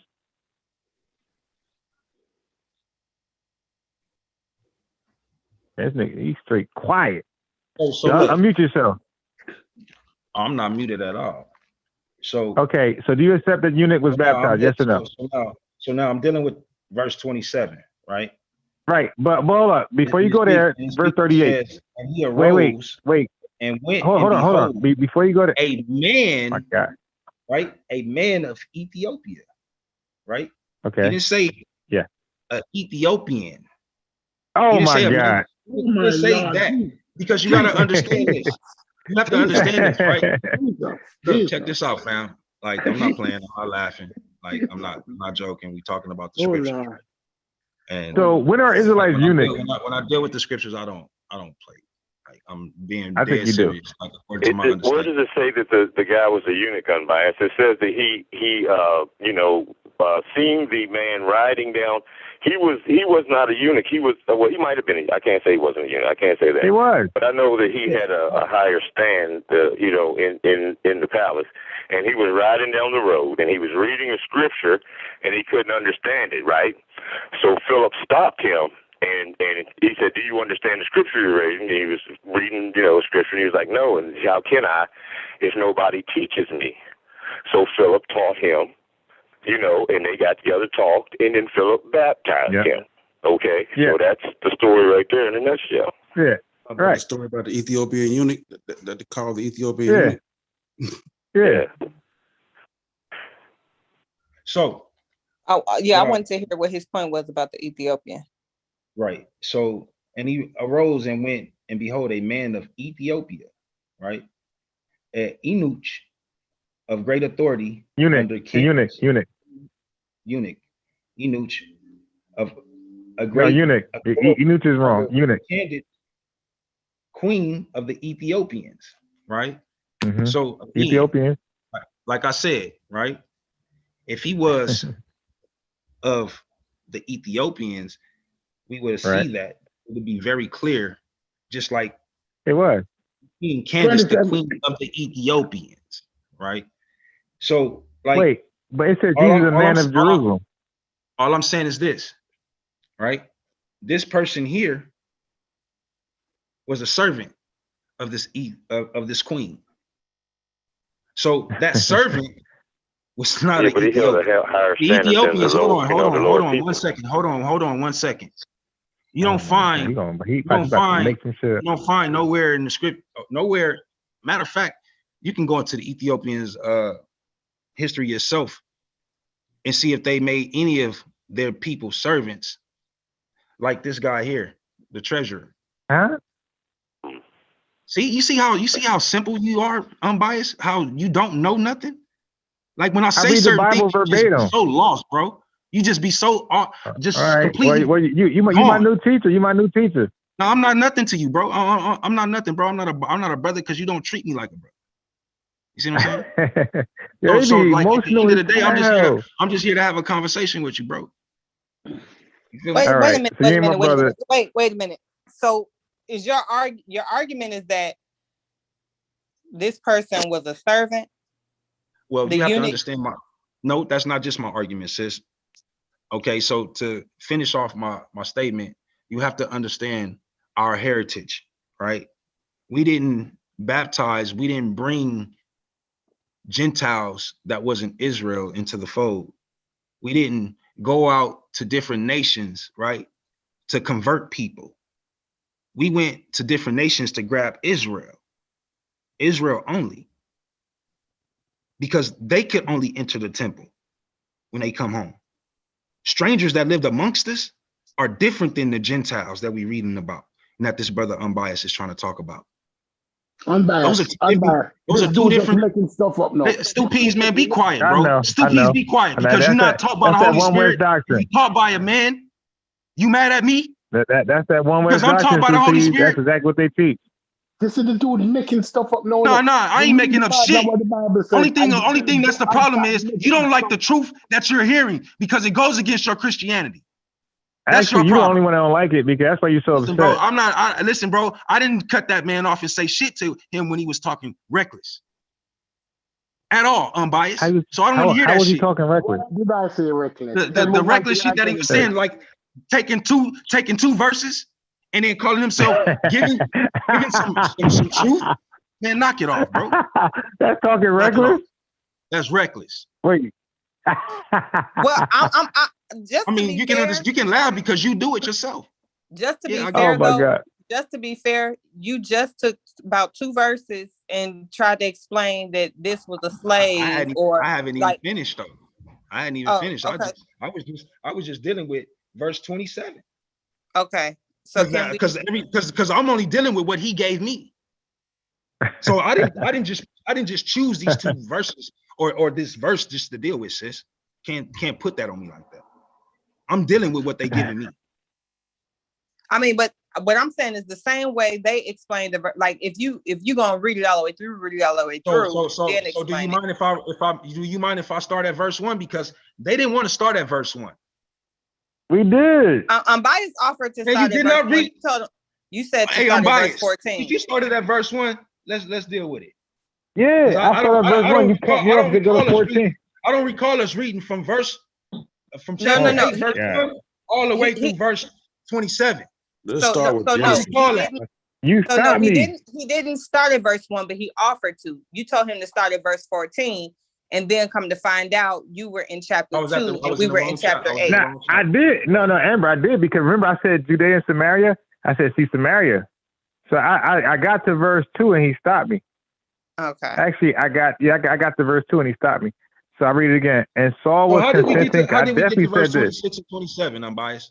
Because I didn't. That's what stupid. So I'll answer your question. That's where stupid started at, because verse 26 is dealing with the eunuch. So he went straight to it. That's why I started from there. It's like how you went to 14. You want to go straight to it. Remember, you didn't want to go to 1. Oh my God, bro. So this right here, this person right here, this servant, this treasurer is an Ethiopian. Actually, I read all the way to verse 7. The treasurer that we're talking about, this eunuch. Yeah, that's the Ethiopian. And you want me to get that different? By blood, he's an Ethiopian by blood, correct? Yeah, I can go to lexicon. Show me where that's at. Show me where you got that from. Unbiased. All right. Okay, cool. I got you. So now I'm gonna go to the blue. I'm gonna go to the Blue Letter Bible. Is that cool with you?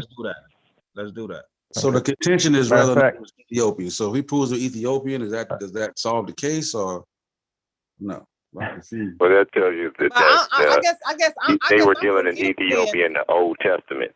No, I'm saying like this. So him showing, if he showed that he was Ethiopian, does that solve the argument? And then everything is status quo, like everything is good from that point on. It's showing me that my understanding was flawed. All right, good. That's good enough. Okay.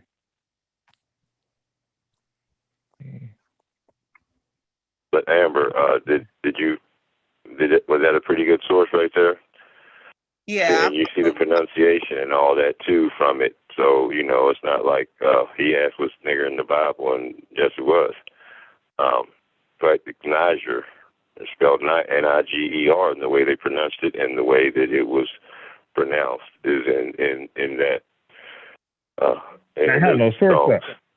So, like Unbiased is getting ready to pull up, the old Greek, or this was the Jewish Bible version.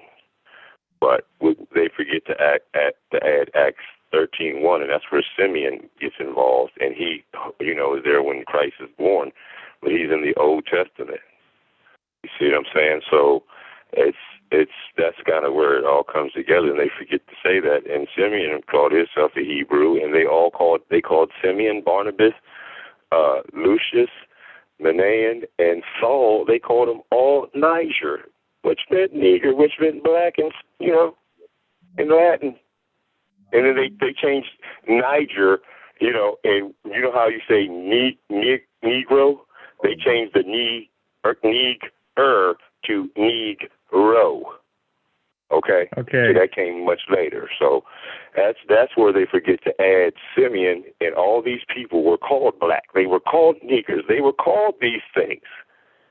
That's not. And then you keep on everybody letting people say that they white and all this stuff. Man, if you can't go by what your Bible tells you, you got to bring up the scriptures from your Bible. If they talking Bible, bring up your scriptures. But what do that got to do with the Holy Spirit and him saying that on non-Jews can't catch the Holy Spirit, yo? That's what we're trying to figure out. Now we're trying to show this nigga Ethiopia. So here we are. We are Acts 27, right? That's crazy. That's we have the NASB lexicon.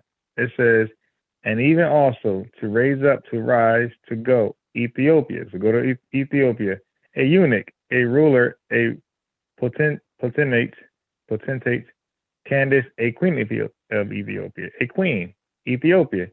Usually Rel, which that also demonstrated that, and upon. So we're dealing with a queen and her servant, an Ethiopian queen and her Ethiopian servant.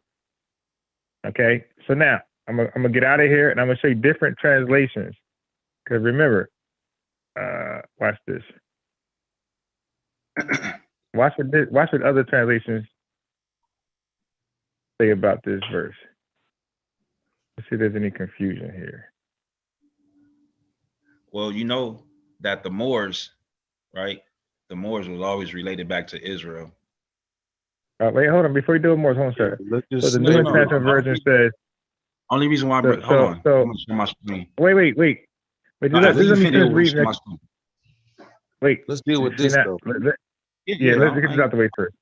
So the New International Version understands to say. So he started out, and on his way he met an Ethiopian eunuch, right? New Living Translation. This is what the Jehovah's Witnesses use. So he started out and he met the treasurer of Ethiopia, a eunuch of great authority under the Candace, the queen of Ethiopia. The eunuch had to go, blah, blah, blah. English. And he rose and went, and there was an Ethiopian, a eunuch. Okay. So the Berean Study Bible. So he started out, and on his way he met an Ethiopian eunuch. Okay. Literal Bible, same thing. And Ethiopian eunuch. King James, a man of Ethiopia. I'm telling you, this type of language, I can search this in this Bible, and you'll see that this means somebody from the land. Question. That's not. Good question. Why are you bypassing who had come to Jerusalem to worship? Why are you bypassing that? What do you mean? He's not bypassing. I'm asking a question because this is what I was talking about. Hold on, bro. But do you agree? I'm trying to communicate with you, bro. If you stop cutting me off, bro, you won't. What they got to do with this guy being Ethiopian? Hold on. Can I have a conversation with you without you cutting me off, bro? No, but saying, do you agree that he was Ethiopian? Hey, Sosha, be quiet, man. I'm not talking to you at this point, man. No, I don't agree with what you're talking about. Okay, so now new American Standard Bible. Hold on, man. So wait. Let me just finish this. Let me just finish a few more, and you got it. I'm asking a simple question about this last. Right. So let me just let me just to worship. When did any Ethiopians or anybody outside of Jerusalem in any land come to Jerusalem to worship us that was outside of Jerusalem, bro? Dude, I'm going to show you that in John chapter. That's why you're trying to cut me off. That's why you constantly keep talking over. Wait a minute. You don't want to answer my questions, bro. You don't never want to answer my questions, unbiased. That's clown shit. Hold on. Because from what I read, it said that he rose and he went to Jerusalem to worship. Right. So I mean, and I heard him say earlier. Can I make the point? Because that's what I was talking about. The last sentence is what I'm talking about, and I couldn't make the point because he wanted to talk over me for a reason, like he's doing right now. All right, so what are you right. trying to say? I got it. Okay, go ahead, just go, Can I man. make the point? Go ahead. Appreciate you. So look, the point is this: when you go back into Israel's history, you don't see no outside nation. You don't see African nations. You don't see Asian nations. Shit. You don't see.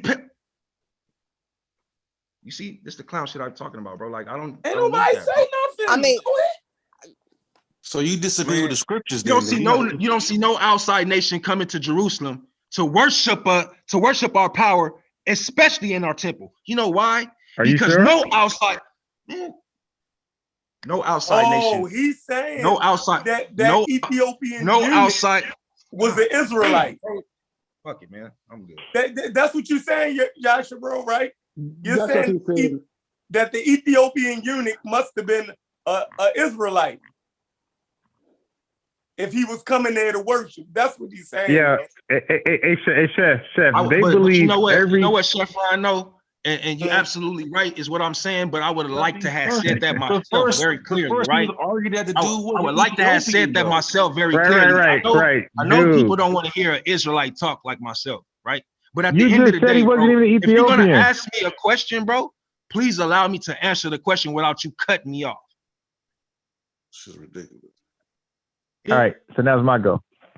So, Chef, they believe, I said it earlier, they believe every Gentile that found favor was a Israelite. And every Gentile who did not find favor, who was cursed, that was not an Israelite, that was an actual real Gentile.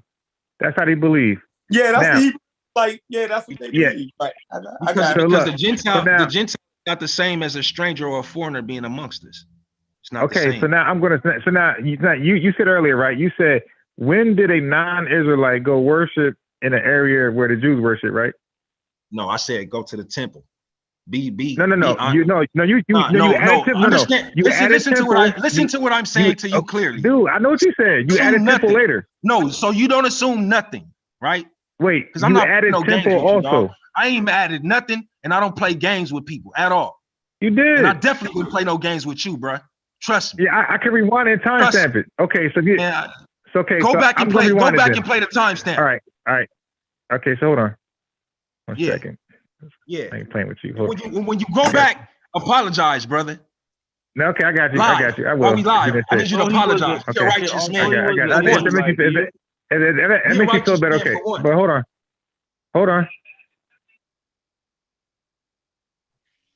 Make sure get it real fast.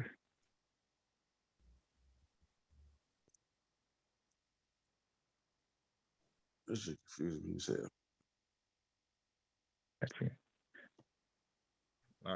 When you got people who is faking the funk, you know what I'm saying? Because we can never get to the damn answer to the real question. We end up sidetracking on other missions and shit. 20 different ones. Yeah. On the way, we try to figure out one thing, then there's like 8 other theories coming. It's like, damn. Okay, Chef. So look, can I ask you this question, Chef? Chef, here. If the Ethiopian was a Jew, why did he need Peter to teach him? Wouldn't he be like in the same position like this Jew? No, he wouldn't. He was in Ethiopia. He wasn't in Jerusalem. Hold on. Let me just play the audio. Stop being ignorant. Stupid. Act like you got some understanding. Wait, hey, Stupid. Let me play the audio first. Yes, that you coming with. No, before you play the audio. He was in Ethiopia. Before I leave the you can't be in Jerusalem. It's just gonna be an argument, and then be a treasurer in Ethiopia for the queen. The dude is very that don't make no belligerent. sense. That's how he had to learn. That's what I'm saying. That is not what I'm saying. No, that's what you're saying. That's the question that you're asking. That ignorant shit. The question that I ask is, why didn't the Lord send the Holy Spirit to the Ethiopian eunuch, just as how he sent the Holy Spirit? That's not what you asked. That you just rephrased that, man. Knock it off. That's what I was asking. What would it matter? If he was a Jew, he wouldn't need Peter. Right. He wouldn't need Philip. Our brothers is not honest when it comes down to this word of the Most High, man. And trust me, bro, we all accountable for what we deal with when we deal with His word. We all. Dude, you're skipping nothing. Do nothing, stupid.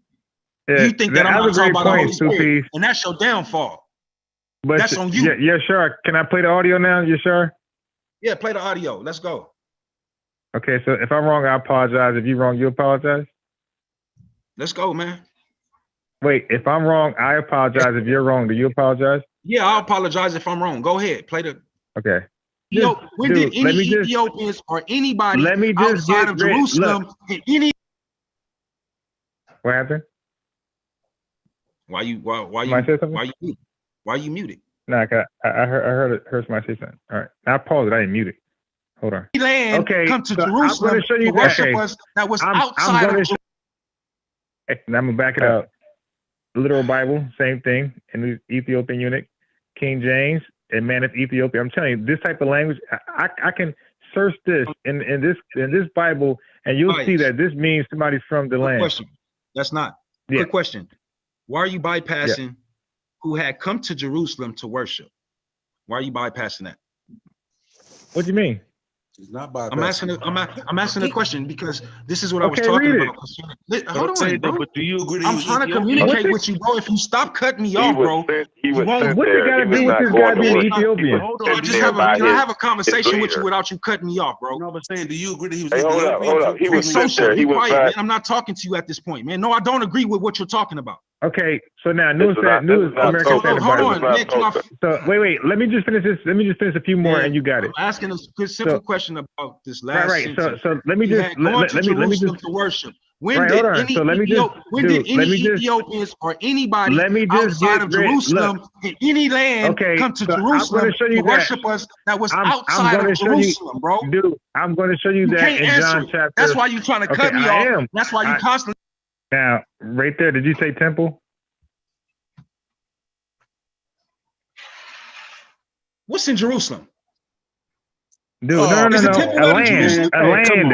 Is the temple not in Jerusalem? So now look, now he's gonna wait. Man, so now he's gonna add, wait. I'm gonna finish playing. Wait. I'm not done. This is what I'm talking about, being a clown. I'm gonna finish playing.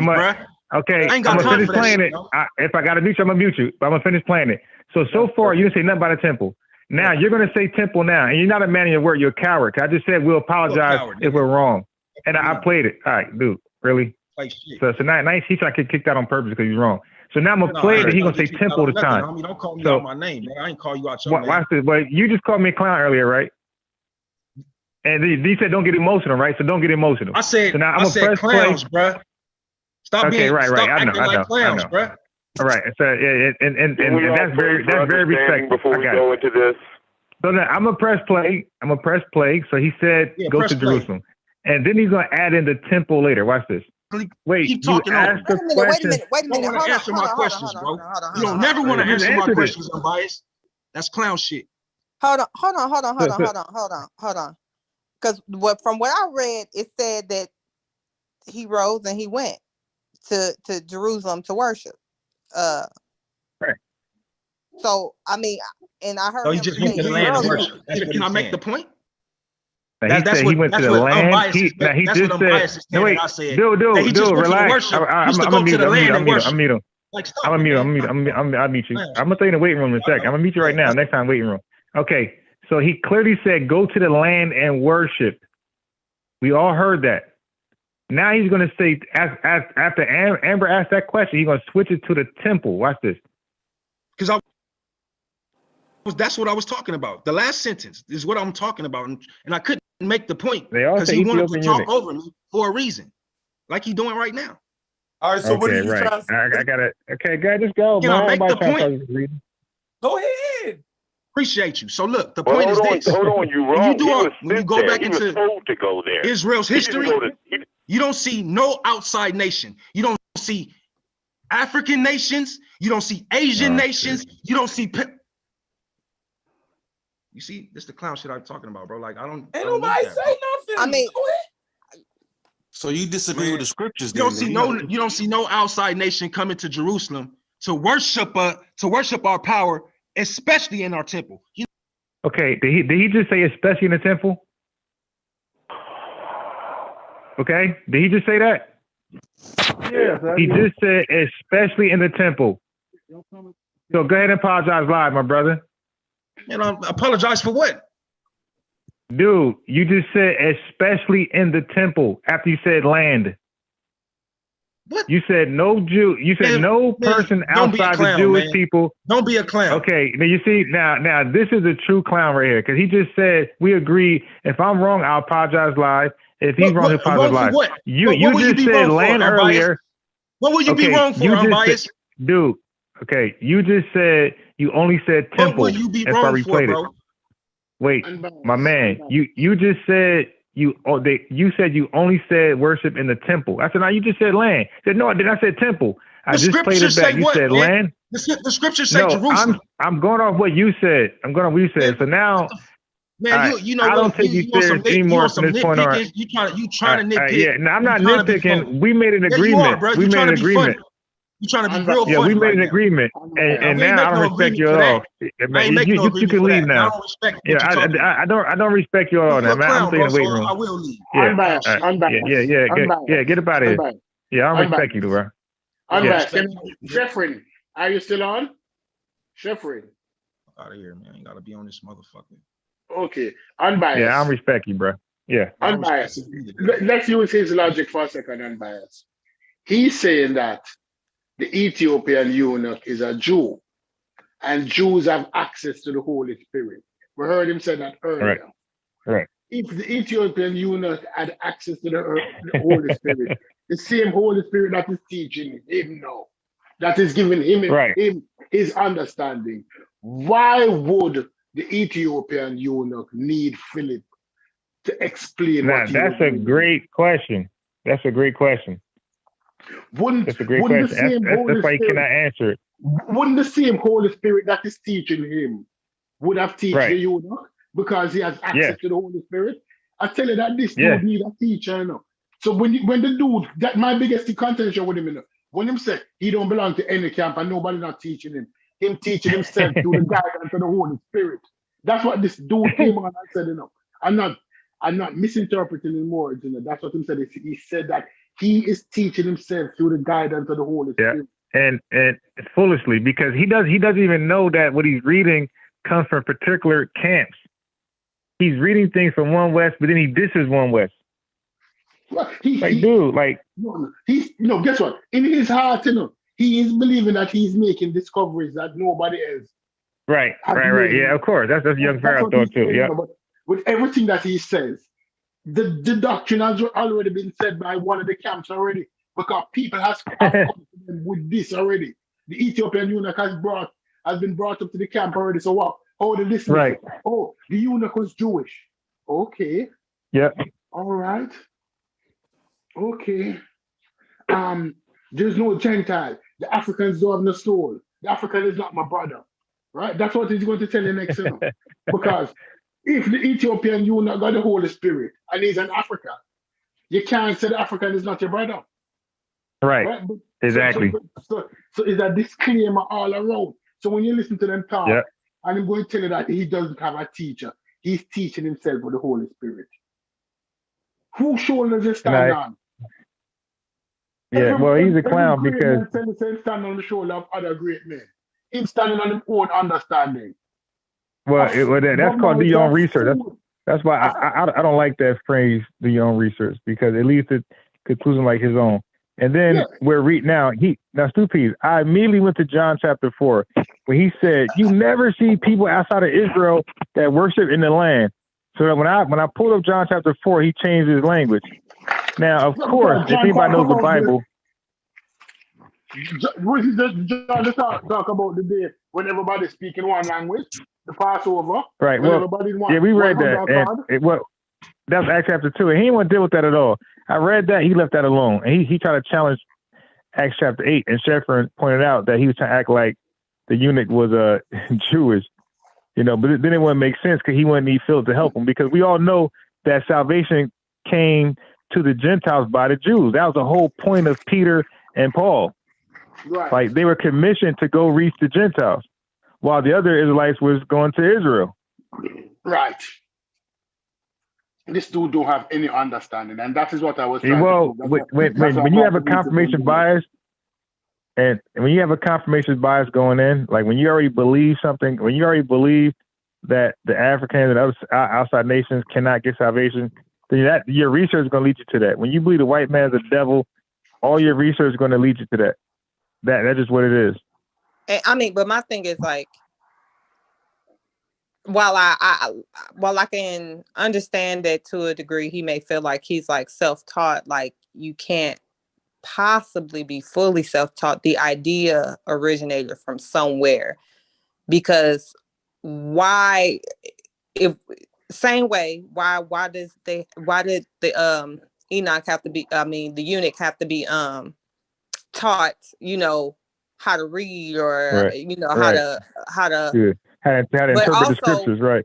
But also, if this is the word of God, why are we talking in riddles anyway? Why can't we just say it's, why I got to be the Ethiopian that really is at heart? Right, the Jew, yeah. Like why are we talking in riddles anyway? Why are some people identified as Israelite and then others is, well, no, it say they from somewhere else, but no, they wouldn't have been able to worship in the temple if they really was that. Like, no, that don't make sense. You know, like, especially when you could just make it plain, you know? Like, but he got a belief though, and that's what his beliefs say. So he ain't gonna accept nothing else, because that would change his, it would have to alter his beliefs. But he can't accept the agreement. I played it back, realizing that I could be wrong too. I was willing to play it back live. And I accept that, then you're gonna show that he's wrong about the other shit. So he gotta deny it. I'm gonna say this, I'm biased. For that part, I don't necessarily feel like there was a right or wrong. Like, how many times have we said something, then we thought about it like, okay, let me be more specific. You know what I'm saying? That's too broad. That ain't really getting at what I mean. I don't necessarily feel like he was moving the goalpost. I just really feel like he like, okay, y'all, you're not understanding what I'm saying. You know, like. It is, because if I say niggas ain't never come to Charleston and have beef with me, especially in my house, then I'm talking, niggas ain't never came to Charleston and had beef with me. It's definitely ain't coming to my house. So I'm using both of them are the bad. I'm saying both of them are the point of references. And you said especially not the temple. Yeah. You see? Yeah, it's the land and the temple. And I was going to easily show the woman at Jacob well, which any Christian would know that story, John chapter 4. I ain't been this stuff in years. I know all this stuff, man. I know I know where to go. Well, what I'm saying is, coming to the land to worship. It sounded more like y'all was arguing over whether or not he said temple. Even if he added the temple on, you know, that sound bite. Okay, you said the land, but especially the temple. So that's like in addition to them not coming to the land, they ain't even coming to the temple. You know, they definitely ain't coming to the temple. Like, I can get that and like building the argument on that, but it kind of started to sound like y'all was just arguing over whether he said temple too late, or like it really didn't matter at that point. The temple, you had already established that they're not even coming into the land. The temple was just another barrier that they, you know, you understand? Yeah, of course. Yeah, I don't care about the temple part, but it was an integrity thing, because he was acting like he only said temple. Because see, the thing is, Amber, it does matter, because the Gentiles never came into the temple. So he will be right in that argument. The Gentiles were never invited into the temple. They would be outside looking at the temple, but they never came inside the temple. So he'll be right. So that's why it's important to establish that, because he'll be correct. But the simple fact he said land first, now they ain't never coming into the land. And then when I pulled up John chapter 4, he started going into, the temple. And it's like, yo, just say my bad. Yeah, the land. See, but he can't admit anything, Amber, because they can't worship at all. It can't be the land or the temple. Because if they can come to the land, then that means that they're not Israel. That means that they are a Gentile. Because his argument is that only the Jews can worship in the land. But John chapter 4 is going to talk about Jacob's well. When the Good Samaritan, you know, all those people. Unbiased. You know what in the sound like? Oh, the Muslim talk about Mecca. That non-Muslim can't go to Mecca. You know, in Saudi Arabia, that part of Saudi Arabia, Mecca. Oh, non-Muslim can't go into Mecca, much as going to the temple. No, you're mad. You're mad. It's the same thing. But that's what Malcolm X really believed, though. Malcolm X really believed that white folks were not allowed into Mecca. Right, until he went there. Until he went there. This dude blew his mind. I'm be tripping, because we'll start on a pathway to show one point, right? And then while going down that road, they create like 7 other roads that veer off from the initial destination we're trying to go to. But honestly, I feel like that's like our fault. Like, we let people come say outlandish shit and shift the whole conversation. Like, you know, he come in and say Catholicism isn't Christianity. Those is 2 different things. And we had a whole fucking, like, it just went on from there. Like, when whole time, oh, you don't acknowledge Christianity, so therefore, fuck Catholicism. Ain't nothing Christian because Christianity don't exist in your world. You know, like, but we found that out 45 minutes to an hour into the conversation. You understand? Like, really, we be falling for the bait. Yeah, but it'd be crazy though. It'd be that. Then he say, "Yo, there's no J's in the Spanish language, bro." Then we show that. Keep going up.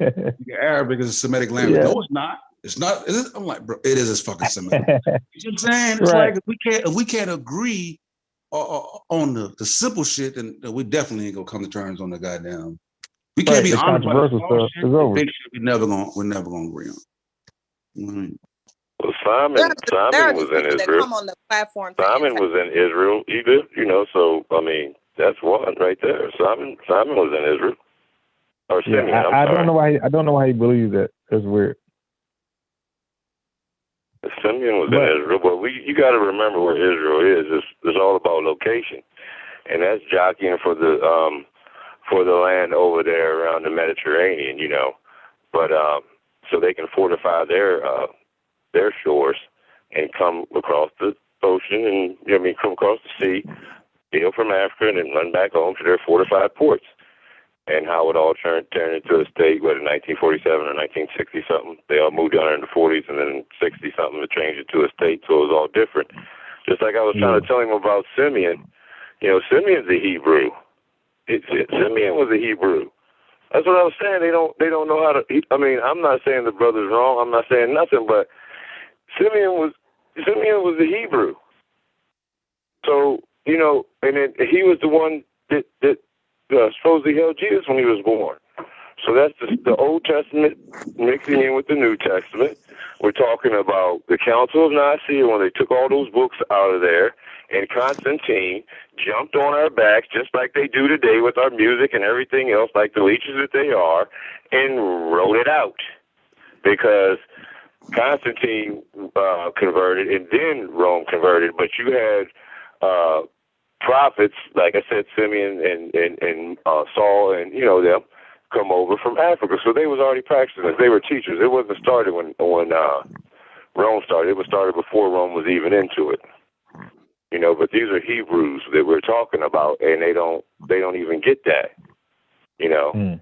So that's what gets me. I don't understand where they don't bring that in first. That's like when I was asking I'm biased to read Acts chapter 13. Verse 1, you know, it says it right there that they called them Nigers, and it, you know what I'm saying, and the pronunciation of the word and all that and strong. So, you know, like I said, those people could have been black over there in that land at the time. They could, you know what I'm saying, and mingling and mixing, because there was a lot of mingling and mixing over there. We've been mixing since mixing was mixing, and you know, that's, you know, you're taking with a lot of the whitewashing, as we know that there's a lot of whitewashing in the King James Version. They whitewashed a lot of stuff, you know. Even over in Egypt when you had Ptolemy and all that, you're talking about the gay stuff? Shit. Their first god was a woman. She was born pregnant, and she had sex with her son, had 12 kids and the Titans and all that stuff, and eating the kids. The one ate all his kids, and then somebody made him pick them up. All that shit started over there. You gotta remember that. You know what I'm saying? Arsinoe married her brother. She was a pharaoh of Egypt. She married her brother. That was Ptolemy. Ptolemy II. You see what I'm saying? But they can mix and they forget the whitewashing, and they take the word so literally that it blinds you and takes you away from the truth of the meaning of that scripture. That I think, even though it has been tampered with, God has preserved it enough for us to be able to understand where he was coming from with it. He who? You know what I'm saying? That damn rabbit hole. He who? Huh? He who? What part of he? What did I say he? I thought you said it's enough for you to understand where he was going with it. Well, the author, I guess you could say, or you could say God, or however you see it. It's your opinion. I mean, a belief is an opinion. You know what I'm saying? I was just trying to get some clarity. It should be personal to some extent on certain beliefs, but you know, I don't throw my religion out there in front of everybody. No, I'm not challenging. I was just trying to get some clarity. I wasn't clear on who he was. Oh, okay, yeah. Yeah, so, you know, like I said, if they started off with the argument right there, then they might have an argument, you know. But you're dealing with Hebrews in the Bible, in the New Testament, and in the Old Testament. You're having scriptures about Jesus in the New Testament and the Old Testament. And you have plenty of scriptures. Everybody says, oh, well, you know, Joseph wasn't Jesus' father. Yeah, and it says that in the scripture, too. We were supposed to have this conversation. I mean, it tells you that he was a spirit. But listen, he was a spirit first. Hold on. He was a spirit first. But listen, forget about just like Satan was a spirit, Jesus was a spirit too, and he was sent down here to spread God's word. Listen, forget about the belief. I'm just saying, like, that wasn't. We was trying to talk about homosexuality in Japan and how Christianity pretty much brought an end to the shit in Japan. And then we know those Asians are. We started trying to find out if this nigga was an Ethiopian eunuch, and if he was a eunuch, it's like, God damn, we done moved way away from the initial point. And it said it in his own. Unbiased kept on saying eunuch. It said it in his own book in the scripture right there, didn't it? Eunuch. You were saying eunuch. Was it saying eunuchs? Because I didn't remember that part, but you know, I'm not a. Yeah, I don't know if y'all caught it earlier. What DJ Focus was trying to do with Stupies. It was beyond the source. You know, of course, I do feel like Stupies, if he's still on the line, when he asked you for a source, you should have went and provided one. Because then when he got to reading, you end up going to your source of your preferred source anyway. So just to skip through all of that, is just get your source, because Google has multiple sources and it may not necessarily be confirming what you're saying. But his kind of point was, you could tell Stupies was ad-libbing. No. Listen. No, I'm here. I read the source. I went and read it too. I read it. Listen, this thing here. But what I'm saying is, you did go back and read it, but you told him to go Google it. He went and Googled it, and he said, I don't see what you're saying here. It doesn't say anything about there was open season on little boys, this, that, and the third, which was partially a dig really at the whole panel and how we was riding him for the language that he was saying about Margaret Sanger not being in there. But listen, it's not going to say open season, but when you read it, it explains that it explains how common it was. Right. I get what you're saying, Sosa, but what I'm saying is he didn't understand like the nuance of the difference in what we were saying. Now I understood what Stu Pease was saying, and it didn't say again, when you say that, stop making stuff up. See, so is he doing it on purpose though, Amber? See what I'm saying? Is he doing it on purpose? No, I don't think he was doing it on purpose. What I think he was trying to do was call us. Hold on. I think he was trying to call us to the carpet on not being as critical of Stupies for ad-libbing. Like, he had to ask them for the source. And then when he asked them for the source, Stupies like, Google it, instead of, which is what he do. Y'all could just look this up you could just go get the damn source that you're talking about and provide it. So then when he goes and finds the source and then says, I don't see what Stupies is saying. He didn't focus still here, Amber. He don't agree. I give you the source. Don't do that. Do not do that. Boy. I'm trying to add stuff. You do not be giving up no sources. For the source, all y'all got teaser and y'all forgot what source means. What do you mean? All who? All of y'all. Ain't no all of y'all, because if I'm asked for a source, I'm gonna provide one. Oftentimes I get tired of going back and forth and I just drop it on my own without nobody asking me. I asked him source, all y'all try to act like y'all didn't know what the source was. No, don't say that about I didn't say anything during that time. I was quiet. I was actually surprised that Stupi told you to Google it. I felt like that was unfair. No, you go pull the source and you prove what you're saying. I can tell you, Amber, you did say something. No, I didn't.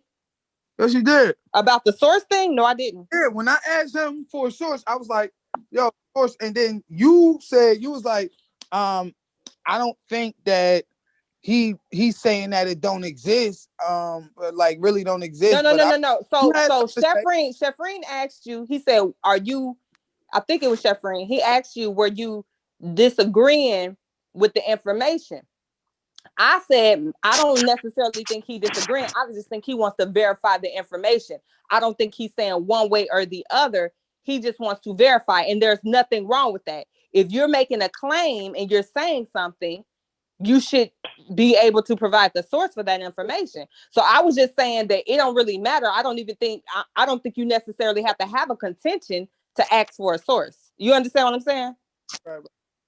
But I thought when he read what he read, Stupi's went back behind him and read the same thing and said how you misinterpreted.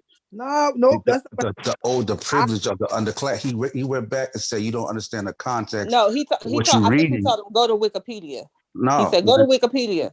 No, when he had made the statement about it being specifically dealing with the privilege, Stupi's went back and read the same statement and explained to him how the context was that, and he used the same reading that he was saying and just said that you don't understand what you're reading, and he explained to it why they were saying the privilege and what that meant. He was saying that he said that the privilege part was that the reason they were saying that it was privileged is because the guy was trying to make it seem like only the privileged could understand it. But he was saying that doesn't negate the fact that the commonality was on. And DJ Folk was saying that it was only it was a practice done by the privileged.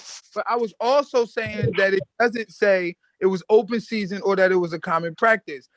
Now, and I asked him to say, well, where's that at? Okay. And even if I did misinterpret that, but even taking that logic, okay, that it was, remember, we're talking about a small demographic, because you had to be a certain age. Adolescence is what they said in that Wikipedia, right? It was, you reached a certain, attractiveness, like adolescence, right? Now, if you're talking about the affluent, you're talking about men, young women, young men, young women, older women, and then older men, not young men, but older men. That already severely removes a demographic. So it wasn't open season, right? So you're talking about older, right? And then not only are you talking about older, so you're talking about a small demographic of young boys, adolescent age, right? Okay, being divvied up pretty much between the girls, the older women. It doesn't matter what the okay, hold on. Yeah. Can I say something? Can I say something real quick? Amber, let me defend myself. Please. What I'm saying? Let me defend myself. Hold on. Let me defend myself. The word wakasudu means way of adolescent boys. It didn't say way of, it didn't say, let me read exactly what it says. Wakasudu, the way of adolescent boys. It didn't say adolescent boys of certain classes, creed, or color. It generalized all adolescent boys. That Wakasudu was the way of adolescent boys. That they were found to be very attractive to women, older women, and men sexually. They didn't differentiate how many of them or all of them. They said the way of adolescent boy. Every boy in the world passed through adolescence.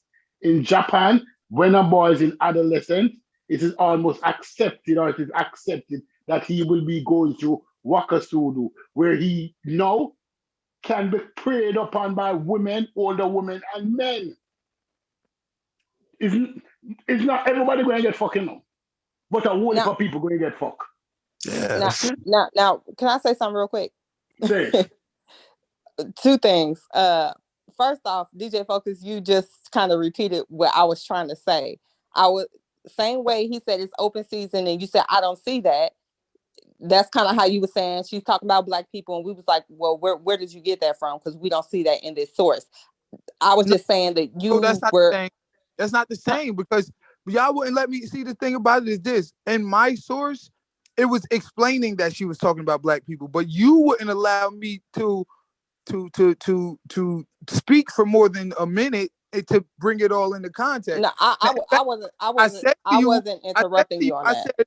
I said in that particular paragraph, I said that she said that she wanted to make sure that they aligned themselves with the goals of the Federation. Then I said, well, what are the goals of the Federation? We know the goals of the Federation. You can look at Gunnar Myrdal's books. You can look at Francis Galton's books. You can look at even the American Birth Control Review, which she published 100 of eugenicists. Okay? All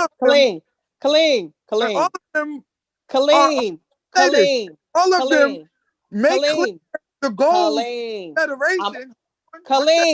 One second. All of them because you cut in on me when I was talking. Hold on. You cut in on me. Hold on. Remember, this no, it's so you going through a whole explanation that you don't need to because I'm defending you. The fuck is you talking about?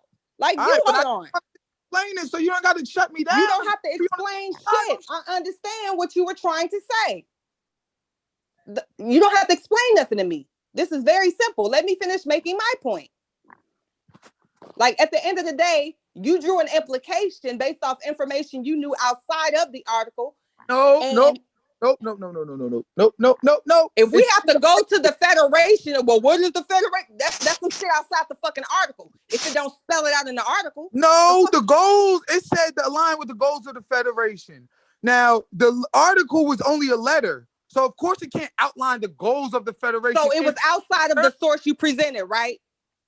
That's the source y'all wanted me to present. Because of what she said about exterminating the Negro population. Like, we finna have a whole fucking argument because you simply can't listen to understand what the fuck I'm saying. Like, what are you talking about? You trying to swindle stuff in there. I'm not trying to swindle anything. Whatever source you provided, you drew an implication based off of previous knowledge or a knowledge that you got outside of the source. When you went to the source, yes. Because if you have to say, well, what does the Federation mean? Let's see what the Federation. That means you got to go outside of it. It referenced something in that source, but the source itself didn't talk about what it referenced. So that means you have to go to what's referenced in the fucking source. Remember, we're talking about the Washington Post. That was the first source. The letter was something different. That's why I said, we mixing things up. The Washington Post source absolutely outlined it. And guess what? So did the letter. Because the letter said, we don't want it to get out that we're trying to exterminate the Negro population. We don't want it to go out that we want to exterminate the Negro population. He didn't say, we don't want them to misinterpret us that we're trying to destroy the Negro population, and we have to fight that idea. It definitely did not say that, sir. It definitely did not say that we're trying to exterminate the Negro population. Hold on. It said, that specifically. It said, hey, hold on. It said that they wanted to, she doesn't want the Negroes to know that we want to exterminate them. So we'll use a few ministers to quell any more of their rebellious members. It did say that. And it also said it when I showed y'all definitely ad-libbing. Y'all definitely ad-libbing. That was not in any of the sources. They still have that. No. They still Lynn, that was not in any of the sources that y'all referenced the other night. None of them said that shit. Look. Drop the link. Just drop the link for the source. Since we finna rehash this argument, drop the link for the source. Y'all be tripping on that shit, and they already. You want me to give you the source again? Because I gave it to you the last time and y'all didn't pull it out. Nah, because if I say to you, you know what? Listen, right or wrong? Did I give it to you last time and you didn't pull it up? Nah. Who you give it to last time? Because I always look at the sources, which is why you just asked me. Numerous times. The Birth Control Review, 1933. Lynn, don't lie on me. Now, you don't say all of y'all, because you just asked me to pull up a source for you on your behalf, and what did I do? without no question. So don't Oh, lie on me. You're right. No. I asked unbiased. Okay, you're right. Unbiased. I've asked unbiased to do it. But hold on for a second. Look. See. As minister's work is also important. Yeah, she just got away from the goddamn point about the goddamn Masudu or the Udu, I mean, but whatever we do talking you about. see how like some people are just so dead set on arguing, even when you're on their side, they just want to find an argument. Talking. Don't cut me off. Hold on. Nigga, you love to talk. Don't cut you off. You cut me off when I wasn't done talking. You love to talk. You couldn't wait until old boy got off the panel so it could be about you and your fucked up ass arguments again. You couldn't wait. Just let me say this. The minister's work is also important, and it also should be, and he also should be trained, perhaps by the Federation, as to our ideals and the goal of what we hope to reach. Now we know what those ideals and goals were. No, we don't. We don't know it. We don't know it. We don't know it. I don't. No, we don't know it. We don't know it. We don't know it. We don't know it. We don't know it. Tell us what the goals are. Hold on. Now you got to find the source outside of that. You're superimposing into the source. Remember, I got that. Just hold on. All right. Tell me what the goals and ideals were. Hold on. Then it said, we do not want word to go out that we want to exterminate the Negro population, and the minister is the man who can straighten out that idea if it ever occurs. Right. So she's occurs. Right. So she's saying that. I mean, if they ever understand it. So that or that means we don't want bad publicity or a fucked up narrative to go out. We don't want it to be rumored that we're trying to expect. It could mean what it depends on where you sit. That's what the fuck she was saying in the damn letter. So go get what the Confederation, go get what the goals are. And I want you to see if that's what they want to teach the people. Read to me what the goals of the Confederations are, and I want you to tell me that they were about to tell this to the black people. It's a comprehension for me. For the lack thereof. What are the goals of the Federation? Listen, the American Birth Control Review, which she was the author of, she published every week. They had hundreds of written letters and published by eugenicists. Right. What are the goals of the Federation, bro? In 1942, when they switched it from the American Birth Control League to Planned Parenthood, remember, still up to the late 1950s, they had her and a bunch of other eugenicists listed as the top members of Planned Parenthood. It was just tell me what the goals of the Confederation were, bro. And their goals and their agenda was eugenics. And what was that? What was that? What did that? What? Explain that. What was the goal? Explain eugenics. What was the goal? But look, so eugenics was the what? Eugenics was a term coined by Francis Galton. Mm-hmm. Basically, the idea mm-hmm. that the white or Aryan race, or whatever you want to call it, white race, was the final stage of evolution.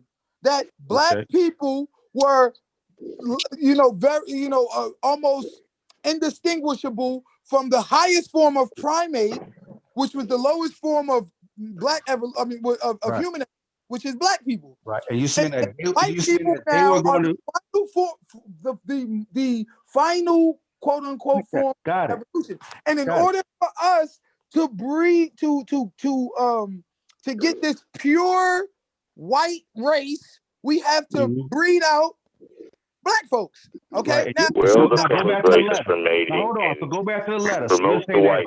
Hold on. It's a 1939 letter. Wrote to Clarence Campbell. Bro. I got that. I want to sidetrack that. Okay, so.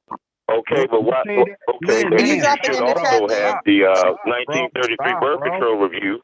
Stop, bro. For eugenic sterilization. Can I deal with what he just said, bro? No, I asked for it. So, Lynn, can you just drop it in the chat, please? Hold on. Yeah, but I'm asking, bro. So you're saying that they were going to teach that goal to the black ministers, bro? They were going to tell the black ministers that shit. That's what you're saying? No. Wait. She also said that she was going to, use some of the money to train the doctors too. Stop, you remember she said she was going to train some physicians, some black physicians too? so they can come into the neighborhood and promote the agenda. I guess you don't remember that part in there either. I don't want to get into that, bro. I'm just saying, like, so in the letter you said that. So they're gonna use the ministers too. If they're gonna use the physicians, they're gonna use the ministers. They're gonna use whatever they can to promote the narrative. Nah, he's saying that they were going to. In the letter, he said that they were going to teach the minister the goals of the Confederation. Right? You said right. So that was the that they were going to teach. They want to teach black ministers that shit, and the black ministers are going to fall in line with that. So that we hope to reach. We do not want to get out to go out that we want to exterminate the Negro population, and the minister is the man who can straighten out that idea if it ever occurs to any of the more rebellious members. Now that's clear American language right there. Straighten out the idea that we're not trying to exterminate the goddamn Negro race. No, that's not what it says. Didn't say we were not trying to. We don't want them to know. That's what it says. We don't want it to get out, and then it says Hey Sosa, why are you still doing this, man? For real? I mean, is this? Are you serious? Man, read the real, man. You got to be joking right now. Get the entirety of the letter. That's the fucking first problem. Like you read, in the beginning of the letter, I read the whole letter. Well, you said you got it right there in front of you, didn't you? No, I read the whole letter the first time. Hey, look, I'll tell you how to get it. So listen, let me tell you. Would you please do what I tell you this time, please? No, listen. Let me tell you how to get it. She's writing to the person in the letter. I forgot. I think it's CJ Gamble or some shit. And she said she said something like, there's a situation going down there which you're going on. And they was talking about the poor white people at the time. And she said, yeah, but the poor white have access to certain shit that the Negroes don't have. You know what I'm saying? And she was like, so with a little more funding, we'll be able to offer this shit to the Negro community. But would you show everybody this, please? So I'll show you how to get to it, man. So the only thing you gotta do is go press in the 1939 all you gotta do letter, is type in the fucking letter, bro. Read the fucking letter that she wrote.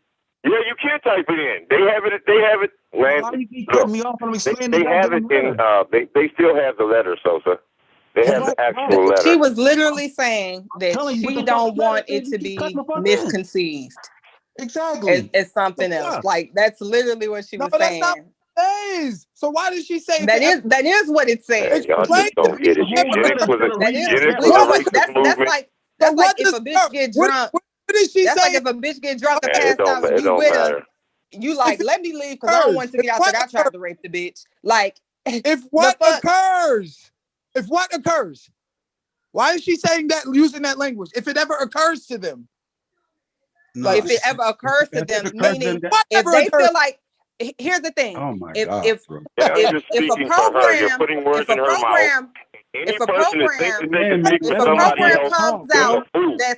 a program comes out that's funded and touted by white people, considering our history in this country, they gonna think that we on some bullshit and we trying to kill them. So we can't be the ones to put it in their face because they got good reason to be skeptical.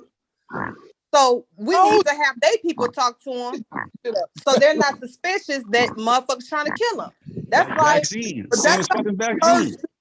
That what she would have said was if they misconstrue our ideals, or if some of the more rebellious members try to take our ideals out of context. That's not what she said. She said we don't want word to go out that we're trying to exterminate them. Have you ever heard someone say, did it ever occur to you? It's questioning the reasoning. Like it people say that when they talk about different ways to look at something, right? Has it ever occurred to you? It's like you ain't never heard that phrase. So the only thing you're doing is taking the word and exterminate and adding your own definition is basically what you're doing, and that don't work. No, it's about tone. It's about tone, context, and what's logical and reasonable. Why the fuck would she be talking to wasn't it a letter to W.E.B. Du Bois? No, Dr. Clarence Gamble. But look though. The eugenics ideals was who making pig noises? Listen, the eugenics. It's a bad habit. Sorry, I need to stop. We want to use a system of birth control and breeding to wipe out the unfit, wipe out the feeble-minded, wipe out the criminals You know, there was a lot of different quote unquote, adjectives she used to describe us. But the real fact of the matter is she was talking about black people, and it was clear. That's why when she went to talk to the KKK, albeit the women, she got invited to go and bragged about it to go get. She got invited to 12 more chapters. Her ideals resonated with the KKK. Her ideals was that of the eugenics movement. Again, her ideals resonated with the women of the women of the KKK who were childbearing. Now look, listen. This is from who wanted agency over when they bore children. That's who her message resonated with. That's not true, because she admired the eugenics programs. She was an admirer of the eugenics programs. In her own letter, she let the Nazi Society for Racial Hygiene, the founder of it, she let him come in and put his article in her birth control review, and then not only that, like I said, she was saying whatever people, and it was so vague, all the terms that she used imbecile, idiot,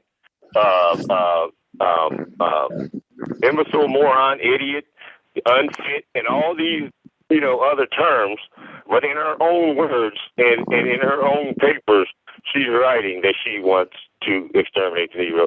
And eugenics was all about that process. You cannot pretty up the eugenics.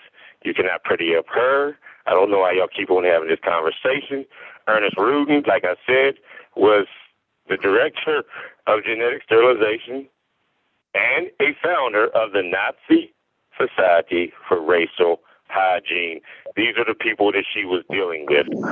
I was going to start some shit, but I'm not going to even start it. She didn't have a clinic. Because motherfuckers going to get triggered when I say what I got to say. She had a clinic in 1913, and she was doing the abortions then in her clinic. So y'all don't know what you're talking about. So I don't know why y'all keep on talking about this woman like she is some type of goddess who needs to be put up on a fucking pedestal. The bitch was racist, nobody's talking about all her the like rest a goddess, of the motherfuckers around her was I don't too. know why I don't know why. And so was the you guys government, are so, because the KKK was all involved in the government. You're so pressed to be oppressed and exterminated that you look for No, it in every fucking thing that you read. Look, man, the Klan Everything is a ploy to exterminate black people. Every fucking thing. The vaccine is a ploy to exterminate government people. at the time. Right, so Like, let me read. The So Ku Klux Klan y'all look for the extermination the of blacks every fucking time. where. Listen, in the proposal of the Negro Project, Sanger delineated two essential components that I'm reading from the wiki, that are educational outreach and that are clinical access. In order to facilitate educational outreach, Sanger believed that it was imperative to recruit the aid of black medicines and physicians. Sanger noted that the primary responsibility would be to tour the South, dispelling conceptions about birth control and promoting the use of future clinical resources. Okay. So that's a misconception. Okay, so you just read a quote? That does not mean she didn't want to exterminate the Negro population. That does not mean. No, we're talking about, hold on. American birth control. That does not, hold on, let me finish. That does not mean that the Washington Post, USA Today, and various other progressive groups right now, including white people, black people, and the like, are fighting to remove her name from history because she was a clear goddamn racist. And all y'all sitting up here on this panel trying to be white apologists for this deplorable human being who was quoted. Listen, she's deplorable. I don't know why y'all got to keep hammering that. I'm in information apologies. Like, we're talking about. I'm sorry, I'm just caping for the information. Yeah, we're talking about the fucking letter. I don't give a fuck about personal shit, bro. You can't hate up. Who gives a fuck, bro? I don't give a fuck. I'm just talking about the context of the letter, bro. What she said in the letter. Yeah, the and why she said what she said in the letter. We don't want word to go out. What about her allegiances, though, Sosa? What about her allegiances, brother? If she followed that up with... What I'm saying is... What about her allegiances? You have an allegiance to America, don't you? What is... Did I mean that she was... You have an allegiance to America. Do you support everything that America stands for? Amber. Huh? But I do. You said what? Not as much as most. Most take it to jingoism, and I guarantee y'all don't know. But it doesn't. Okay, anyway. So everything that America represents and everything that America does Are you a advocate, or do you endorse it? Just because you have an allegiance to America, does that mean that everything that America supposedly stands for, you endorse? Hell no. Okay, so what are we talking about? Just because you have an association with listen, someone doesn't mean that you endorse Sophie just read a quote. I read this or they I read value. this for y'all 2 days ago. Hold on. I read this for y'all 2 days ago, all right? This is one of her quotes, all right? Birth control is not contraception indiscriminately and thoughtlessly practiced. It means the release and cultivation of the better racial elements in our society and the gradual suppression, elimination, and eventual extirpation of defective stocks. The human weeds which threaten the blooming of the finest flowers of American civilization. Now, give me 2 more seconds. I just want to give you a definition of extirpate, because where she says and eventual extirpation. Extirpation, one definition is to destroy totally or kill off. The next definition is to render absent or non-existent, eliminate. Number 3 is to pull up by the roots. So when they say she didn't say she wanted to pull black people up by the roots, yes, she did. She said she wanted to pull black people and all Lynn, let me ask you. Lynn, let me ask you. Lynn, have you ever heard the decision, have you ever heard humans just like described? Darwin, Have you ever heard humans in general collectively described as a race? Have you ever heard the term human race? Just like Darwin. Wait a minute, have you ever ain't let heard me the finish my term point. human race? You not let me finish my point. Because I'm But bringing have in you the ever heard the Darwin term too. human race? Because he read this several times already. Have you ever heard the term human race? Yes. Have you ever heard that? Okay. Yes. So, because you say a racial element. So, how do you know that the racial element she was talking about, the superior racial element, she didn't mean collectively of all people, the strongest people? Because she says it in her other writings. She tells you in her other writings that she left behind. It ain't no question. Okay, so it's out there but you for see you. how y'all, And just like because every time y'all y'all have a read problem something, it don't say what you does say, not and mean then you it's not say out there. It's there then it for says, you, then you and say the y'all won't context is in find it. another For writing. some reason, Y'all see how your y'all do fingers that? can't punch it in. Eugenics believes that black people are undiscernible from the primates. We are the lowest form of human evolution. That is eugenics. Not from the highest form of primate, which is the ape. And Darwin even says it's not. It's a survival of the fittest. It is a race. You all do not It's a race understand against the races. at all. Let me say Survival of the fittest. Bruh, can I say this? I'm silent. Can I say this? I don't want to yell. Now look. Now the fact is, if that is Darwinism in its pure form, if that is eugenics in its pure form, because that's what it is, that black people are discernible from apes in its pure form, then when she's talking about those defective stocks, the question isn't, is she including white people with kidney disease? Is she including white people that may be retarded? Is she talking about black people as a whole? And the answer to that question is yes. She believes all of us are a defective stock. Maybe included with those white people born with bad kidneys or whatever the hell else, who she thinks don't deserve to live, which is deplorable and wrong too, by every humane human standard. But she was talking about every single black person as a whole. That's eugenics 101. Where did you see there that was a that's eugenics 101. Go read any book. Sir.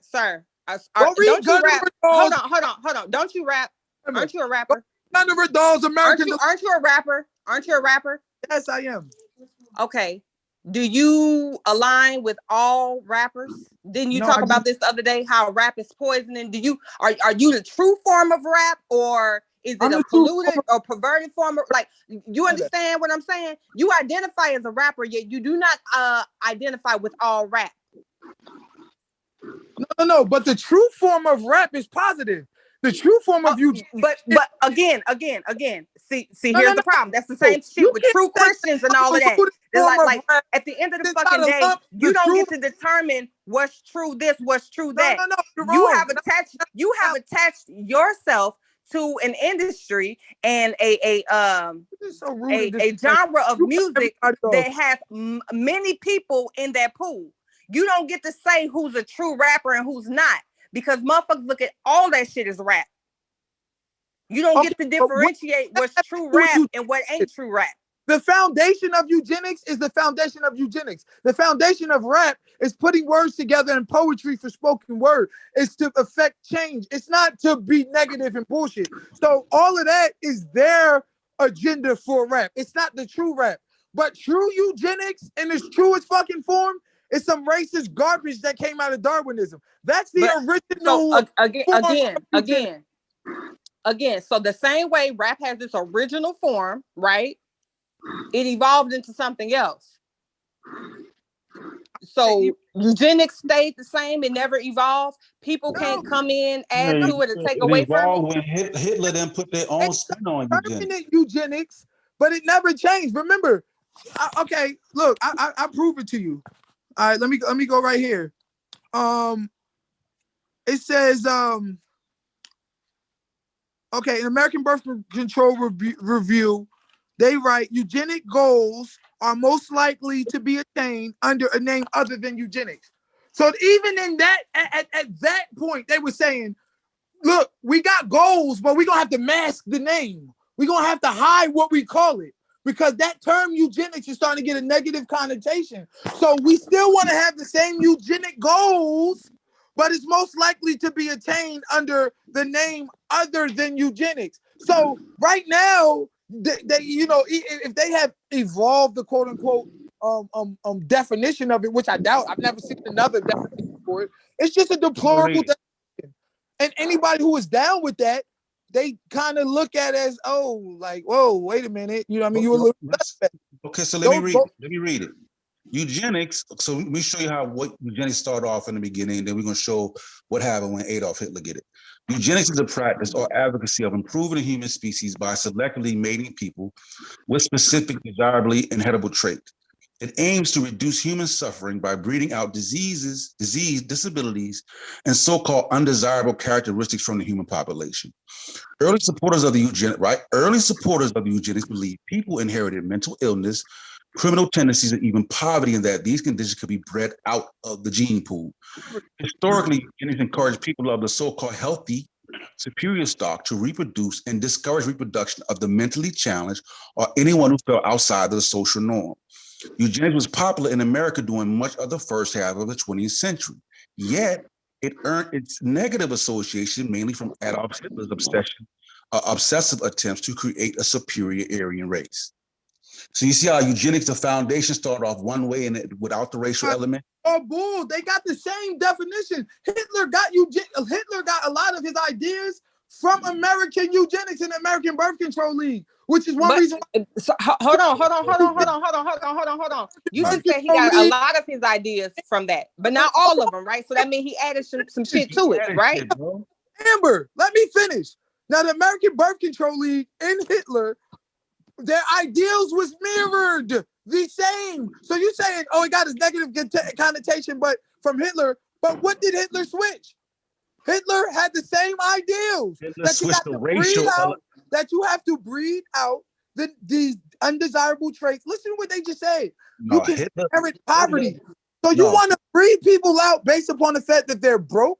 So now because the idea, the concept. No, the concept was that the concept. Now they don't know what happened in the Holocaust. Now they have no idea what happened in the motherfucking Holocaust. Let me ask you a question. No, hold up. Eugenic sterilization. All right. Now hold on. I told you that. I told you the title of it, right?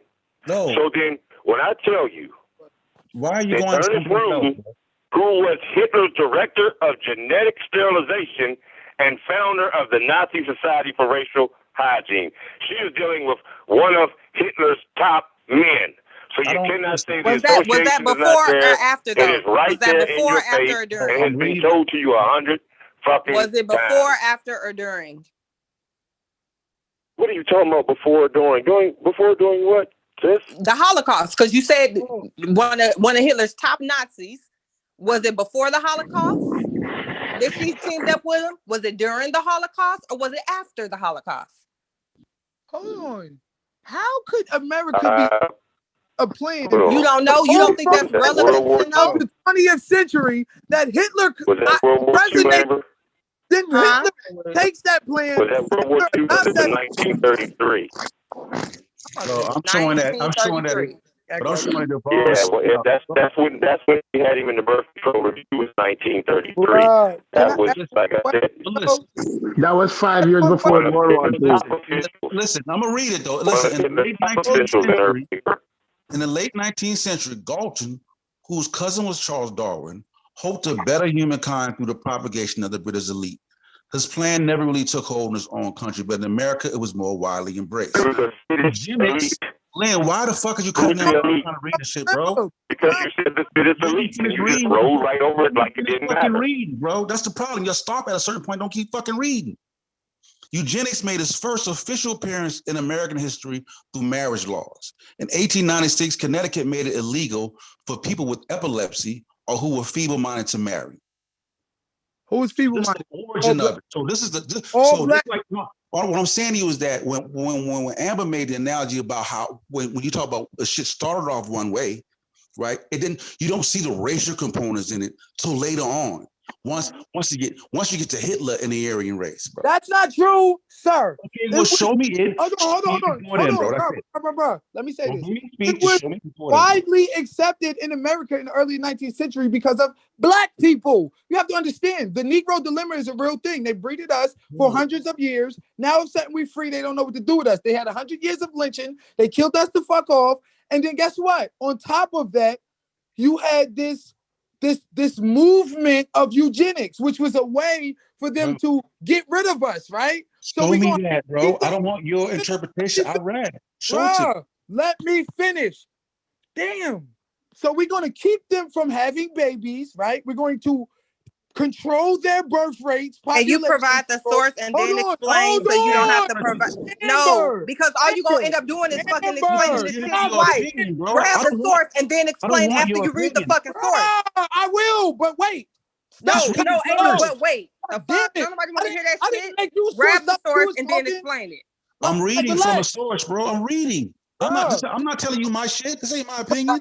Nigga, I'm not telling you my stuff either. The Negro dilemma is real.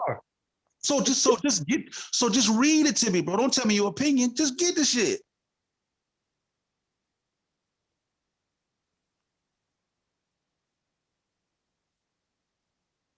You on mute, nigga. I don't know if you actually muted yourself or not. I'm just saying, show me it prior to. Show me where it begins with the racial shit, bro.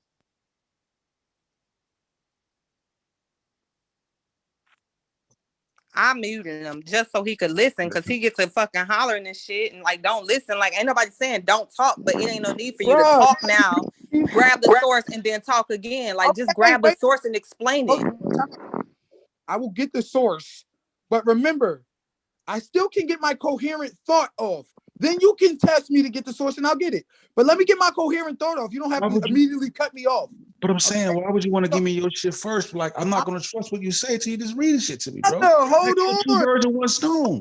Wait. Just let me finish my point. Because it's only silly to think that Hitler can have a plan that comes from America and how they were in a widely accepted movement in America and Hitler resonates with it. See, that's the first question you should be asking. How is Hitler resonating with a plan of how America is usually something widely spread? Where does the correlation come in? And the correlation comes in with black people. That's the correlation. That was the entire eugenics movement in America. It was aimed and geared towards us. We had to breed them out. That's why you had Margaret Sanger saying, we don't want them to know we want to exterminate the population. This was a goal of theirs, okay? And it resonated with Hitler, okay? But why? Like, why? I read you a source, so go get some. What did Hitler change that at this point it got negative? Can you grab the source, please? Just read it to me, bro. Like, that's what I'm saying. Like, that way you kill 2 birds with 1 stone. Yeah, I'm like, I'm cool with the explanation, but there's no need for you to explain it. Go grab the source, explain it again. Like, it's just a waste of time when we could just grab the source and explain while we read. I gave you the source of eugenics made its first appearance in 1896, dealing with epilepsy. and feeble-minded individual. So I'm talking about the origin of eugenics beginning at that's okay. Now But over time, it changed. So we're not disagreeing with what it changed. We're just saying that the foundation of it was something different, right? Okay, but it changed with the supports of governments and armies and everything else. And he's on point. You know what I'm saying? He's really on point. This young brother has been doing his research, and you can tell. So I applaud you, brother. But where it all ties in at, Sosa, is scientific racism. Oh my unbiased. gosh. Well, hey, look. Can I finish? Out the source. I just said one thing, and then I get a oh my God. I mean, because y'all just keep talking like y'all just pull sources. Like we really tired of. This is where it all. Can I finish? Scientific racism employs anthropology. It employs anthropometry. It's craniometry. You know, the classification of the human population into physical and discrete human races, such of which might be asserted to the superior or inferior to others. This is scientific racism 101. Just because you don't understand the goddamn definition. Unbiased touched on it the other day. He said racial science. Now, if you type in racial science, if you Google that, they'll give you scientific racism. I've already did this. I've already talked about it. It's that easy. It's scientific racism. And sometimes referred to as biological racism. And Lynn, why do you talk about shit? Why do you keep regurgitating shit? But we know what's scientific. We've done a whole fucking shows on this shit, man. No. Why you acting like how it don't tie? You don't know how it ties in. This is scientific racism. All up in your face. All of them saying the same thing. Here's the problem, though. We need to be destroyed. All this. Here's the problem, though. You all take. Now, eugenics has been, you can't do it because of the way it can be used and has been used. But you all make it as if it was created for the sole purpose of exterminating Black people, when that's just really not the fucking case. That wasn't her goal. Now, the fact that Hitler took it and parlayed it into something else. No, that was her goal. It was not Hitler. It was Francis Galton. Like that was her goal. So you mean the minute she came up with, because remember birth control shit, she already was on birth control shit before the eugenics. So you're saying the eugenic shit was her idea, regardless of the fact that she had a mother that went through the same shit. No, it was Francis Galton. Like why? I'm saying, like, see, you keep talking about shit I ain't talking about, Lynn. I'm talking about the fucking Margaret. Well, you asking, was she responsible? It was her. And she was a big promoter of it at the same time. I'm saying that why are you ignoring the fact that she had a mother herself that didn't have access to birth control and died from that shit, and that her motive was driven from that, not nigga to fucking exterminate fucking Black people. Her mother wasn't married to a goddamn Black man. She was dealing with women at that time by having 9 and 10 children, bro. And they didn't have the right. They didn't have the right or means. And they were doing it for a workforce. It wasn't for they was because they had people on to work. Bro, the problem is The problem is that women did not have access to their own fucking bodies, bro. And men at the time believed that women. Man, you are talking about individual cases. This is not all women, man. And you making it sound pretty, but it's not. And there's nothing you could say that can. I mean, you could sit here and talk for days that these people weren't on the scientific racism tip, and they was you just ignoring what the fuck I'm talking about and making your own argument. So show me that. Show me that. Galton and Sanger are in cahoots. Show me cahoots with fucking what?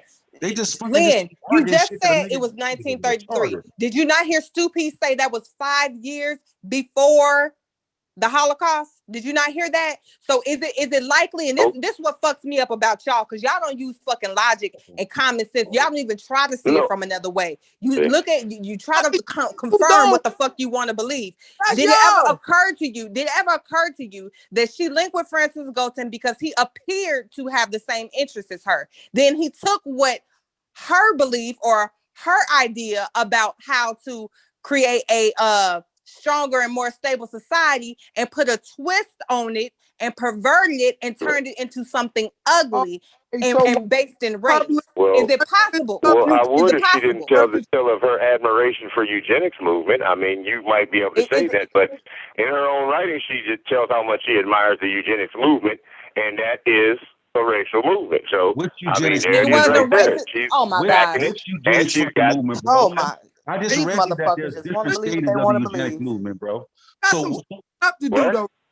Listen, so American birth control and racial betterment, February 1919. While I personally believe, Margaret Singer, the sterilization of the feeble-minded, the insane and syphilitic, I have not been able to discover that these measures are more than superficial deterrents when applied to the constantly growing stream of the unfit.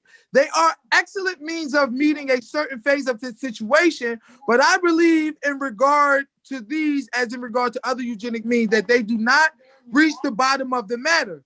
Eugenics without birth control seems to us a house builded upon the sands.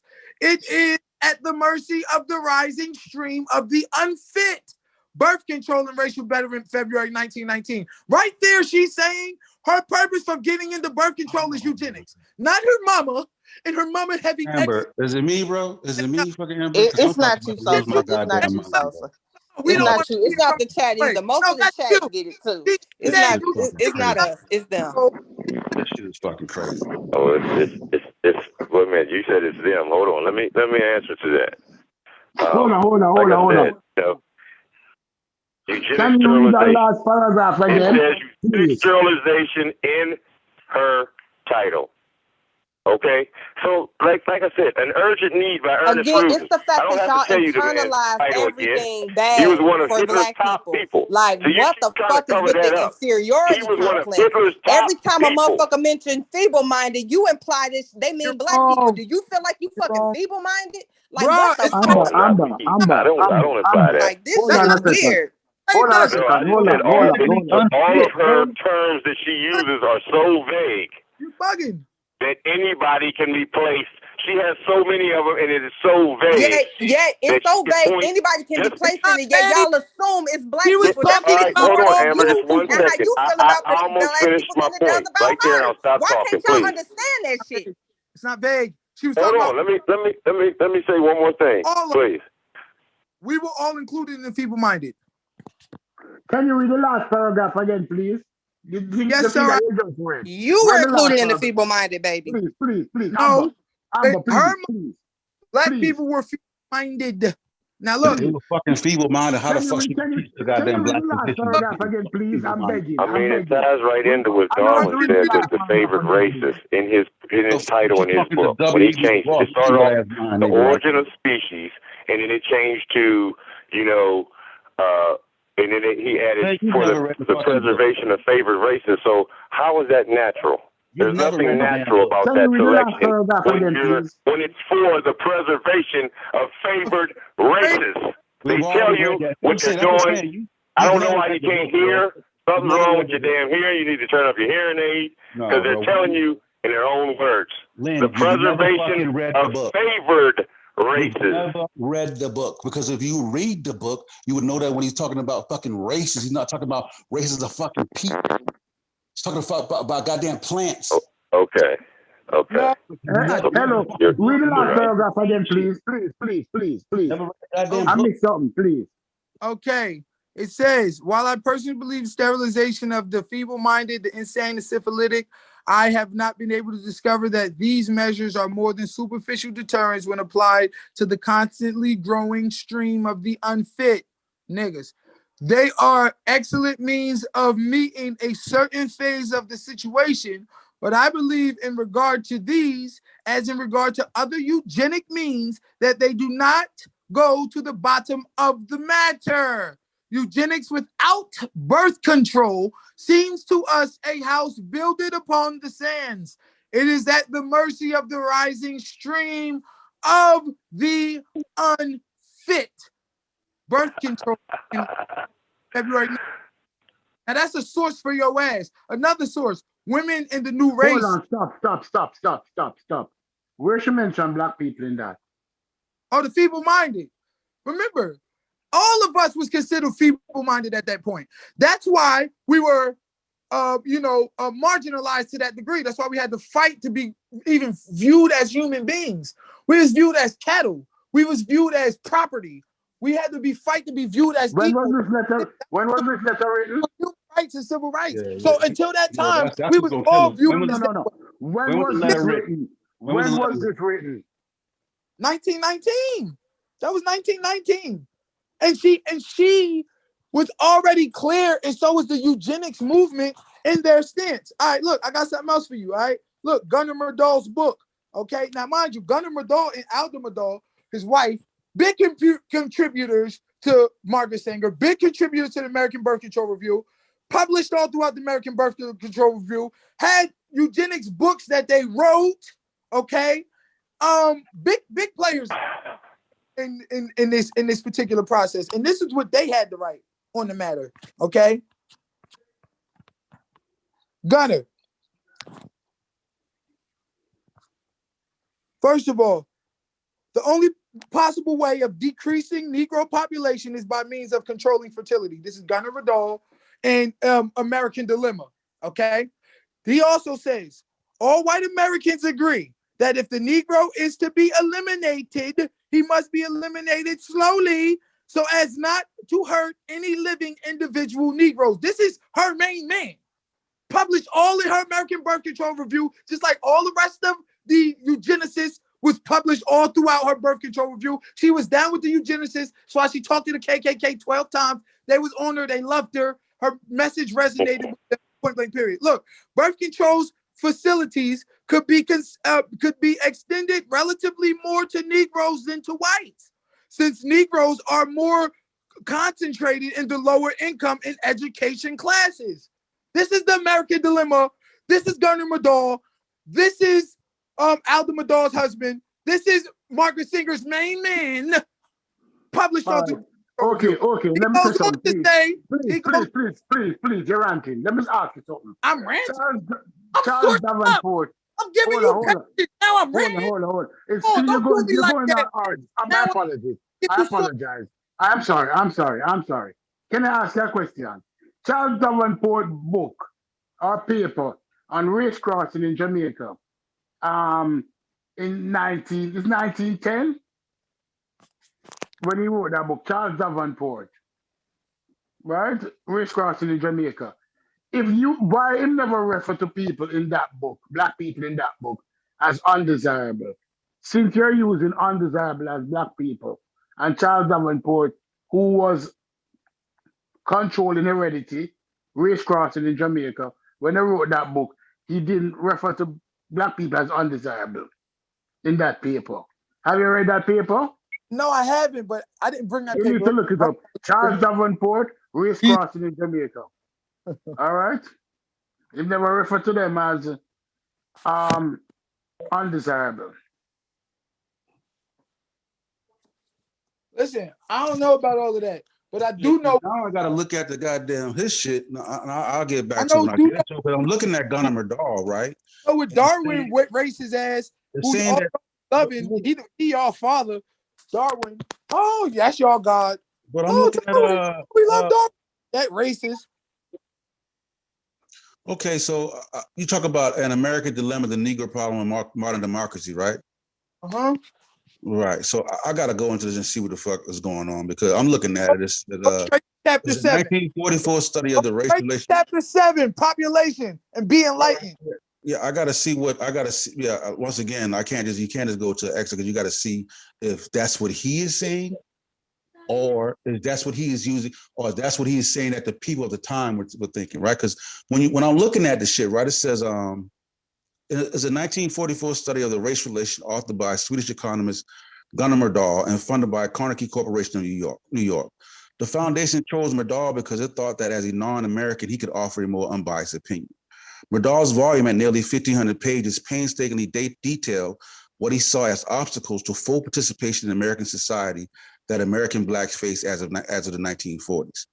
American political scientist, diplomat, and author Ralph Bunche, who was the first African American to receive a Nobel Prize, served as Gunnar Myrdal's main researcher and writer at the start of the project in the fall of 1938.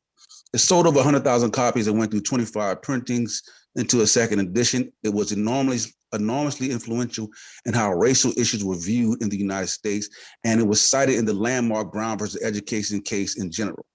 The book was generally positive in its outlook on the future of race relations in America, taking the view that democracy would triumph over racism.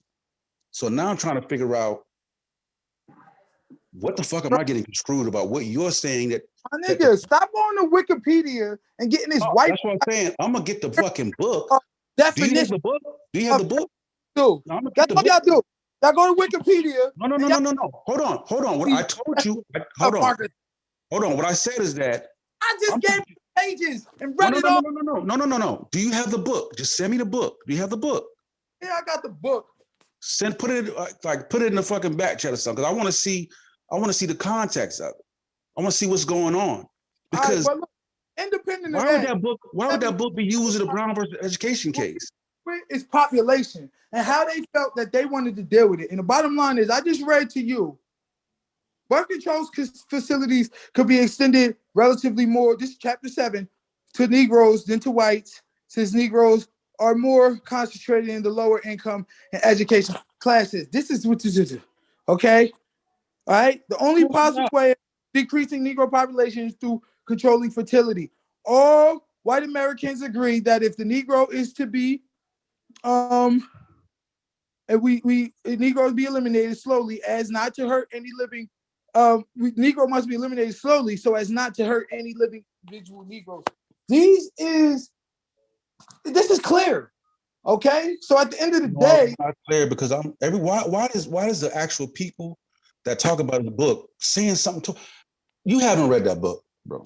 Look what you said. Why is people saying something totally different? Why did they remove? I'm looking at the analysis of his work. On. Why did they remove in the preservation of favorite races from Darwin's book?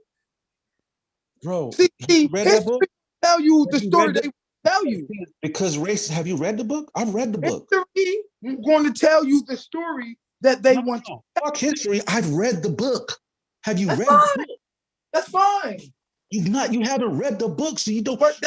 So when somebody like you picks up the book and see favorite races, they get a fucking different idea. So for people that haven't read the book, they change it. So it's not to give a different idea what the fuck the book is talking about. If you didn't read the book, you just see trigger words and you just fucking make your mind up off of trigger words. That's the point. Bruh, let's stop this.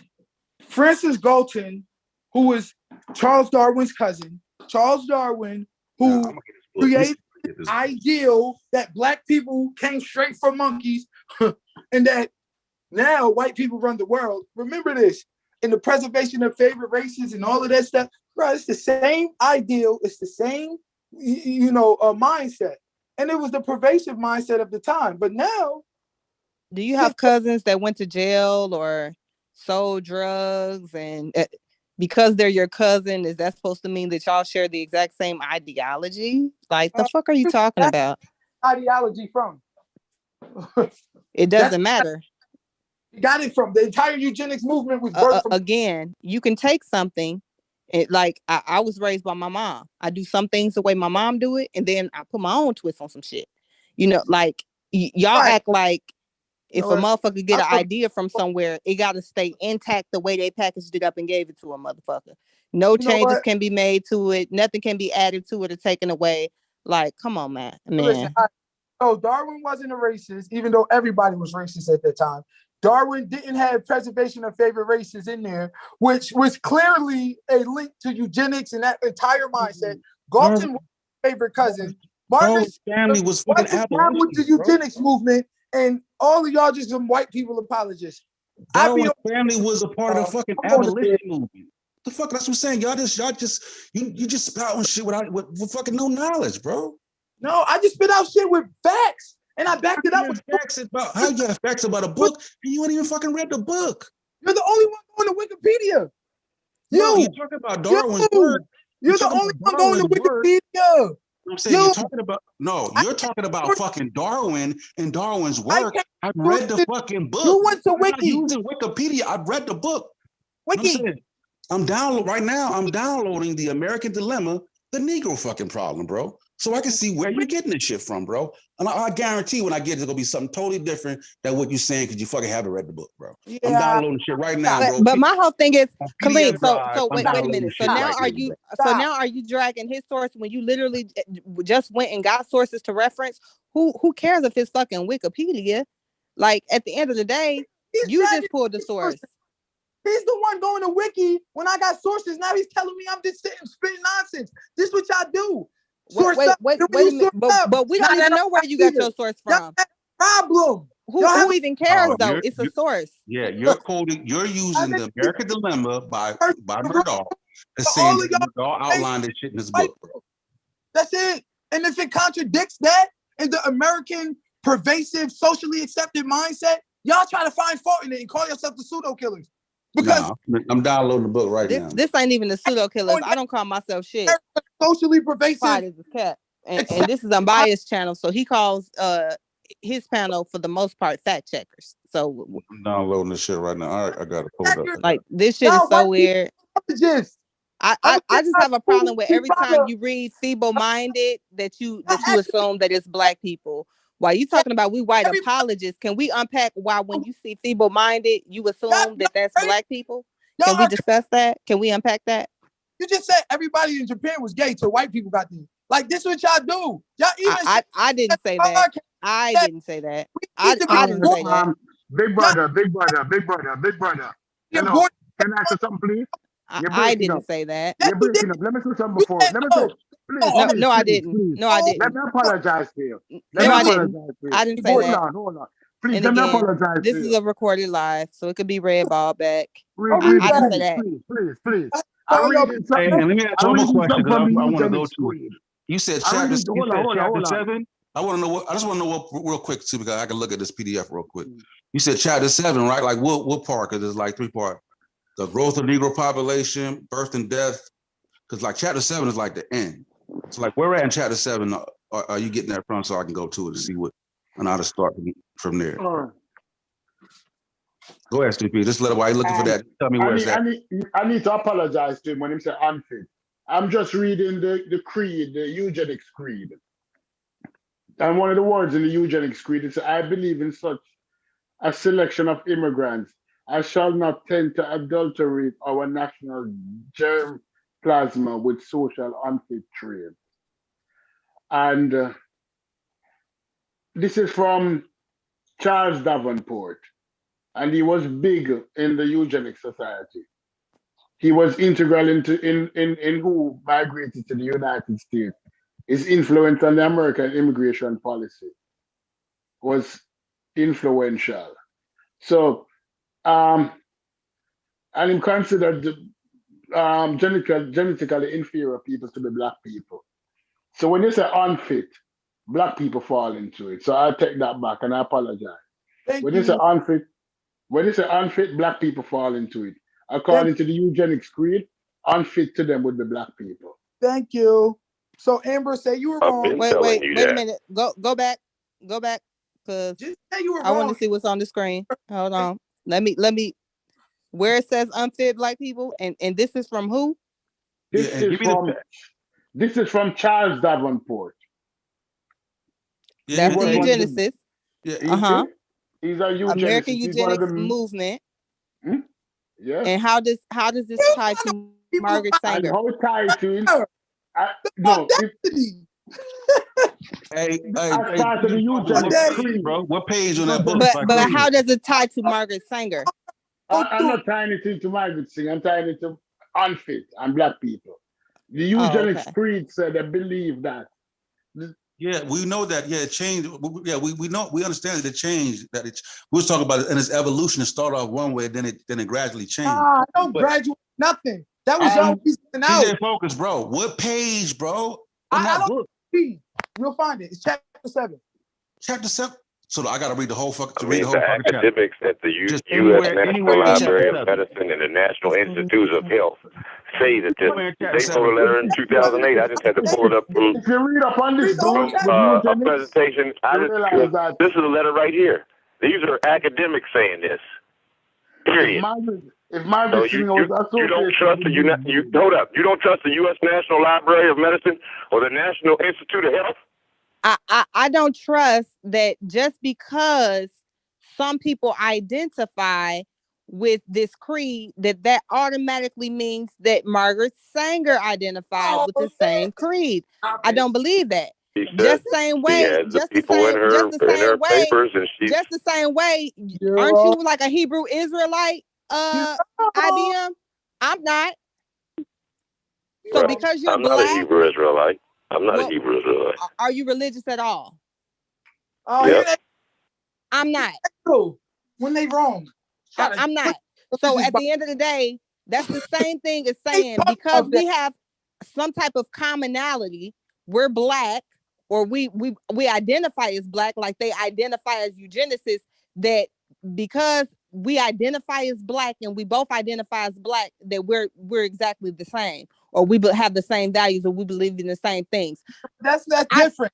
They're white. How's it fucking different? How? So, How? That would be saying because she's white and she's white. No, they're white plus they're eugenicists. So that's like saying the Nation of Islam, if you were FOI and you were MGT, then y'all got the same ideals. You're fucking right, you do, because you're in the same organization. But there's some people that identify as Christian and they don't even, they're black and they're Christian. Yet they might be Catholic, or they might be fucking Methodist, or they might be fucking Baptist. Like at the end of the day, but that's not what eugenicist is. Eugenicist is one thing, one movement, one definition. If you that's what you want to make it for your argument. Are you a eugenicist? Can you speak for all eugenicists? Oh. Okay, so what the fuck are you talking about? Hold on, Amber. Amber, hold on.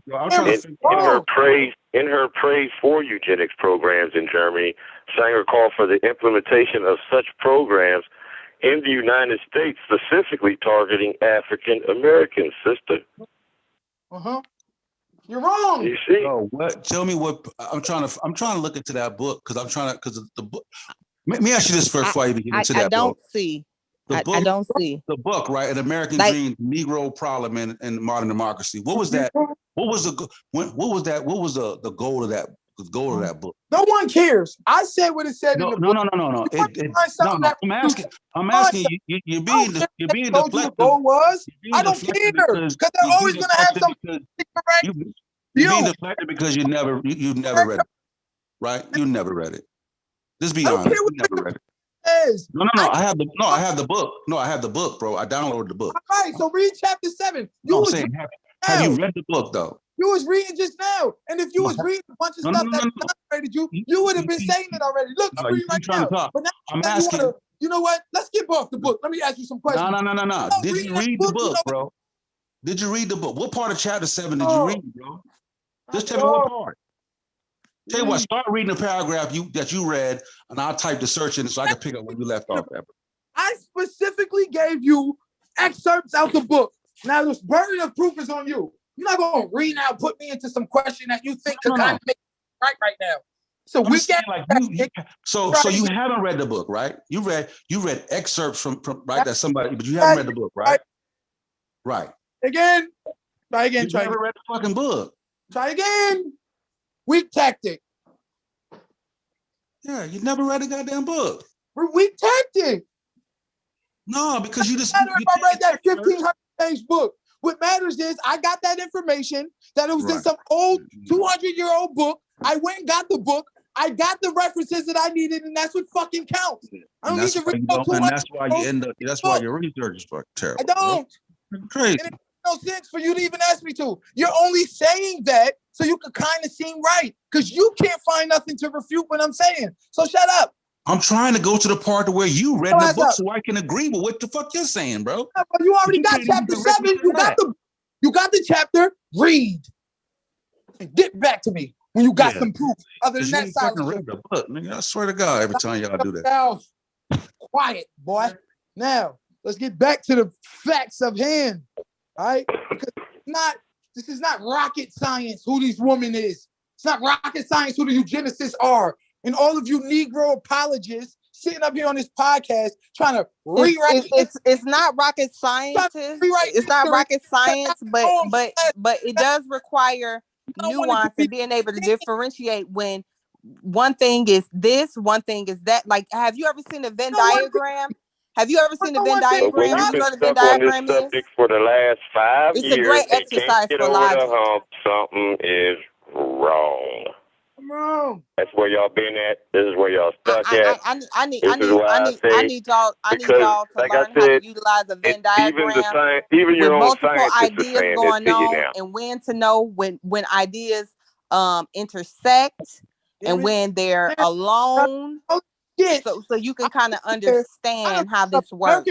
Review. I done brought up the Negro dilemma by Gunnar Madal. I done brought up USA Today article, Washington Post article. Amber, I got her autobiography. We pulled up the fucking letter, and nothing convinces you. Amber, did you miss the part when I talked about Murdahl, that his main researcher was an African American who won a Nobel Prize?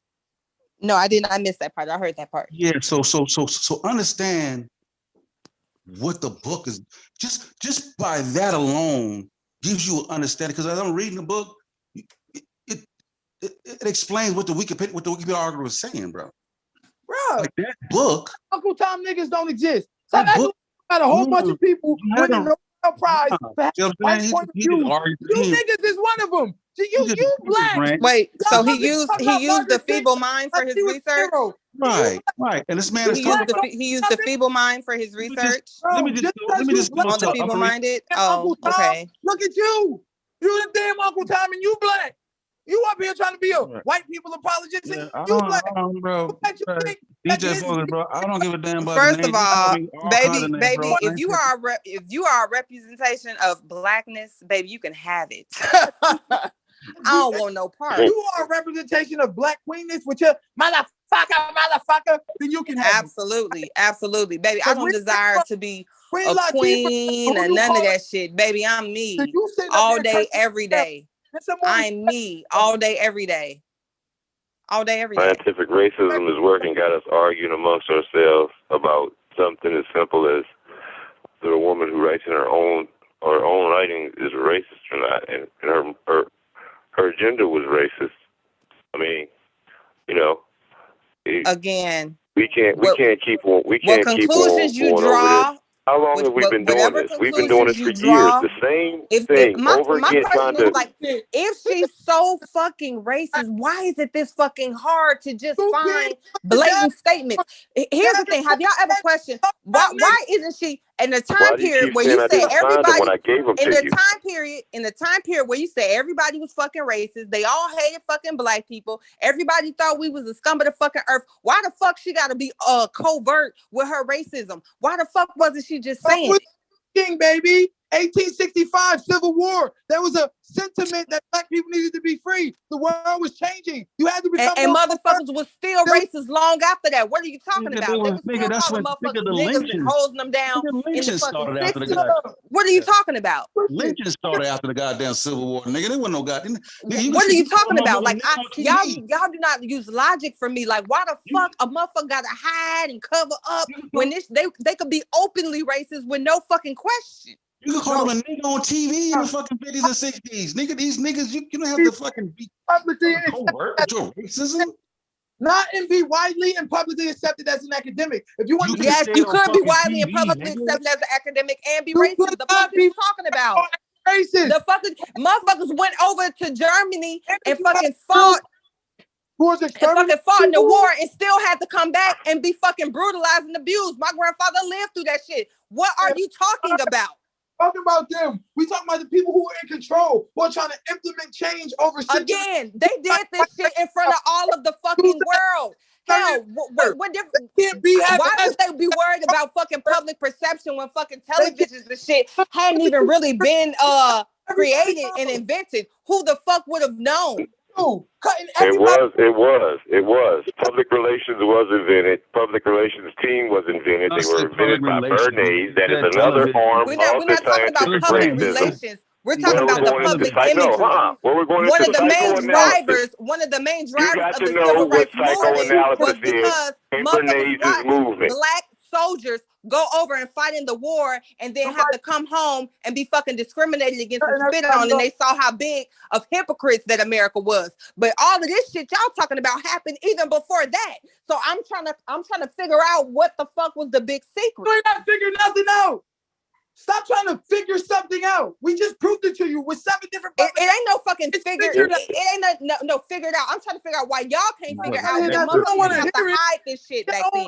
They could have been open and out there with it. If you gotta look this hard for the fucking racism, 9 out of 10, that probably wasn't the fucking agenda. Bro, they were because they was very open with it. They wasn't hiding shit. It started around, for me, I started seeing around 1913 when this movement passed, when Woodrow Wilson was in the White House, and he created the public school systems, and he said that he wanted to have, because it was during the Industrial Revolution, so he said he wanted to have submissive workers, people who wouldn't talk back and just do their job and give them the least amount of knowledge possible. And that's basically what they're still doing to us right now, sister. That's still in effect also. But Woodrow Wilson, when he allowed the bankers to take over America, and I don't know if you remember when I wrote you about Leonard Darwin's son, when he said that, they were talking about whether they were going to allow private corporations to take over the, industry instead of letting the Senate and Congress and all them handle it, So all of that was going on at the same time, and it wasn't just a one time or 1 year, or it's an ongoing thing that's still happening to this day, being implemented. The programming through Bernays, which, subliminal messaging, all this, but before it was called propaganda, and then they changed it to public relations to make it sound better. All right.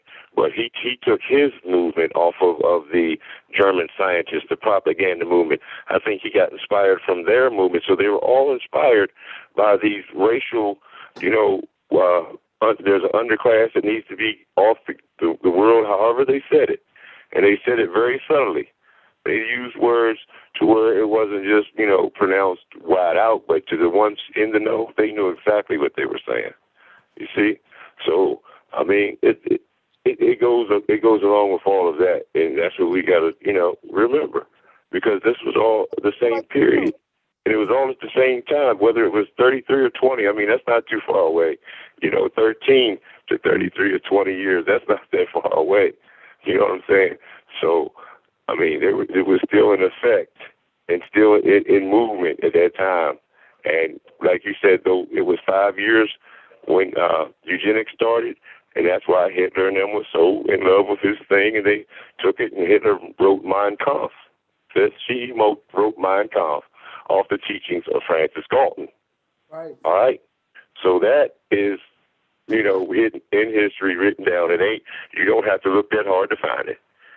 You see what I'm saying? It all mixes in together around the same time. That's why I call it the 1920s bullshit. But it started a little earlier with Woodrow Wilson turning over the United States to the bankers, because Taft before him wasn't with that shit, and neither was Theodore Roosevelt. You see what I'm saying? But then Woodrow Wilson finally did it, and then, like I said, he created the public school system. I think, I know he created the Federal Reserve. They went on an island and did that.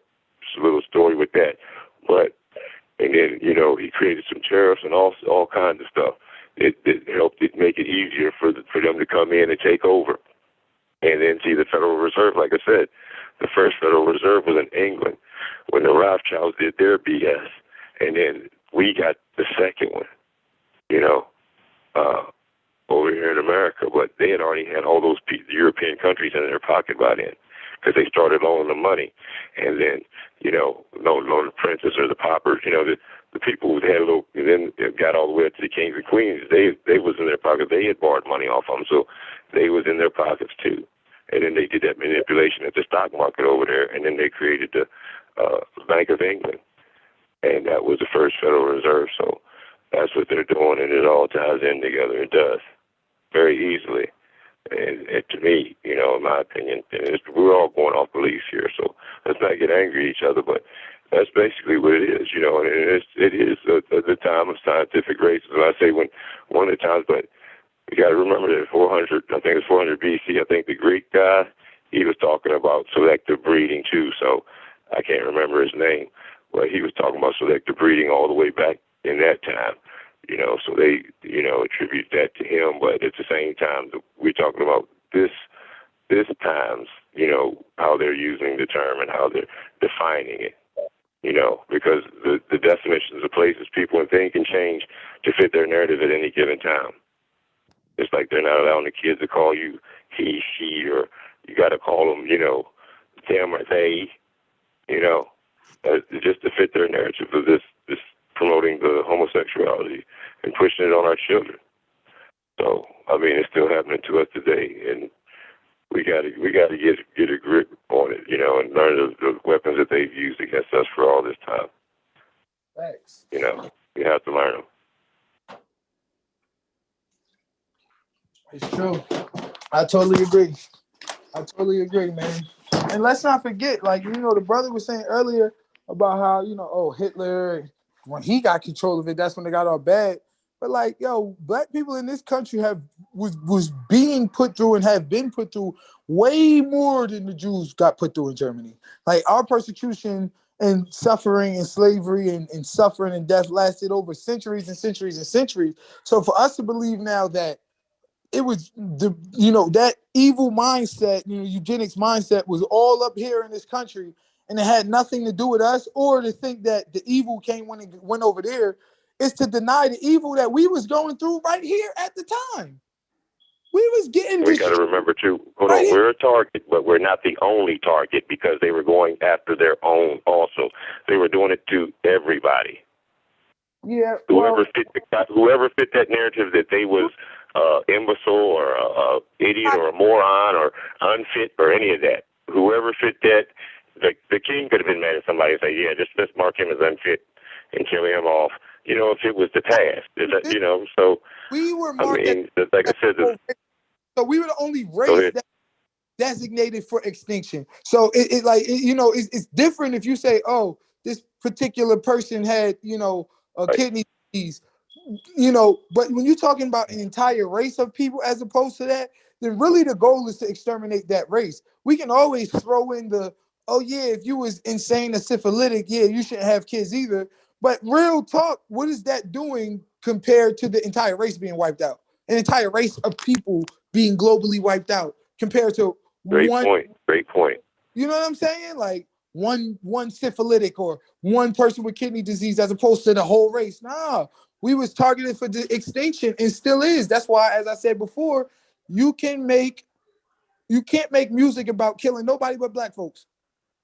Like you could make like a decades worth of music with hundreds worth of artists and thousands of albums worth of killing black people.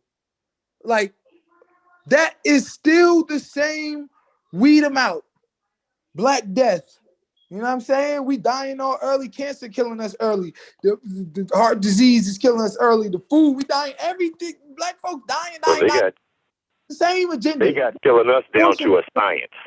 Let's just say that. They got killing us down to a science. Right. Exactly. Why weren't they successful in doing what they did? I mean, if that's the case, so do we. We got killing us down to a science. Why are they more successful? From the programming why and are 44 million of us the propaganda and stuff? Yes, we do. African American in 1900. So I'm saying, why were they so unsuccessful? Who? Well, their agenda's still going. It's, I mean, they can't get rid of. See, they're getting rid of us. I think they want to get rid of us down because we've all become lazy. Even. You know what I'm saying? What they say in America, I'm not saying this, but they say we all become lazy. They'd rather have this new immigrant class, this new working class that's going to come in and work for, basically damn near, lower than minimum wage or whatever. And they would rather bring these people in. And that's what drove America from the beginning, is bringing in people who wasn't going to get no money and working them to death. So they negated this. So at that point, they decided not to kill all black people. just to put them in the working class, and that's why we're here today. Oh, they're still killing us off. But remember what Gunnar Murdahl said.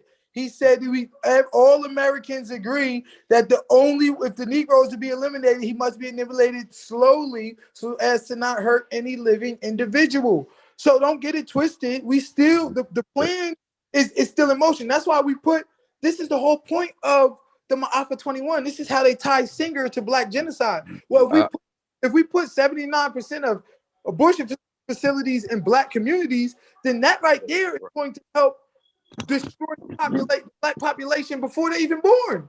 So that not only does that complete the agenda of we got to eliminate them slowly, but it also completes the agenda that the only way to decrease the Negro population is through means of controlling fertility. Okay, and it also completes the agenda that birth control facilities could be extended relatively to more to Negro than whites, since Negroes are more concentrated in lower income education classes. This is Gunnar Murdahl's book. This is exactly what they did.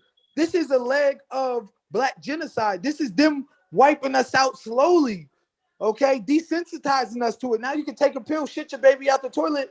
That's them killing us while we're not living, killing us slowly. There it is. I finally got that quote. You just quoted it. That ain't in chapter 7, but yeah.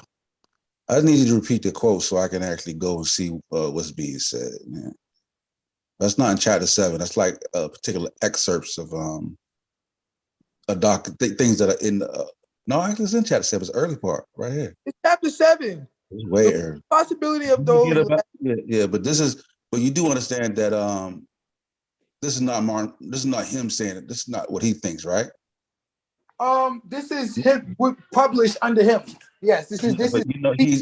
But you read if you know the book has like sources and footnotes. No, absolutely. But remember, this was funded by the Carnegie Corporation. This was funded by the Rockefellers. This was funded by those with big money. This was funded. They wanted this book to get out here. So remember, it was going to be the socially acceptable, pervasive mindset. Like right now today, you can't. The book is speaking against the notion that you're talking about. As I'm reading the book is not outlining what you're saying the book is representing. The book is taking the interpretation. So it doesn't say that?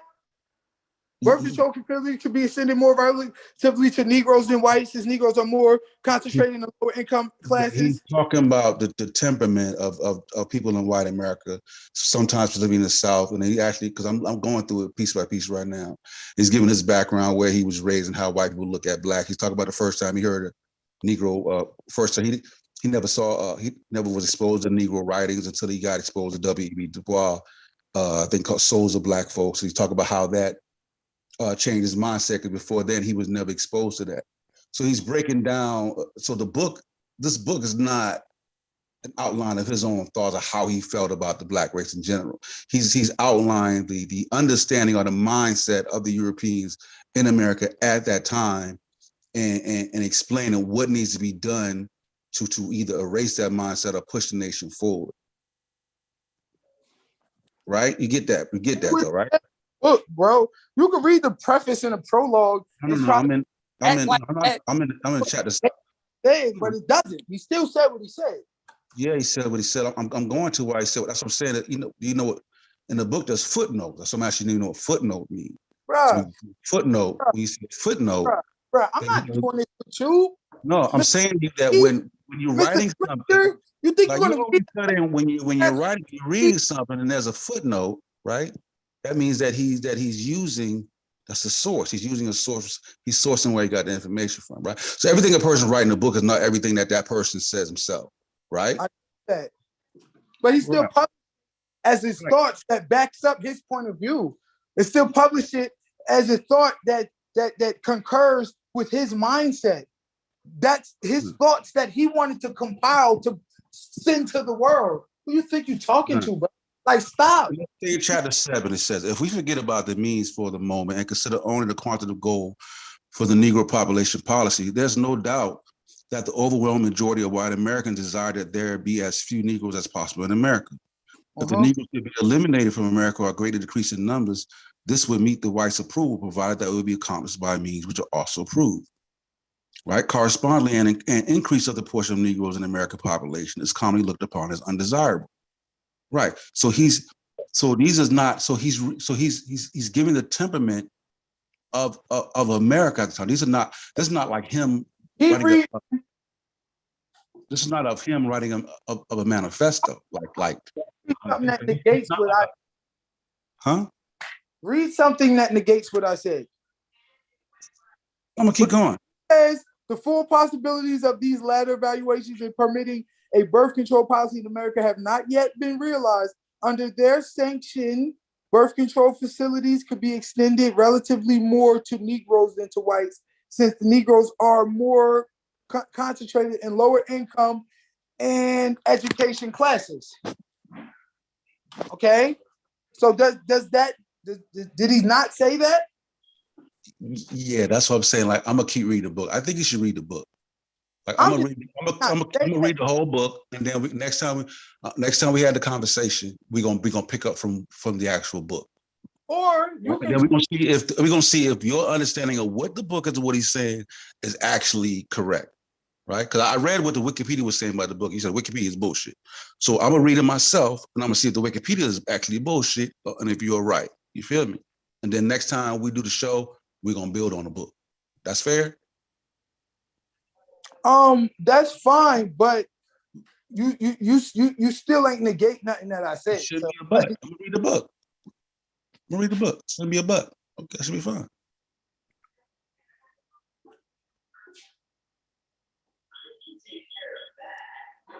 Yeah, because it's a trick when you, because I read some of it, I'm saying, because when I'm reading it, it's nothing, it's totally different. That's why I'm gonna read it. It actually looks like it's gonna be a good read too. So I'm like, all right, cool. I'll just check it out. Because you got graphs and stats and shit of the population, the whole nine. It's like a good book. Yeah, because chapter 7, that's the last chapter. That's the last chapter in the book. Can I read something real quick? Hello? Yeah, go ahead. Oh, okay.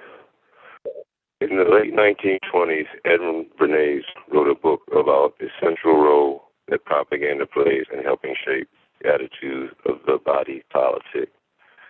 Conscious and intelligent manipulation of the organized habits of the masses is an important element in democratic society. Those who manipulate these unseen mechanisms of society constitute an invisible government, which is true ruling power of our country. Propaganda. Right? Propaganda was considered a good thing when the good guys were using it. When Bernays' book was written, the liberal elite liked the idea of controlling the masses without having to resort to guns. Public education was utilized for the same purpose, talking about Woodrow Wilson. At the time, social engineering was having a field day with older techniques for reshaping the masses, including forced sterilizations. Lobbyists for the eugenics movement succeeded in legalizing forced sterilization in more than 30 states. So Bernays, that shows that Bernays was even back in eugenics.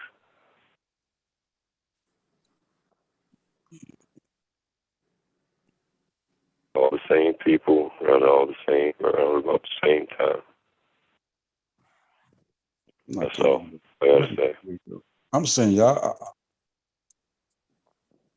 you can download the book on PDF drive. You know what I'm saying?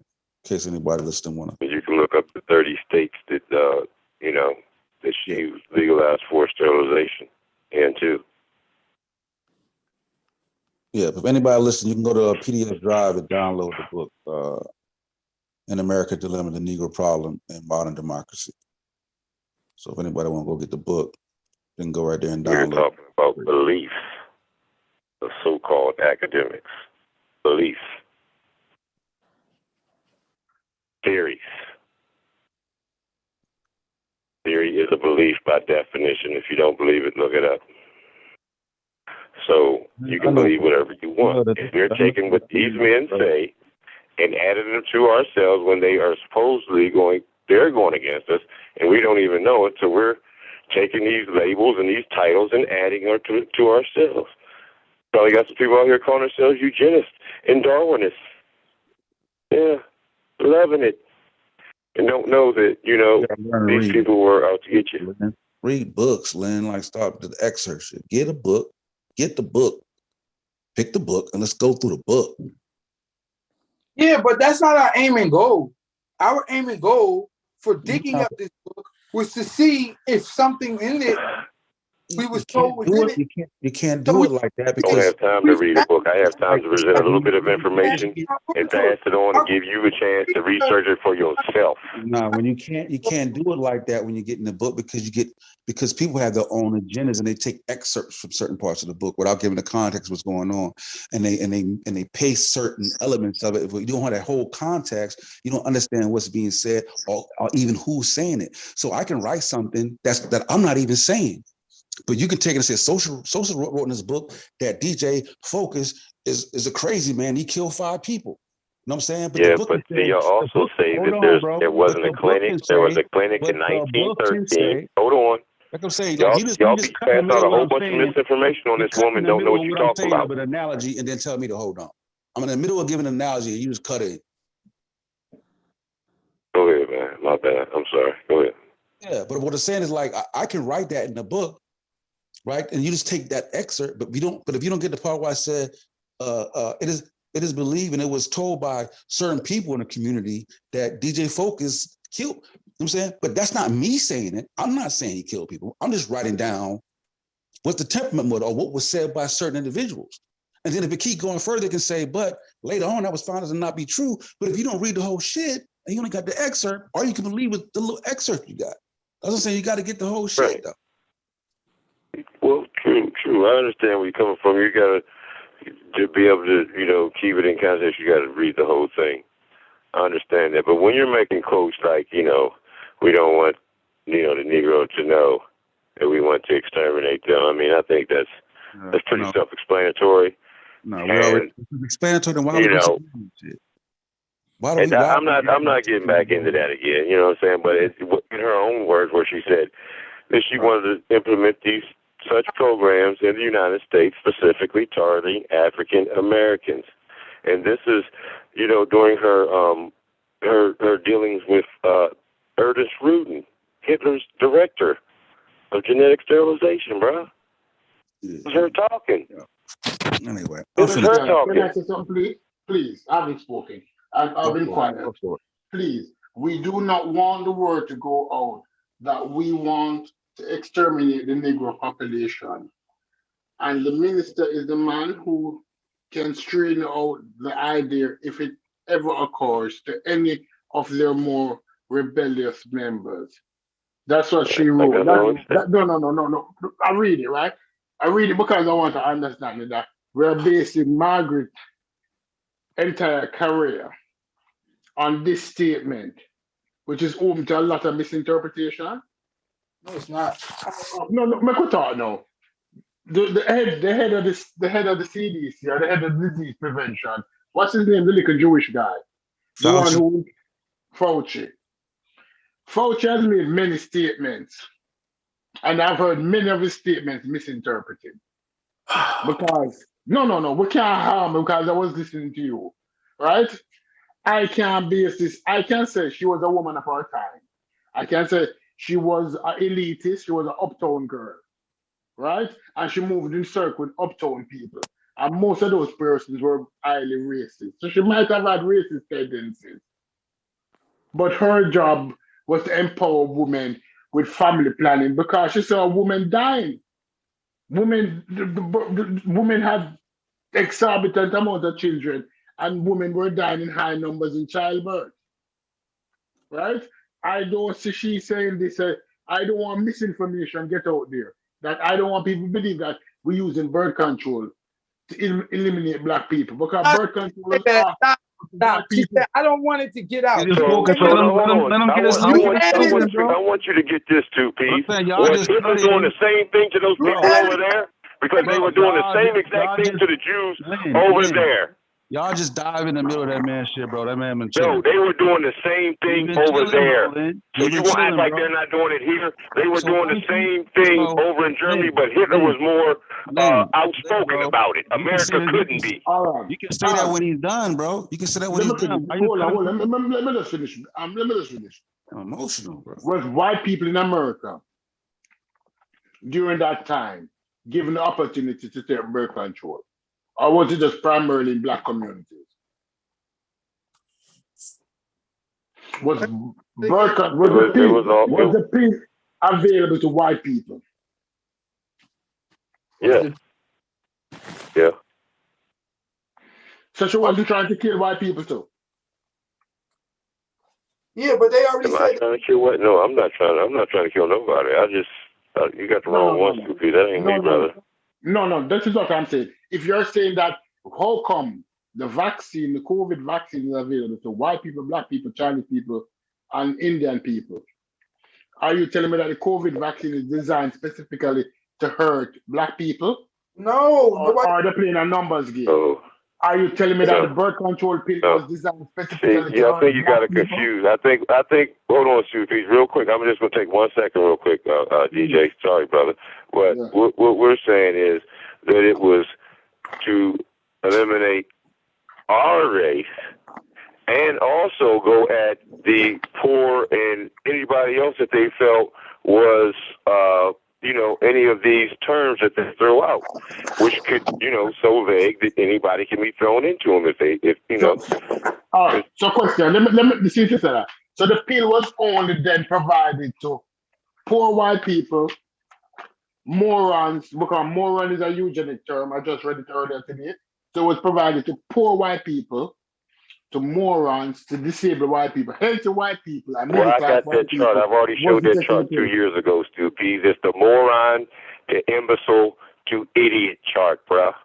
Like I said, we've already had this discussion. This is long. The stuff that you're talking about right now, I already said this. I mean, so for the panel or whatever, it's all good, but I'm right there with you. So white people didn't get it either. That's what you're telling me.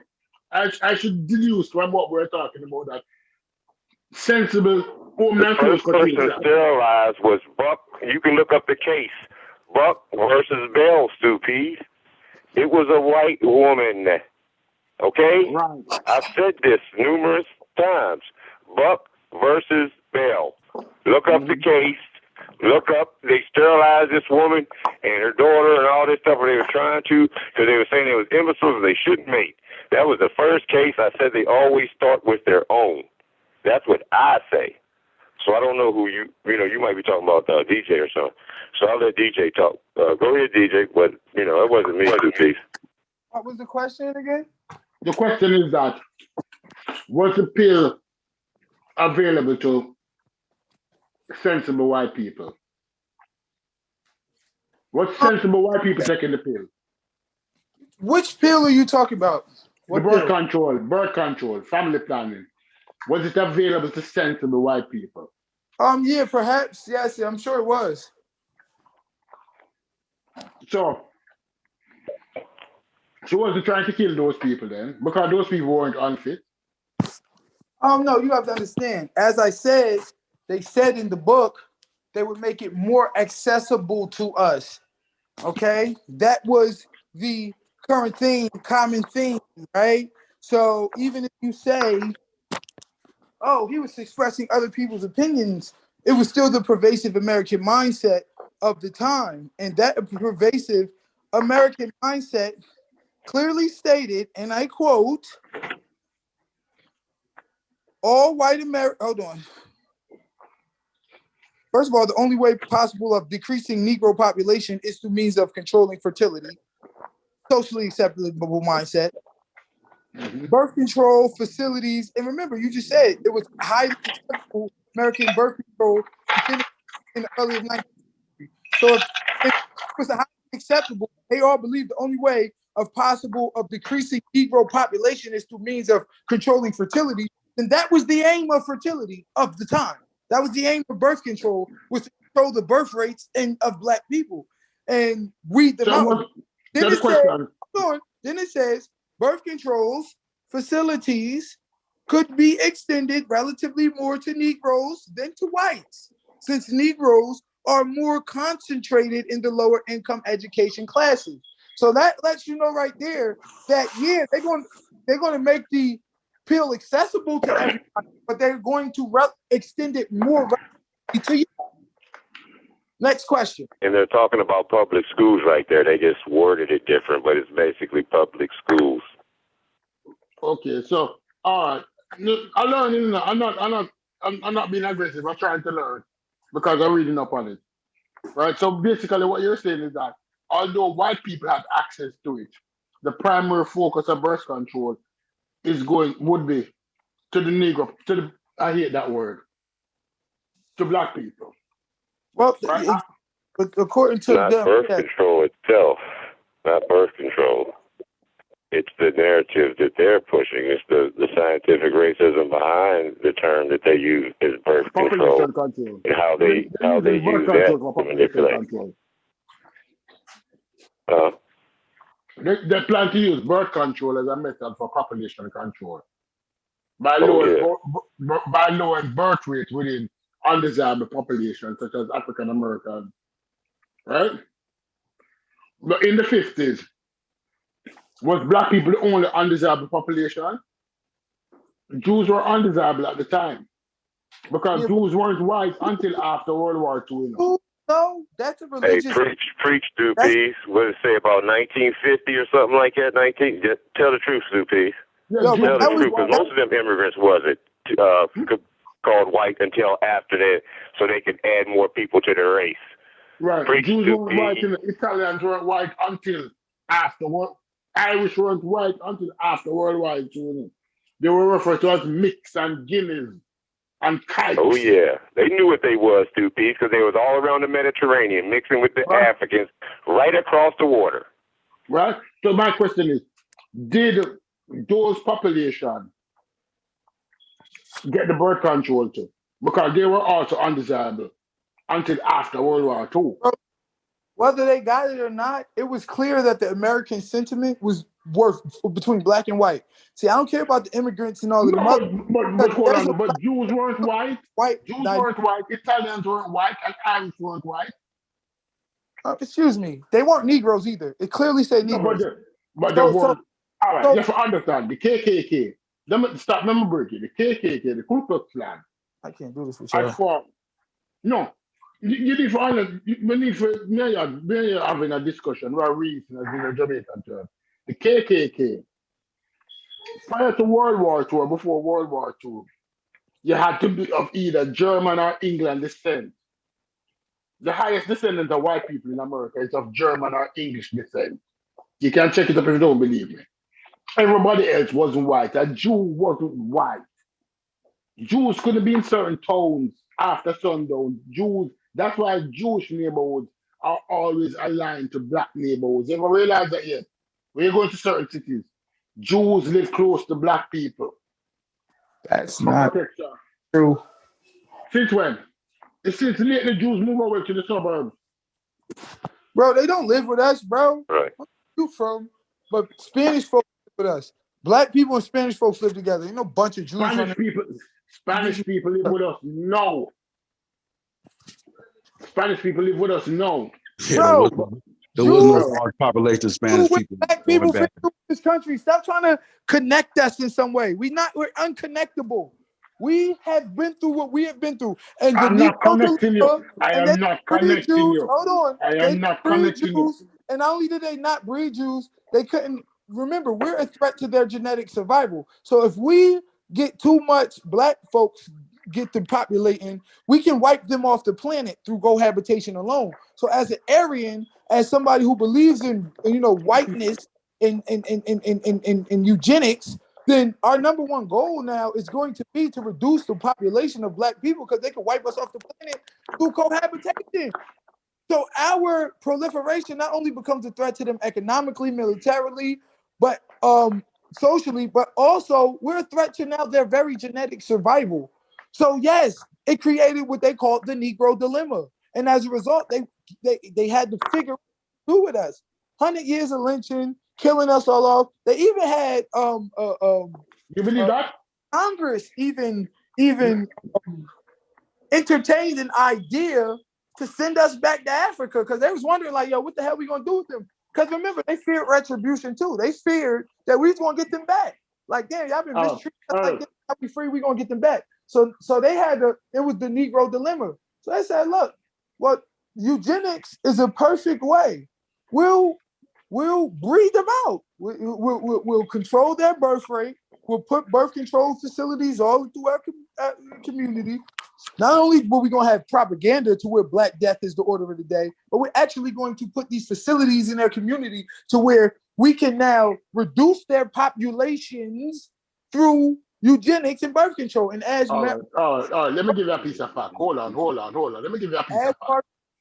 Hold on. Without birth control, house in the sand. Hold on. Prior to the 16th century,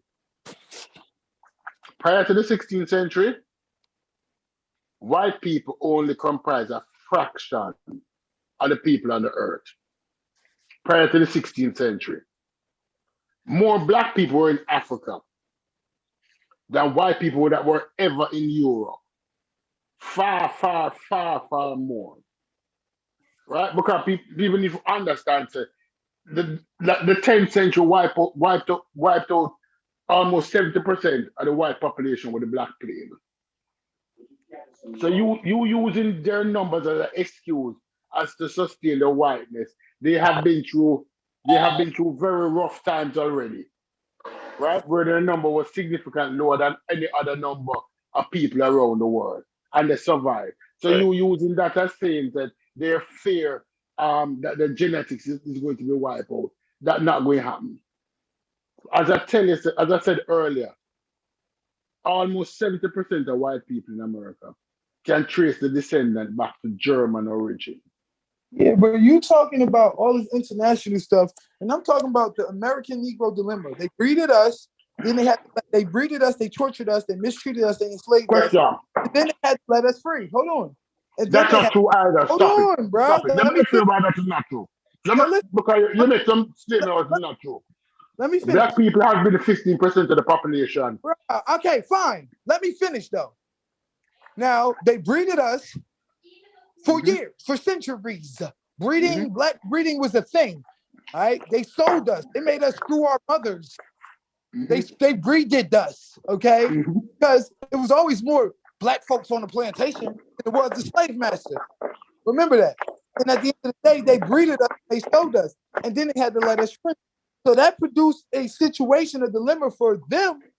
Unlike the Irish, unlike the Jews, you can't lump us in with them. They didn't mistreat them for centuries. They didn't enslave them for centuries.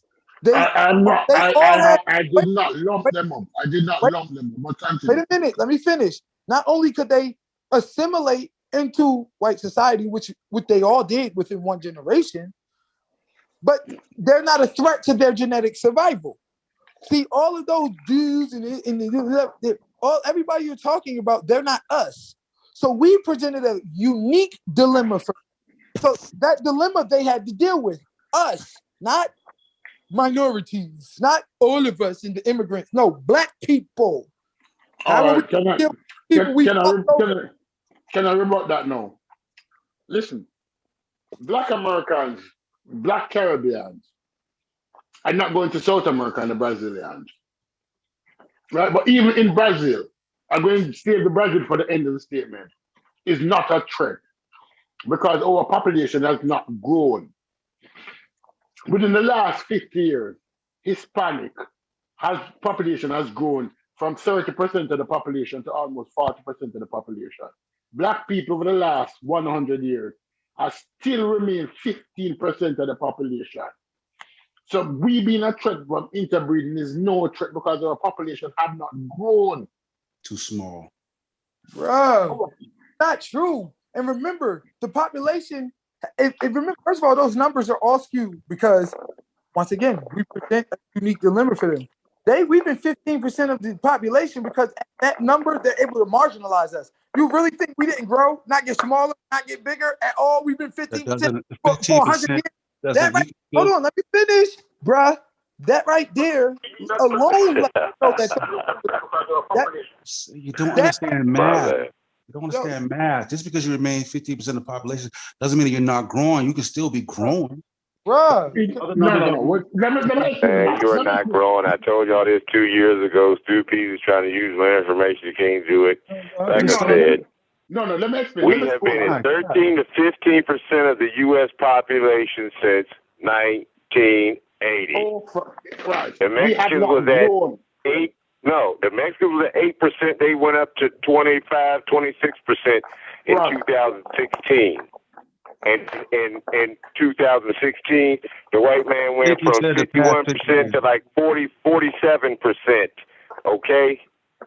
And we stayed at that rate since 1973. So let's get it right when you're trying to present the information, please. You're just wrong. The reason the white population. Oh, so I'm wrong now? You said I'm wrong? I can. You want to hear your buddy Bill Gates saying it? Stop being so emotional, bro. Hold on. You want to hear Bill Gates saying it? You said I was wrong. But I want to say that the reason that you see an increase in the white population is because of you're also bringing it as the name change to white.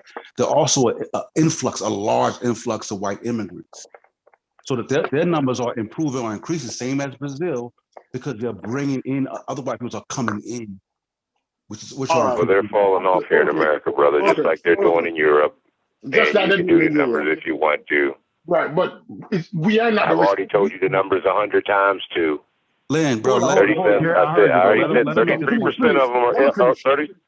Let me finish. 33% are 25 and under, and 67% are elderly in European countries. All right, let me they finish. Only make up like 15. They only make up about 15% of the world's population. We're not talking compared about to all the people of color on this world. Joe, chill the fuck out. We're not talking about that shit, bro. Like, you be off on a whole nother shit, bro. Go ahead. All right. Let me finish. Because thank you for the numbers, because you're right. My numbers were off because I get them from my head because I read them so long ago. What we manifest ourselves as a threat is we are not a threat to them.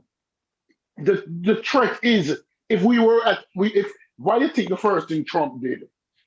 Did Trump stop black people from coming to America with immigration? No. What the first thing he did? He went to strengthen the border because the threat is not black people.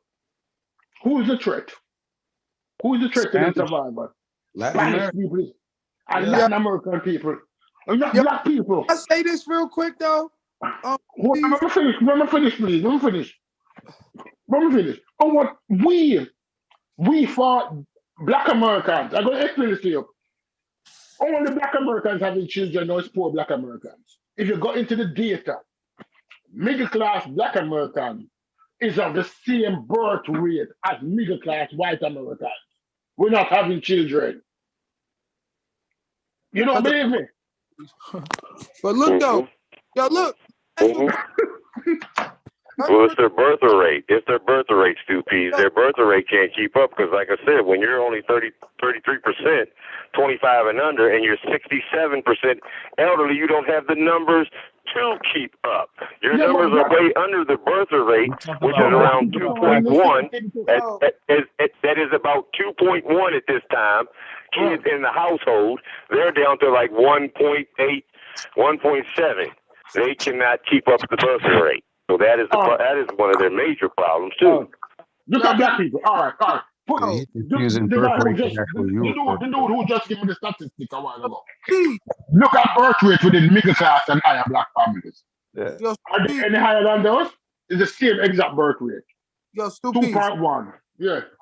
Listen, gun and Redondo, at the beginning of chapter 7, we talking about, right? It says, there were about 7 girls in the United States in 1940. There were, that's 150 years. The black population grew 20 times what it was. Okay, how all of a sudden for 100 years now are we exactly? Hold on, what time span did it grow? From 1990 to 1940, according to Gunnar Murdahl, the growth of the Negro population was 17 times. Now all of a sudden we're stuck.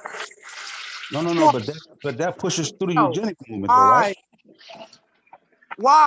Well, I'm saying, but does that push through the eugenics movement, right? Why in was 1940 is 20 times, right? Or Morgan Sanger is that getting busy, right? And you said it increased 17 times? No, increased. Yeah, it increased. The population increased.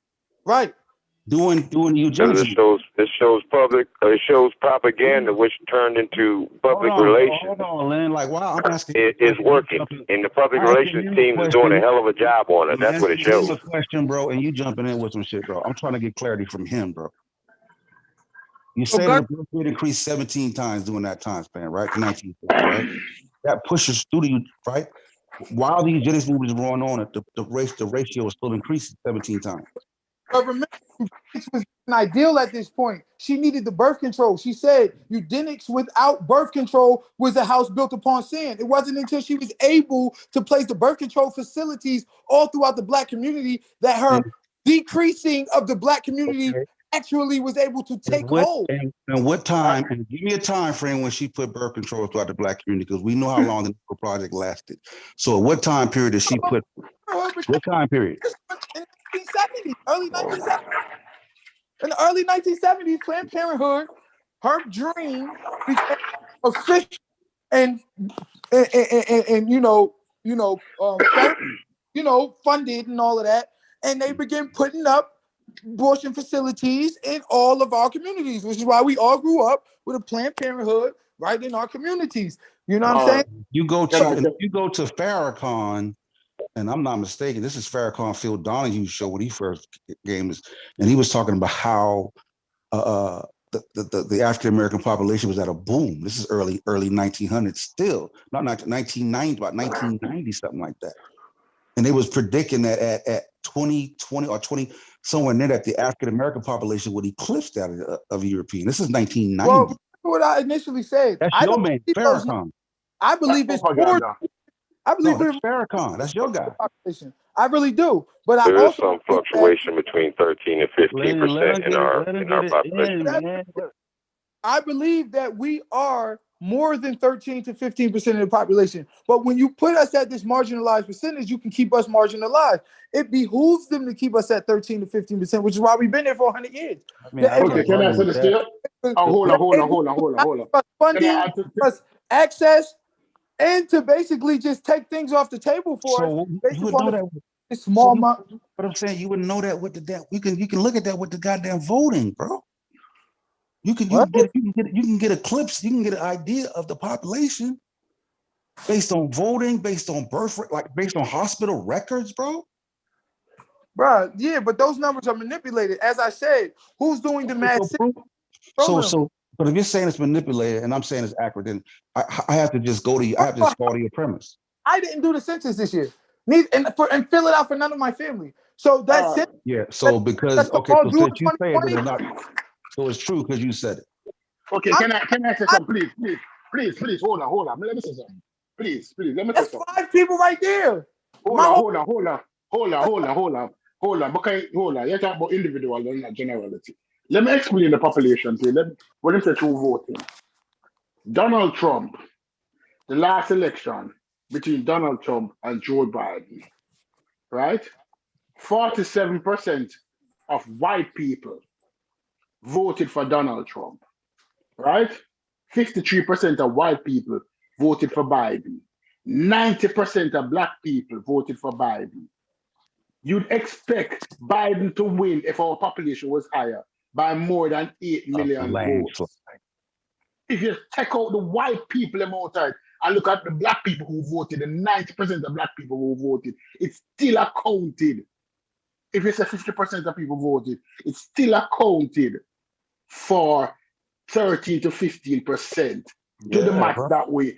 Let me explain something else to you now. First of all, hold on. One last thing, please. Black men between the ages of 0 to 40, 50% of black men between the ages of 0 to 40 now do not have any children. Do not have any children. 50% of black men between the ages of 0 to 40 do not have. You can go look it up in CDC if you don't believe me. I added it up, right? And I'm not going to find the data because it's available for CDC. I don't Our believe that. population is not He don't believe it. He ain't growing. gonna believe it, bro. He ain't gonna believe it because he ain't. Our population is not growing, and it's not family planning I causing do our population to not grow. believe It's that. success. It's success. The more successful the black people get, the the less less children you children have. them Right, have. right. Because It's the success. mother, It's happening the mother white works people and goes to population. college. That's what's happening in Europe. When Yeah, people poor, they stay home and have babies, like the exactly, Mexicans. It's exactly, bro. success. Make we're Right. not having any children, not no family planning. Yeah, The more because you successful black people get, right the less children them have. because you go to college and you put off having children till later on in life. You're not so willing to have a child at 16, 17, or 18 because you're successful. You want to go to school. You want to go to college first. So people have it causes women to give birth later in years versus pumping them out early and continuously And pumping them out. when you give birth later in years, how much you have less children? Exactly. It's not family planning, it's success. It's success of the black woman going to college. Where when you go to college, 90% of the women in class is black and 10%. 90% of the black people in class is women and 10% is men. Right. And these women are delaying having children. Right. And when you look back at the 1990s, what was a big issue? Teenage pregnancies among black children. Right. Teenage But pregnancy. that's gone now. That's exactly. Because black girls going to college is HBCU and college is in for black girls. Whether they want to be community college, hairdressing college, nail college, hair college or face college or any kind of college, them going to school. Nursing college, them going to school and then delay having children. It's only poor black people having a lot of children. Yeah, exactly. Well, 6, you don't find that's like back in the day, you could find a person who had, I had 10, 12 sisters and brothers. That dynamic don't exist no more. Right, 10, so 12 children. Don't blame Margaret Thatcher. Don't blame Margaret or what's your name. Blame the success of our people. We might not be as successful as white people, but we know what to do with what we're doing, with what we're doing. Right? A white person might make 100,000 and we make 50,000, but we live just as well as them. Right. And when birth rates are decreased through defects or miscarriages, people start to have more and more children because they know that the likelihood of the child living longer decreases. So that's why in those ages when there weren't no hospital, you see it in Africa, these poor areas. Children don't live long, so they still you be like, damn, why they have all these babies and they die young? You see that same dynamic there because they know, like, yo, we gotta keep more and more babies because, yes, my baby's 5, but they may not. The chance of living past 7 or 8 decreases. So they may have 12 children, but 5 or 6 of them die before they reach adulthood. Right. Well, and the other thing we can blame too is blame the 80s. In terms of the 80s and the 3 strike laws and the drug laws that send our men away, who was in them the most sexual reproductive ages, we lost almost 20% of the black population to prison. Right. Black male population to prison. Those men weren't out having 3, 4 children. They may have had 1 before they went to prison. And then and you go to prison at 21 and come out at 35. The likelihood of you having a family with 5 children is almost impossible. It's not this birth control thing you're looking to blame. It's success. And a large number of men got locked up in prison in the 80s. Right? Right. No, white people see it. White people, of course. But people get more successful. As people get more successful. Success because we got locked up in the 80s? No. See, why you just misheard the whole argument, bro. Like he just said success because he got locked up in the 80s. No, I said success. I said it's because of the success of our people. Many of our people become more successful now. And full stop. And because that's why we have a low birth rate.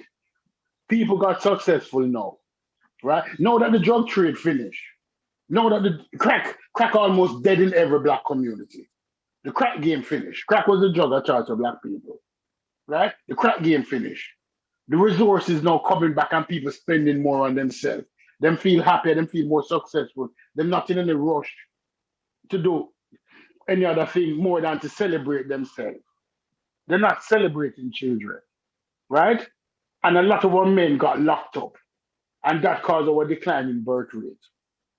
That's what I'm saying, right? No. What white people is doing, what white people is doing is that white people say that they need to increase their population. So the first thing they're taking off of the books, they're taking off abortion. They're getting rid of that. You see, after they get rid of abortion, the next thing they're going to take off of the book is family planning.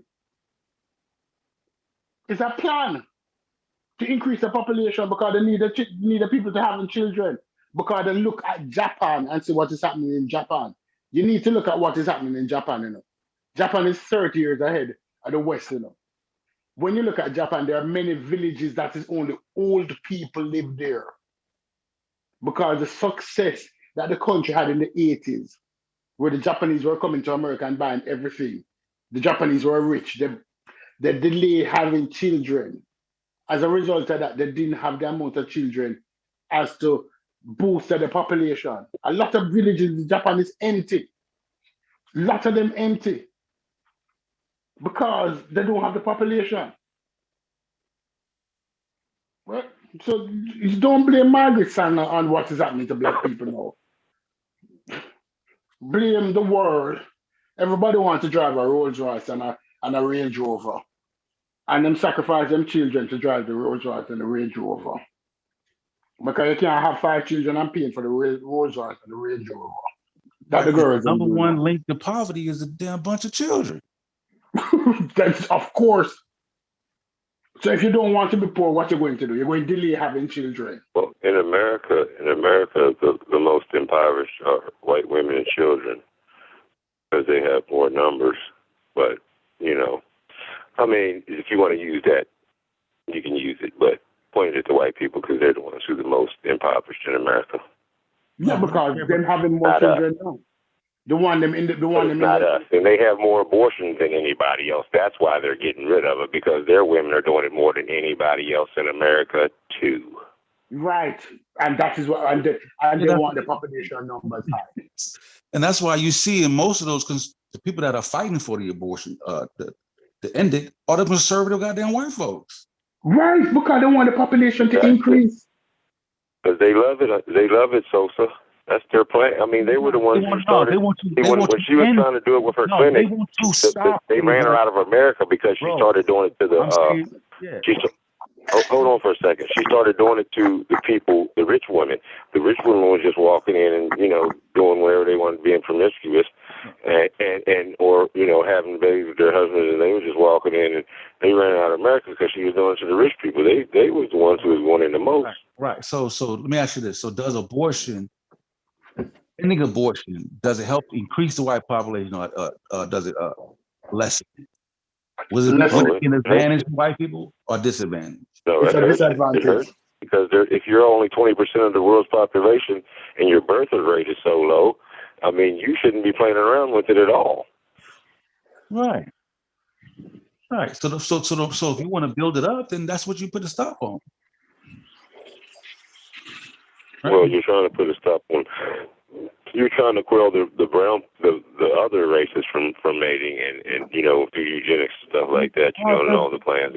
All they got to do, our population ain't big enough. All they got to do is get this shit popping, bro. They already got the numbers. Oh yeah, here in America, Sosa. That's what we're talking about. Not around the world, brother. Not around the world. And they got the Asians. Hold on. Let me give you an example. Let me give you an example of what's going on. I'm talking about America. I'm not talking about the world, bro. So don't give me a speech on the world. I know what you're talking about. But see, all these European countries and America, because you even got China owning America, just like China's owning Africa. You see what I'm saying? America is split up just like Africa is, but they don't tell you to your face. They hide it behind your back just like they do everything else. America's chopped up just like Africa, brother, and they control, there's certain sections of it in China. Look at China. You see how China, they got all that light skin and the white, they swear they white, and they discriminate against darker skinned Chinese people and push them to the side and all that. See, they already got those people Chinese programmed to believe that white is right. And then they also have the South Americans on that tip shit too. So, like I said, and you got a billion Chinese, you got 1.5 billion Chinese. See, so Chinese I mean that's all they have to do is say Chinese or white, and then you got a whole brand new white community here. They already stole the name and added it to the Caucasus Mountains, Caucasian. Why are we going through that crazy? Why are you bringing up all Look here. The next set of people to be white will be the Chinese. Within the next 50 years, Chinese will be classified as white. Exactly. Tell them, Stu. Stu knows. He knows the game. They're kicking Africans out of China, but they running by the millions to Africa. I listen. They're diluting the African population because what they're doing now is that the millions of unmarried Chinese men are being exported to Africa, and these men are having mixed babies. Yeah, they got a whole classification for them over there because they're creating a whole nother race. You think this is an American problem? This is an international problem. And those babies are the one who's going to be the buffer. They're going to be the mulatto, the buffer. Those are going to provide protection. But one issue is that the African population is so strong, the best they can get is Brazil. Listen. Remember, Brazil was getting too dark at one time, and what they did. Brazil was getting too dark at one time. That means too black. Oh, yeah. And they imported white people from Portugal to Brazil. Exactly. That's to lighten the population. Exactly. Right. That's how they fight against it. That's how the numbers get. That's how you get the boom, right? Not through birth rate. You start importing these motherfuckers by the hundreds of thousands. Listen, people don't understand. People worry about Margaret Thatcher and this foolish birth control bullshit. She's racist because she was a woman of her time. Listen, 1910. She was going along with the time. I agree with that. Right. But I don't agree she wasn't a racist. I agree she was a racist. She's a woman. She was racist. She was an uptone. She was rubbing shoulders with the Carnegies and the rich people. All of those bitches racist. All of them racist. They made the money at the end of the Civil War. There was this documentary on History Channel where they talk about the robber barons, all of the robber barons, the Fords, the Carnegies. And you realize that it's after the Civil War or just after most of this money came about. The Rockefellers, right? Yep. And you need to understand that the rich people in America, the Bezos, everybody who is below him don't see as him equal. Exactly, bro. He'll give a shit. Whether them white, black, blue, or Chinese, the Carnegies don't see anybody as them equal. Right? The Rockefellers don't see anybody, the Kennedys. Right? When them do what them do, it's like you stepping on an anthill. Don't take it personally. They're racist. When you step on an ant, do you feel bad? Do you feel bad for the ants? Right, and it's more with them. It's more classism. Of course. You think Rockefeller to the poor white trailer trash person as him equal? All right, I love this. Like, hell no, I'm like, fuck them. Him don't see nobody as him equal. Donald Trump don't see nobody as him equal. Right. It reminds me of that Dave Chappelle joke when he was like, he said, I've been around white people. In the way they talk about poor whites. Right. You know what I'm saying? He's like, yeah. You know what I'm saying? He's like, shit. Don't like them. The bush, all of them would die. Yeah. They're taking up space and air. Black people, when people say this big conspiracy against black people, what the conspiracy is that you get poor white people to believe that they're better than poor black people. and don't realize that every fucking body getting robbed by rich white people. So while we are here fighting among one another, poor white people and poor black people, rich people getting richer. Do you understand how rich Jeff Bezos is? $200 billion. The man divorced his wife and had to give her $100 billion. And in less than 2 years, he's back to what he was before. Yeah, and I think that nigga Facebook once he got some shit coming out, he's gonna skyrocket. He's gonna skyrocket. Right. Do you understand that level of weight? Shit, Do you understand that? You can't understand that level. Unimaginable. But instead, we as black people being punching bag for poor white people because they need to distract them. So you tell them that it's black people giving you the problem while the elite is getting richer. Right? Well, that's why they created all this going on here. Because you got to remember, anytime you have a recession or a depression, it calls for war.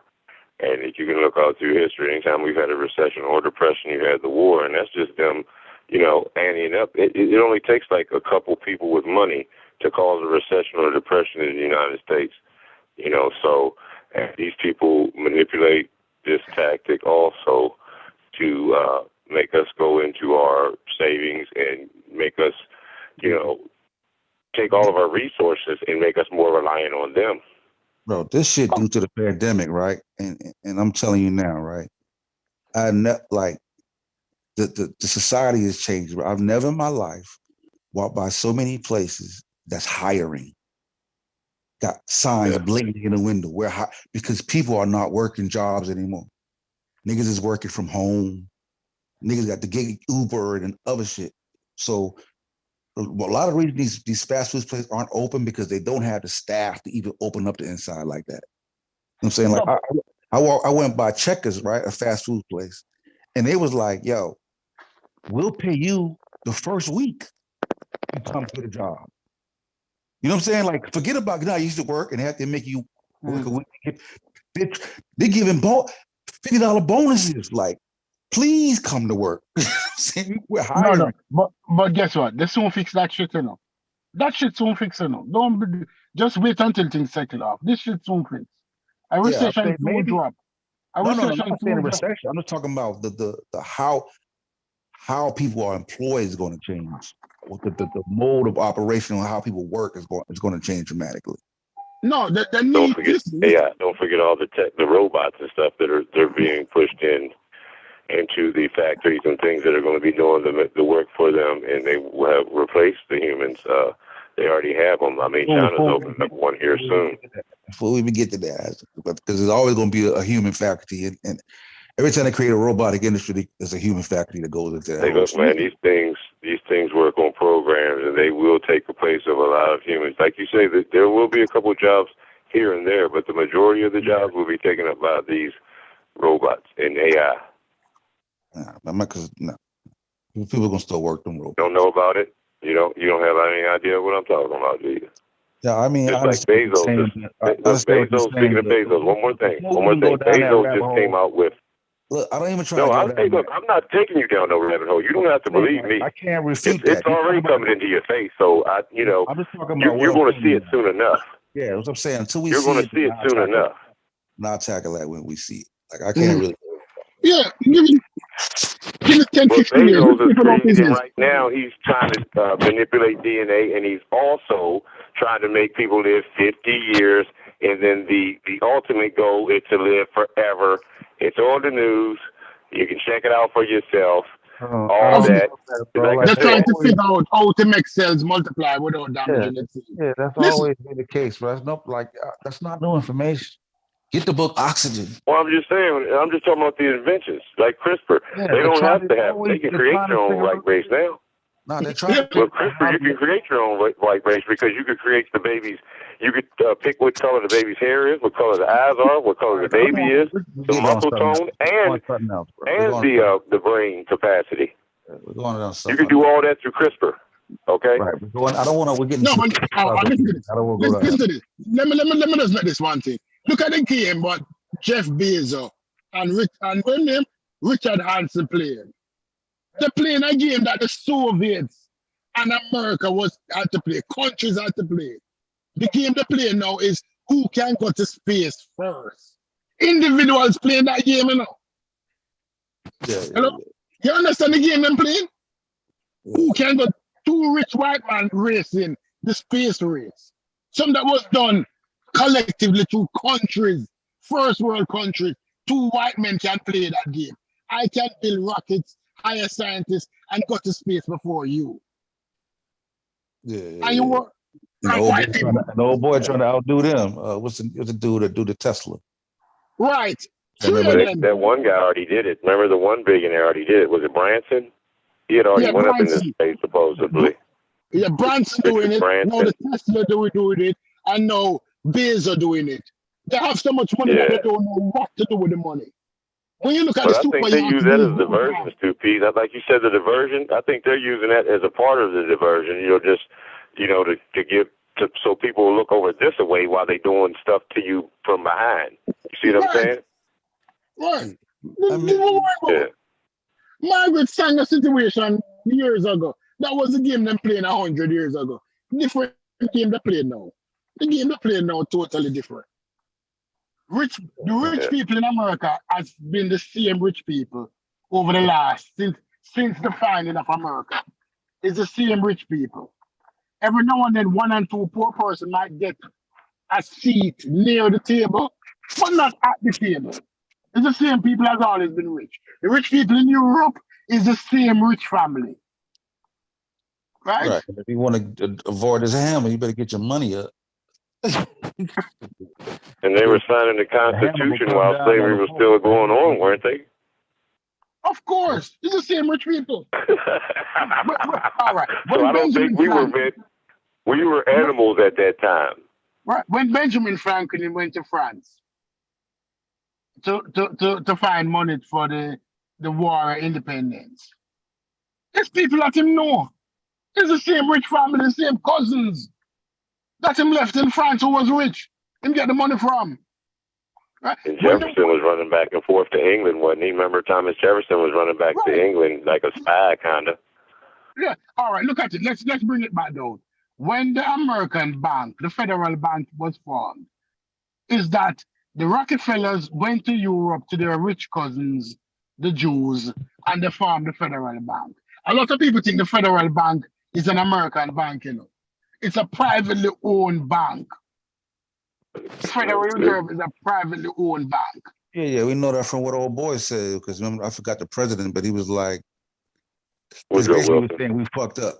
We let the federal I bank told you that 2 years ago. When Woodrow Wilson. I heard the fucking speech on the fuck. That's what I be saying. Okay. You say I'm shit. just saying, ain't like you ain't heard it. It's the same. It's the same thing. You act as if when you say shit that I've never heard of it, bro. No, I'm familiar with that shit, bro. I promise you, bro. All you gotta do is go through the Great Depression. The nigga make the statement. I think it's on video him saying the shit. You know what I'm saying? But he was like something like it's a great suffering, something like the day we let the federal, and that's when they did away with the reserve, right? They did away with the money being backed by the actual reserve, right? No, that was before. That was before. Yeah. The money was being backed by gold. You're on the right track. It was but they created. See what happened. Hold on, Stu-Peas. Real quick, Stu-Peas. What happened, Sosa, was when Napoleon lost the war, the Rothschilds got the information a couple of days ahead of the world. And what they did with, and back then we didn't have the computers or the cell phones and that. So to get it 3 days ahead is like getting it, a week ahead, something like that. You know what I'm saying? So he went into the Federal Reserves in England, and he started selling. He started selling, pretend like he was selling his stuff. Everybody followed his suit. And at the end of the stock day, he bought up all the stocks for pennies on the dollar, which is their favorite, one of their favorite terms. And then he created the Bank of England. Wood chip. Yeah. Right. Hello? Yeah, sorry about that. I'm at the gas station. Yeah, I mean, like I said, it's just crazy. Like I said, looking at because I was thinking like, you know, when the pandemic started, I kind of thought that by now it would be done. You know what I'm saying? Like, shit. Yeah. Like I don't even see an ending near. Like, god damn. You know what I'm saying? Like because I be going around like, nigga, y'all ain't open the inside of this shit yet, nigga. No, The drive-thru is still packed around the goddamn corner. Listen, and the Omicron has what's the new one name? Omicron? Who the fuck give a disease that name? It sounds like somebody alien name. Omicron or Omicron or the Greek letters. New variant. Yeah, the new variant, Omicron. Yeah. They recommend a motherfucker get the booster now. But it's like, man, like this shit don't seem like it's no end in sight. No, but I know people who contracted it again, who had it before and get it again. Yeah. My cousin did. Right? So you can't get reinfected with that shit. And you don't know which variant, because after the Omicron, the next week you might have the Omega strain. The more it jumps from biological from another person to another person. A mutation occurs. So eventually, and see, all this is out in front of the new quantum financial system that they're implementing too, with this, you know, new form of blockchain and currencies and things like that, where they're implementing that also. Because, like, you know, it's like, hey, for just real quick, if you have a product, right? If you have a product that's going fairly decent around the world, what point would it be to down it and to take it all the way down to zero unless you had something in the background, in the weights? And that's what this new quantum financial system is, just like the med beds and the different forms of medical treatment they're going to be using with the plasma and the little tiny lasers. You can look up med beds. They're called med beds. And that's a new form of, all this new forms of technology is going to be implemented, and they're not telling us about none of this. You know, you have to do your research and know what it looks to find it. Ain't supposed to tell you about none of that, motherfucker. You're supposed to be up on game. You know what I'm saying? But blockchain is the enemy of the goddamn system. You feel me? Like, I got a nice little portfolio. You know what I'm saying? When the dollar value decreases, the blockchain increases, bro.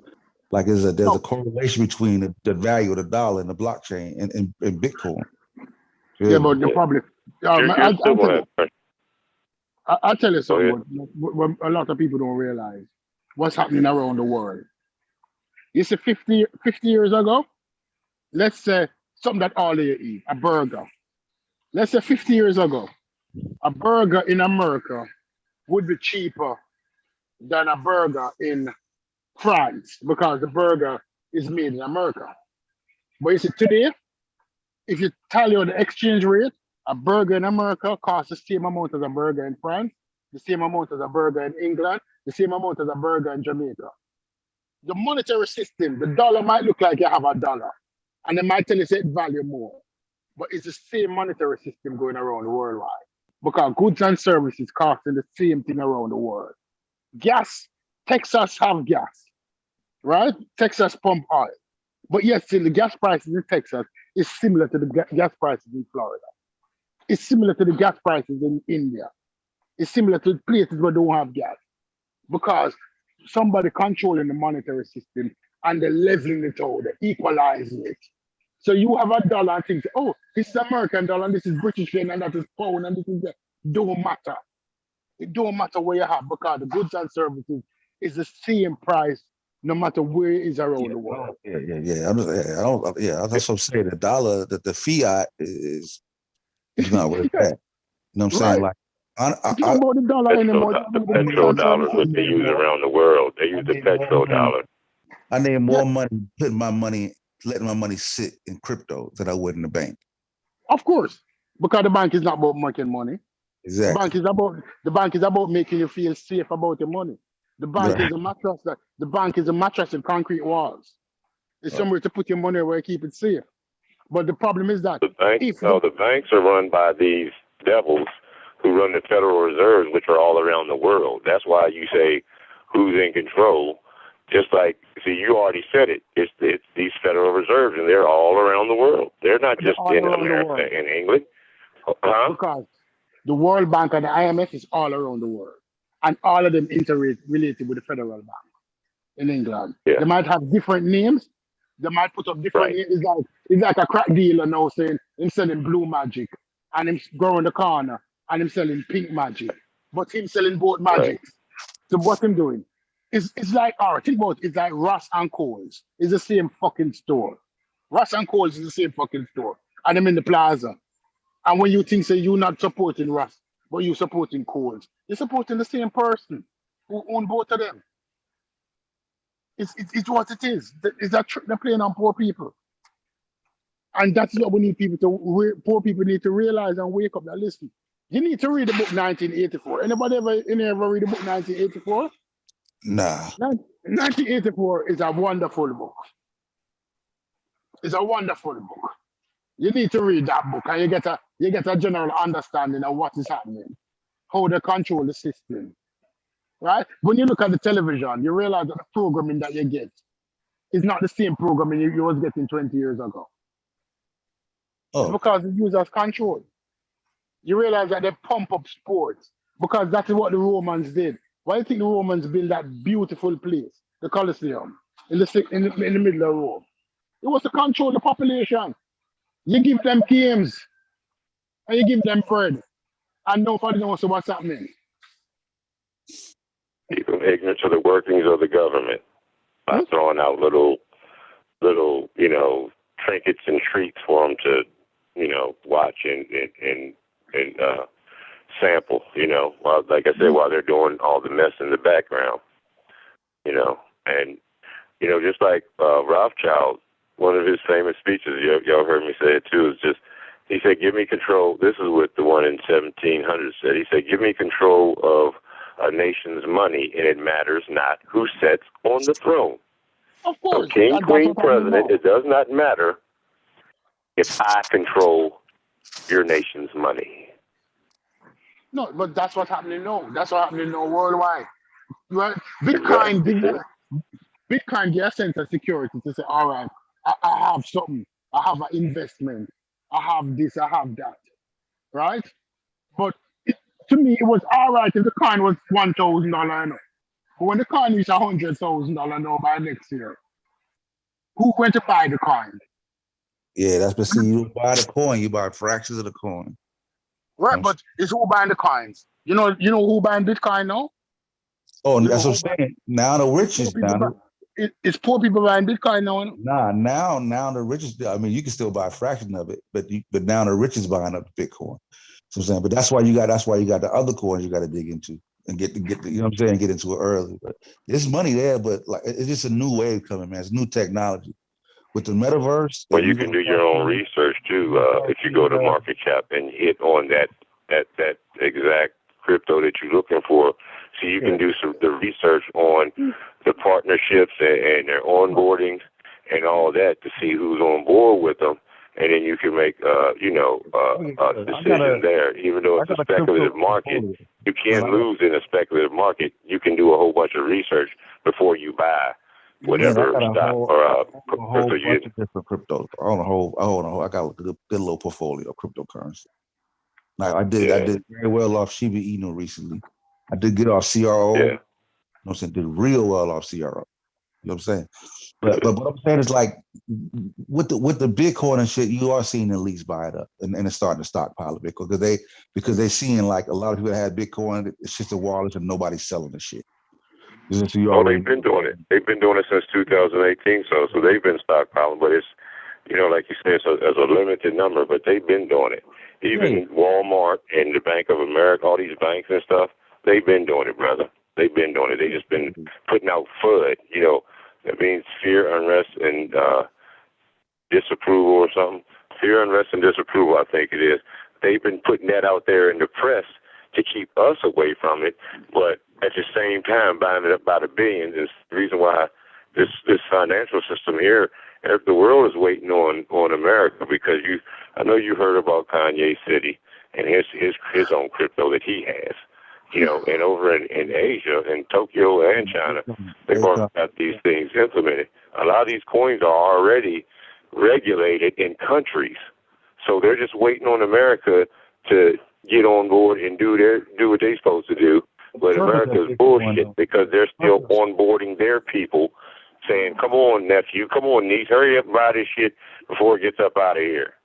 No, there's still plenty of other coins to dive into, but the purpose of cryptocurrency is so a small nation can do.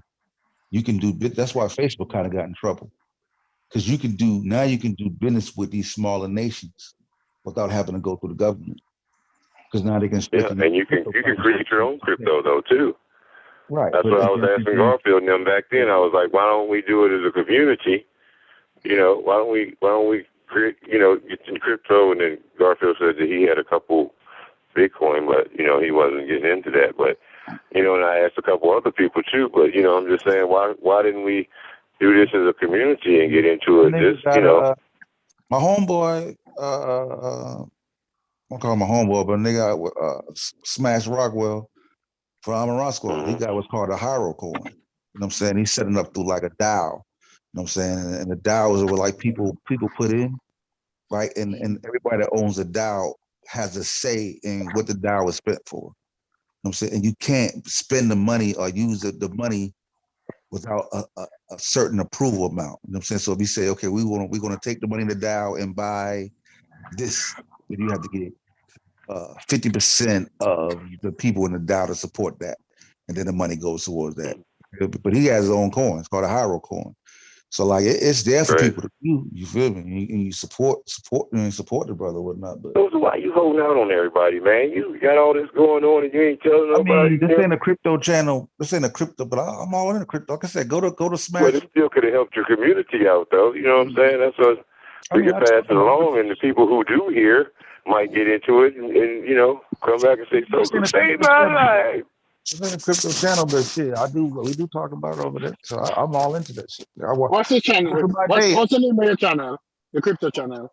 Go to best one of a good show that I watch to give you good information is Big Boy Crypto.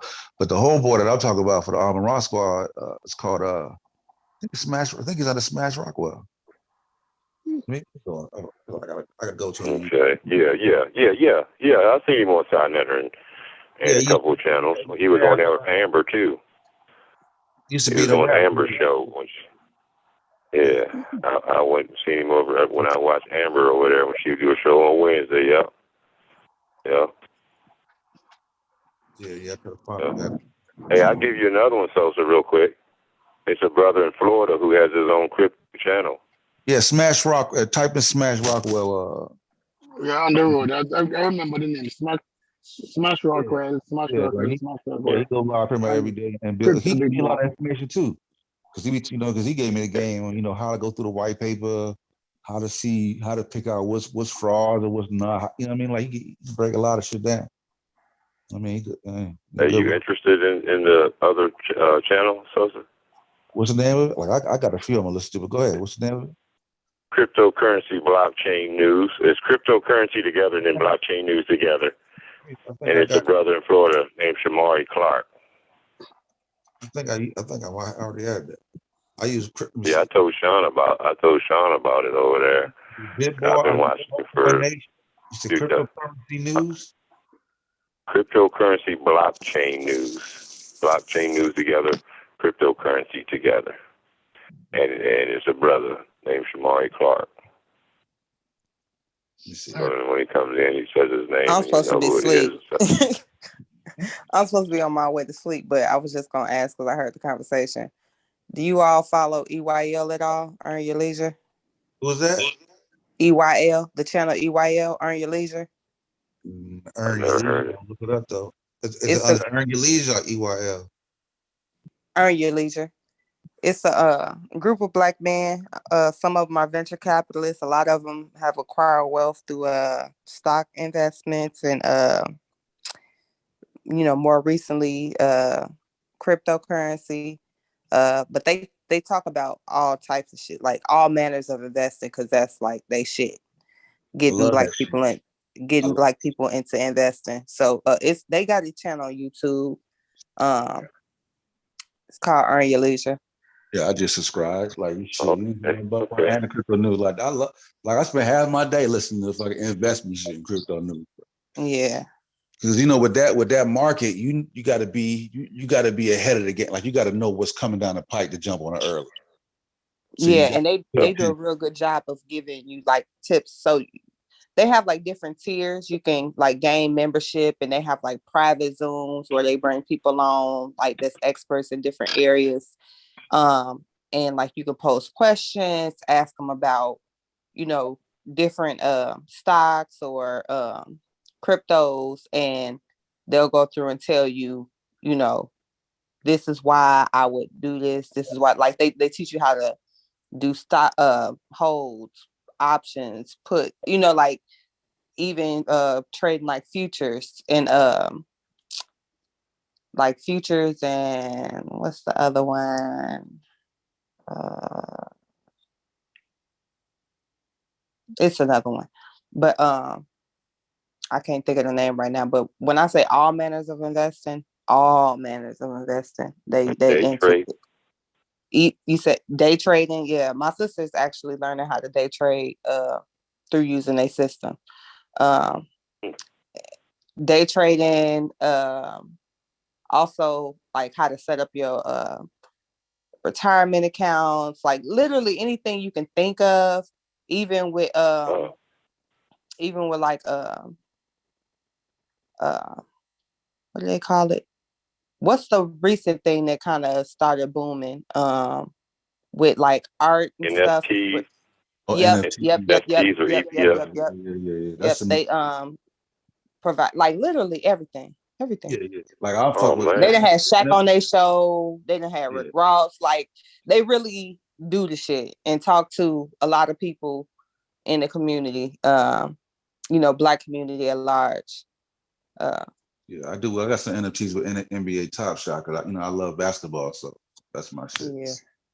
Yeah. I've done well too, just because I did it just to see, let me see if motherfucker makes some money. And I bought my little shit up and I made my money back already. You know what I'm saying? So I'm like, okay, now I'm good. You know what I'm saying? Listen. That's what's up. That's what's up. You still sitting on something too. If that's the case, then you good to go. Yeah. Keep investing. You know what I'm saying? But like a lot of people don't even man, it don't even take a lot of money. You know what I'm saying? You got it, but you got to dabble. Man, just a little $10, a little $20, just keep putting a little 10 on it. You know what I'm saying? And Tell them about Shiba News. So, how many zeros is in front of that first number, brother? 0.0000. That's how much it costs for a coin. So right now you can get $10 probably get you 1 million coins or something like that. Not now, but I bought it. I bought some when I bought like almost 14-something million coins for like $70 or shit. Like it was ridiculous back then. I bought it in the beginning. Yeah, because I bought it and there's still a lot of zeros in front of it, so you can still get a lot of them for $1. Just for $1, you can get a lot of them. I bought it and it dropped, but I was like, "Fuck it, I'm sitting on this shit." And that's what you're supposed to do. HODL. Hold on for dear life. HODL. HODL. No. I still. Everybody had a different strategies. Some stuff you can hold. Some stuff you can just hold for a little while, a year, 2 years, a few months. I'm more of a long term though, so I'm trying to get away from that. But, you gotta mix your portfolio up. Yeah, and that's the thing. Like I know that finance is literally one of my majors. I know that, but I don't do that. I think 80% should be long term, but the 20% should be. Yeah, you're definitely supposed to diversify, but I just you can use them and flip. You can use them and flip them and buy more of the ones that are doing good. You know what I'm saying? Yeah, I overthink it. You know how go up in price. In my mind, I know I'm supposed to, but then of course, don't nobody. Of course, if when it's short term, it's supposed to be risky. That's the whole thing. Like it's a higher risk. Exactly. So, but I'm so risk averse. I'm so risk averse that I be like, overthinking the short, and by the time I be like, oh fuck, I missed out on that shit. Like exactly, and then you can't jump in when it's fucking skyrocketing. You can't. It's too late. You either get on it and but that's the thing. I have to do it now. My biggest issue with crypto is that there's no real way to do valuation. So it's the technical finance side of me that want to see how this all makes sense financially. Like, but because they don't have like real established valuation methods yet, it's hard for me to just kind of wing it, you know? Yeah, just get you a little Coinbase account and just start off cheap. Like, yeah, like that's the thing. I got a Coinbase account. I'm invested in crypto. It's just right. I'm not as invested as I should be. They send you free coins all the time, right? Yeah. Yeah. So yeah, I go through the little tutorials and shit and get that free shit. Yeah, and I tell you, here's what's gonna pump too. Like whenever you hear a coin that's not out and is coming to Coinbase, that's a good time to jump in, because every time that shit hit Coinbase, niggas start going crazy because they don't want to miss out on a new thing. So you can always catch that beginning uprise. That if you feel away, jump out. Yeah. Like when that's FOMO, fear of missing out. Yeah, like when but just think, if you would have had the coin, if you would have bought, hold it on compared to not holding on, right? So if you would have bought the coin 13 years ago, you bought, 70 Bitcoin, and you were the hodler, you would have held on for dear life. That's, not, like for dear life. But it's, what I'm saying? That's what they say. That's what hodler means. That's the term they use in crypto. So if you would have sold out when it hit 20, sold all your coins, you wouldn't have got to reap the benefits off the 60 when it hit 65,000. See what I'm saying? Right. So that's the thing. Because listen, Bitcoin jumped to 1720. I remember I was in it back then, and then that motherfucker dropped all the way back down to 3,500. This is before the pandemic, right? I could have got it for 3,500 before the pandemic. Yep. And that shit at 60, well, it was down below 60 last time I checked, but it got up to 70,000. And if I'd have just got you know what I'm saying? I even got to buy a whole coin. If I just got half that motherfucker, 30%. You know what I'm saying? Like I got a quarter of Ethereum. I forgot where I got a gift of it from, but I got like a gift of like a piece of some bit. It ain't no whole Bitcoin, but I want to say it might have been fucking Cash App. It was one of them fucking apps. Yeah, bless you. You can say you got it though. Yeah. 10%. But I got a little bit of Ethereum, right? The way I got it was when we used to have to, back then, right about the time Sosa was talking about, you had to use Ethereum to buy certain coins, right? So I ended up with 0.28 Ethereum, and that adds up to about, the last time I checked, it went down now, but it was at like $1,100 just for that 0.28 of Ethereum. You see what I'm saying? So, like you say, you can build yourself up to a decent amount with those coins if you just buy a little bit at a time, but you got to stay with it. Do a little bit every check, and you don't have to go overboard. Just buy a little bit every time, and then that little bit will accumulate. Eventually, you got a quarter of a coin, and then just say what's a quarter of 60, and that's 12, right? 12,000. Quarter 60. You know what I'm saying? Yeah. About 15. Do y'all know what is the because I don't know. So you know how like they have like the S&P and all of that. Like what is the standard benchmark that they benchmark everything else against? Like as far as I guess how do I want to say it? As far as how you comprise your portfolio of crypto. Well, crypto, they got the stable coins, right? Bitcoin and Ethereum are more your stable coins. You understand? Because they kind of fluctuate, but they don't fluctuate too far. They pretty much did they dips, and you kind of know where they're going to be, and that's kind of where you guide your investments at, right? And then, but there's certain coins like altcoins or these alternative coins that correlate with Bitcoin, and some of them don't correlate. Like you just have to watch. Some coins grow when Bitcoin drop, and some coins increase when Bitcoin increase. You know what I'm saying? And that's how you got to find. That's where you find your entries at and shit like that. But your stable coins, you got to kind of look at it. But Bitcoin and Ethereum is pretty stable. Litecoin, all these other ones, these are more. These are pretty stable. Okay.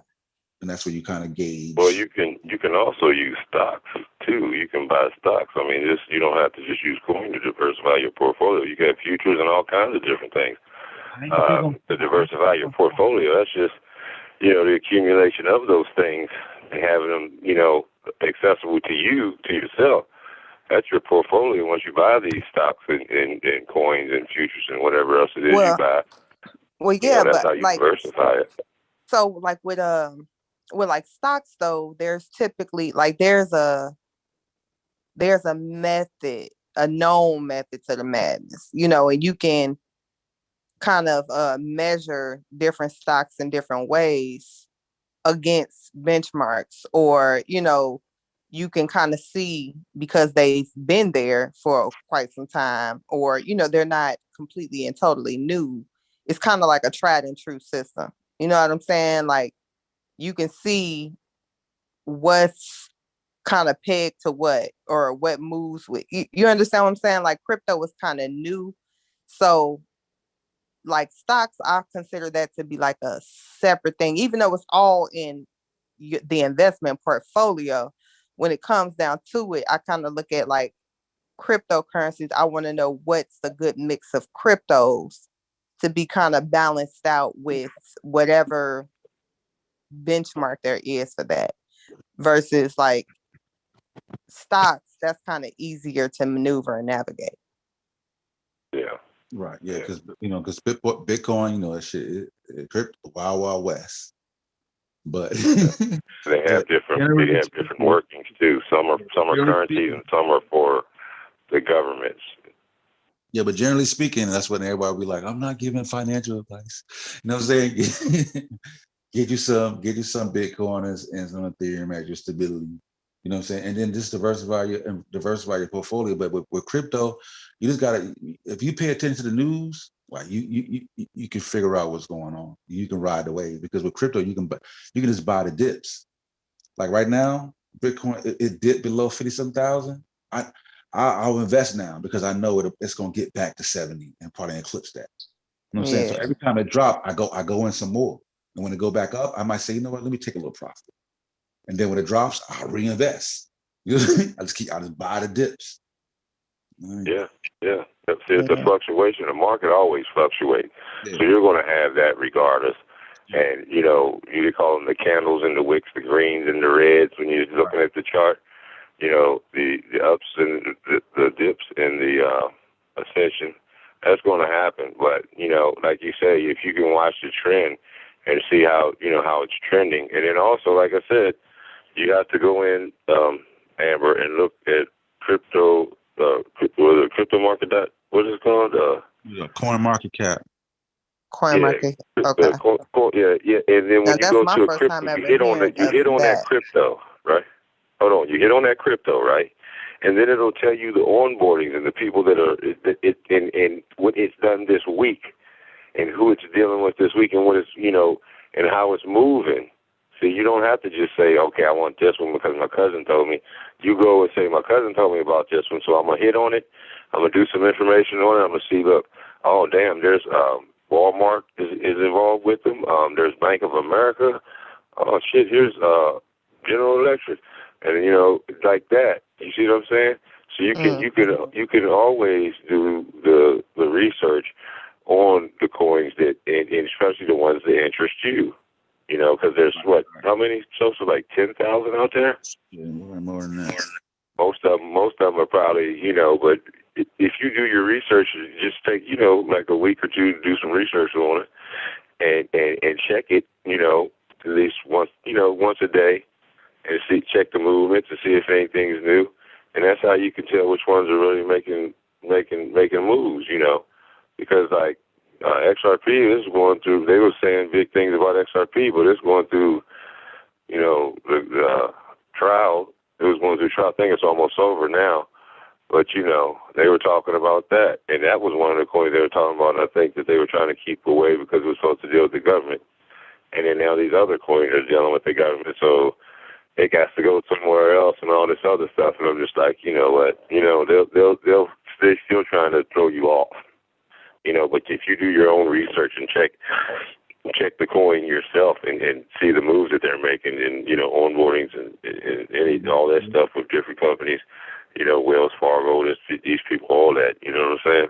And you can tell even when they're look and see they have affiliations with other countries too. So it's not just Bank of America. It's like they're going to be implemented in this certain country to run this certain area, or this certain part of the country, And look, when you look at that chart, though, you want to see like, because I do the day, I do the week, month, and then you want to hit that year because you want to stretch it out. You want to see like, yo, is it like, has it pumped lately? You know what I'm saying? Yeah, Like, over time. yeah, when did it skyrocket? All right, and did it level out?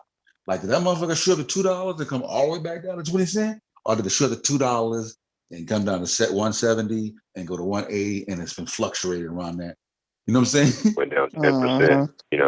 Is it up 10% on the 7-day? But whatchamacallit does that for you. So the cryptocurrency blockchain news every day. He shows the top 50 coins. He shows the top 50 coins, and he shows which one did the best percentage on that day. And he also shows the 7-day. I think it's on Saturday.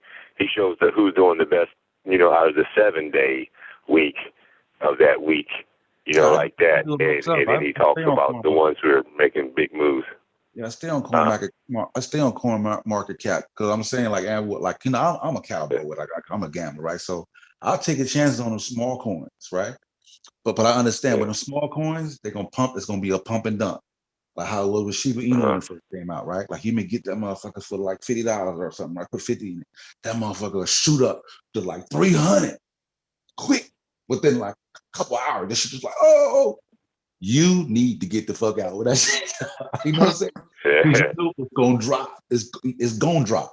You know what I'm saying? And there were some people I think it's following Dogecoin, ain't it though? Just like all the rest of the currencies are following Bitcoin in its movement. You know how it fluctuates up and down, and then the coin. But Shiba Inu, that coin was a Dogecoin. Wasn't that one of the dog coins too? It was a parody of Dogecoin. It was like a parody. It was a meme coin it was really to go against Dogecoin. That's why That's why you use Shiba Inu, because that was old boy's dog. The nigga that owned Tesla. Okay. He had one of those dogs. Okay. So, yeah. And I put like I put like 150. That motherfucker shot like 400. Right? I get greedy. That motherfucker went back down to like $50. Right? So you ain't get out quick enough. Yeah, but I'm in though, right? I'm like, you know what? I'm not finna take no $50. I'm like, fuck it. I'm gonna either lose it all or that shit. And I just said, fuck it. I left it there. And then that motherfucking wave hit. I know better this time. Exactly. So when it hit that plateau, I took my profit off the top, and now I'm long term with it. You know what I'm saying? I'm just gonna let it ride. So I made my money back as a profit. I'm gonna see where it takes me, and that's just part of my portfolio now, and I keep looking for some other shit. But see, if you don't have this, the other countries can hack you and just treat you terrible. They can just, get into your government and change your people's names and, put, because you wouldn't even know where it came from because of the blockchain. You see what I mean? So America has to get on board. Everybody else is already set up. Listen, the Squid Game came out on Netflix, right? That shit was popular. I still haven't watched it. Me neither. I just can't get it. Debt space.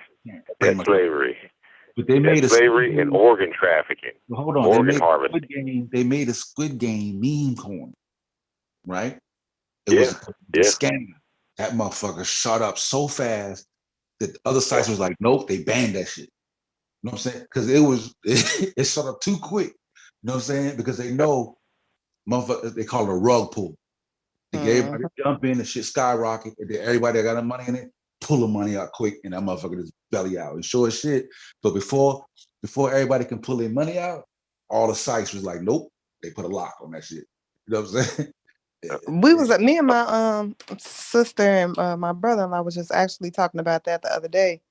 It was really more so, and we was having a light discussion about, reparations and Black people's preparedness for it. And I was just saying, kind of like, me personally, I'm not mad at people wanting reparations, but you got to be a little prepared for it because, you fuck around and play your big joker, and then you don't know what the fuck to do when you ain't know you had to lose a hand all along. Like it don't really make no difference if you don't know what the fuck. So how you work that big joker, that could be different between you getting 4 books or you getting 7 books, depending on how you Move that big you joke. play that motherfucker too soon, you up shit creek without a paddle. Exactly. These niggas run wild on your ass because a big joke on. Exactly. Yeah. So I was just saying, like, one of the ways I say, like, what's stopping motherfuckers from making a dupe coin? You know what I'm saying? And as soon as motherfuckers get all rush to invest, just think about it. If motherfuckers could get reparations tomorrow, investing is a big thing, but a lot of people love to jump out there and don't know what the fuck going on. Like, so how would they know the difference between legitimate and, what's just a dupe? Beating threw all their money into the one coin, lost their shit. Because we got our shit right back. Yeah, we gave you your little reparations, but shit. They would be shit out of luck because it's a speculative market. You can lose in the speculative market. Yeah. But it's funny that they actually did that. Now, I mean, I'm glad they kind of caught it, but still, it's so easy and people are so attracted to popularity. Like, now, what the fuck made them go out and invest in that shit? Yeah, but that be the driving factor. Like Shiba Inu didn't have. It was straight that's how Dogecoin was, straight mean. It didn't really have any value. It wasn't a project, but popularity drove it to success. I mean, truth be told, that's really kind of all you need. I mean, and then again, when motherfuckers had to make their money, then they're like, oh, it's this shit fake, so people can panic and pull their money out, Right.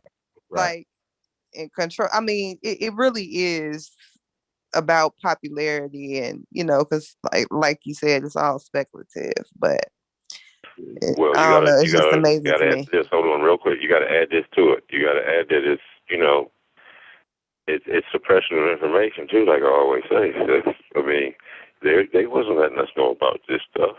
And, until they were ready, until it fit their narrative. And now they're putting it out there for the public. You know what I'm saying? It's like, well, Bitcoin ain't have it out there for us either, And like I said, it wasn't until this generation of coins. This is the third generation. The first generation I'm not was gonna lie, though. I remember. The second generation was Litecoin and Ethereum. I remember maybe on, was it Quora or it, like, back in the day, I used to actually see motherfuckers like talking about Bitcoin a lot. Like, they was really trying to convince motherfuckers like it was a new wave, and people just like, "Oh, you crazy as hell. What can you get with that? Like, that don't mean shit." Like, exactly. You know what I'm saying? Like, at the end of the day, I can't really say it's suppression of information, because I distinctly remember seeing the shit and just not giving a fuck. You know what I'm saying? Like, you gonna have to show me something. I don't know what you're talking about. I gamble a lot online, right? That's what I do in poker and sports, right? So it's shit's in other countries, right? So when they put the ban on the United States, in order for me to put my money on some sites, I had to go through. It was like Bitcoin. I was like, the fuck is that? Oh yeah, you give your money. I'm like, the fuck I am. You know what I'm saying? And straight ignored that shit. It's like shit. Straight ignored. Straight ignored. I'm like, man, I ain't finna, what the fuck is a Bitcoin? You think I'm finna send my money to this motherfucker and then trust that it's gonna be there? I'm like, stop all that bullshit. I ain't finna, you know what I'm saying? I don't even know who the nigga is. You know what I'm saying? I'm just gonna put my money and they're gonna give me something called a Bitcoin. I'm gonna sound like, man, hell no, I ain't finna do that shit. Shit. Yeah. You know what I'm saying? And even when I tell people about crypto now, there's still a lot of people like, are you tripping? Or it's too complicated. A lot of people don't want to go through the computer shit. It's too complicated. Yeah. It's a lot of but I mean, shit, hell, just look how long the stock market been around. And motherfuckers just now dipping their pinky toe into that shit. So good goddamn well they ain't trying to fuck around with no. Yeah, and it is more complicated. And again, maybe it's not, it's hard to kind of know something and then try to go into something, because you can't completely unknow everything you think in order to learn this new thing. So it could be a little element of that's kind of wrapping me up. I feel like I gotta kind of put shit down and just really take it in, because it is completely new. Yeah, I did that for a while. It took me a while before I really got into it. I dabble. Like how you was, not diversifying my portfolio at all. Couple coins, ride or die. You know what I'm saying? Yeah. All these other coins blowing up around me. I'm like, no, you just damn, I missed that one. Scared to Yeah, take if it. I buy some shit, it be the cheap shit. Like I have like a threshold, like, oh, that shit's like 30 cents. Hell nah. Shit. Hey, there's still some good ones at 30 cents. You know, it's like you just gotta, like I said, you just got to do the research to find out which ones are good to you. And you know, I mean, you could, you know, and you get on like cryptocurrency blockchain news, and the brother goes over the top 50 every day. Like I said, so you know, he's showing you, and then you can watch and you can say, okay, yesterday they was doing it. Oh, look at this one, it went up 13% today, and then you hear a story that he tells about it. After that, you know, it's like, you know, most of the time when that happens, you know, it goes up. Sometimes it can go up to, you know, 100% or, you know, 400%. It just depends on the day. You know, and then they'll drop back down and level back out. But see, every time that they do that, they build up a support line. So the support line, like say I start off at 0, and then I go up to 10, and then when I come back down, I hit 4, right? And then I go up a bit again, and I come back down, I hit 4. You see how 4 is your support line, and then when it goes up again, then now you get a new support line. After that, so it's like a step. It's almost like steps. Yeah, like creating like a new low. Right. Exactly. Resetting that new low point. Yep. Yeah, and you see it consistently rock at that low, boom, boom, boom, day by day. It's still hitting that 8. And so now you know, okay, now I got a base, I got a good support level right there. You know what I'm saying? And even when and then you look for a lot of these new ones, because a lot of times they're not listening on Coinbase, they're not listening, and then you want to wait, because once they get picked up by a big trading site like Coinbase or Binance, it's going to boom automatically, because it opens the coin up to new users that couldn't buy it. New market. Yeah, you know what I'm saying? So they almost instantaneously, they almost always shoot up. You know what I'm saying? But you just got to be. I mean, every time, whenever they shoot up real high, people are always gonna get scared and pull out. So that's why when you know you got to get to a certain point and just pull out, because everybody will eventually get scared and be like, I'm gonna yank my money out. You know what I'm saying? But once that support line is established, like with Dogecoin or with Shiba Inu right now, it's pretty. It's got a support line, so it's pretty safe to invest in Shiba Inu. Man. Yeah. But I love that shit. I'm gonna check your boy out though, but I gotta take my ass to goddamn bed. Yeah, I'm like, I gotta be up in a couple of hours. I'll talk to y'all later, but it was good talking to y'all. All right, y'all. You too. Yep. Everybody have a good evening.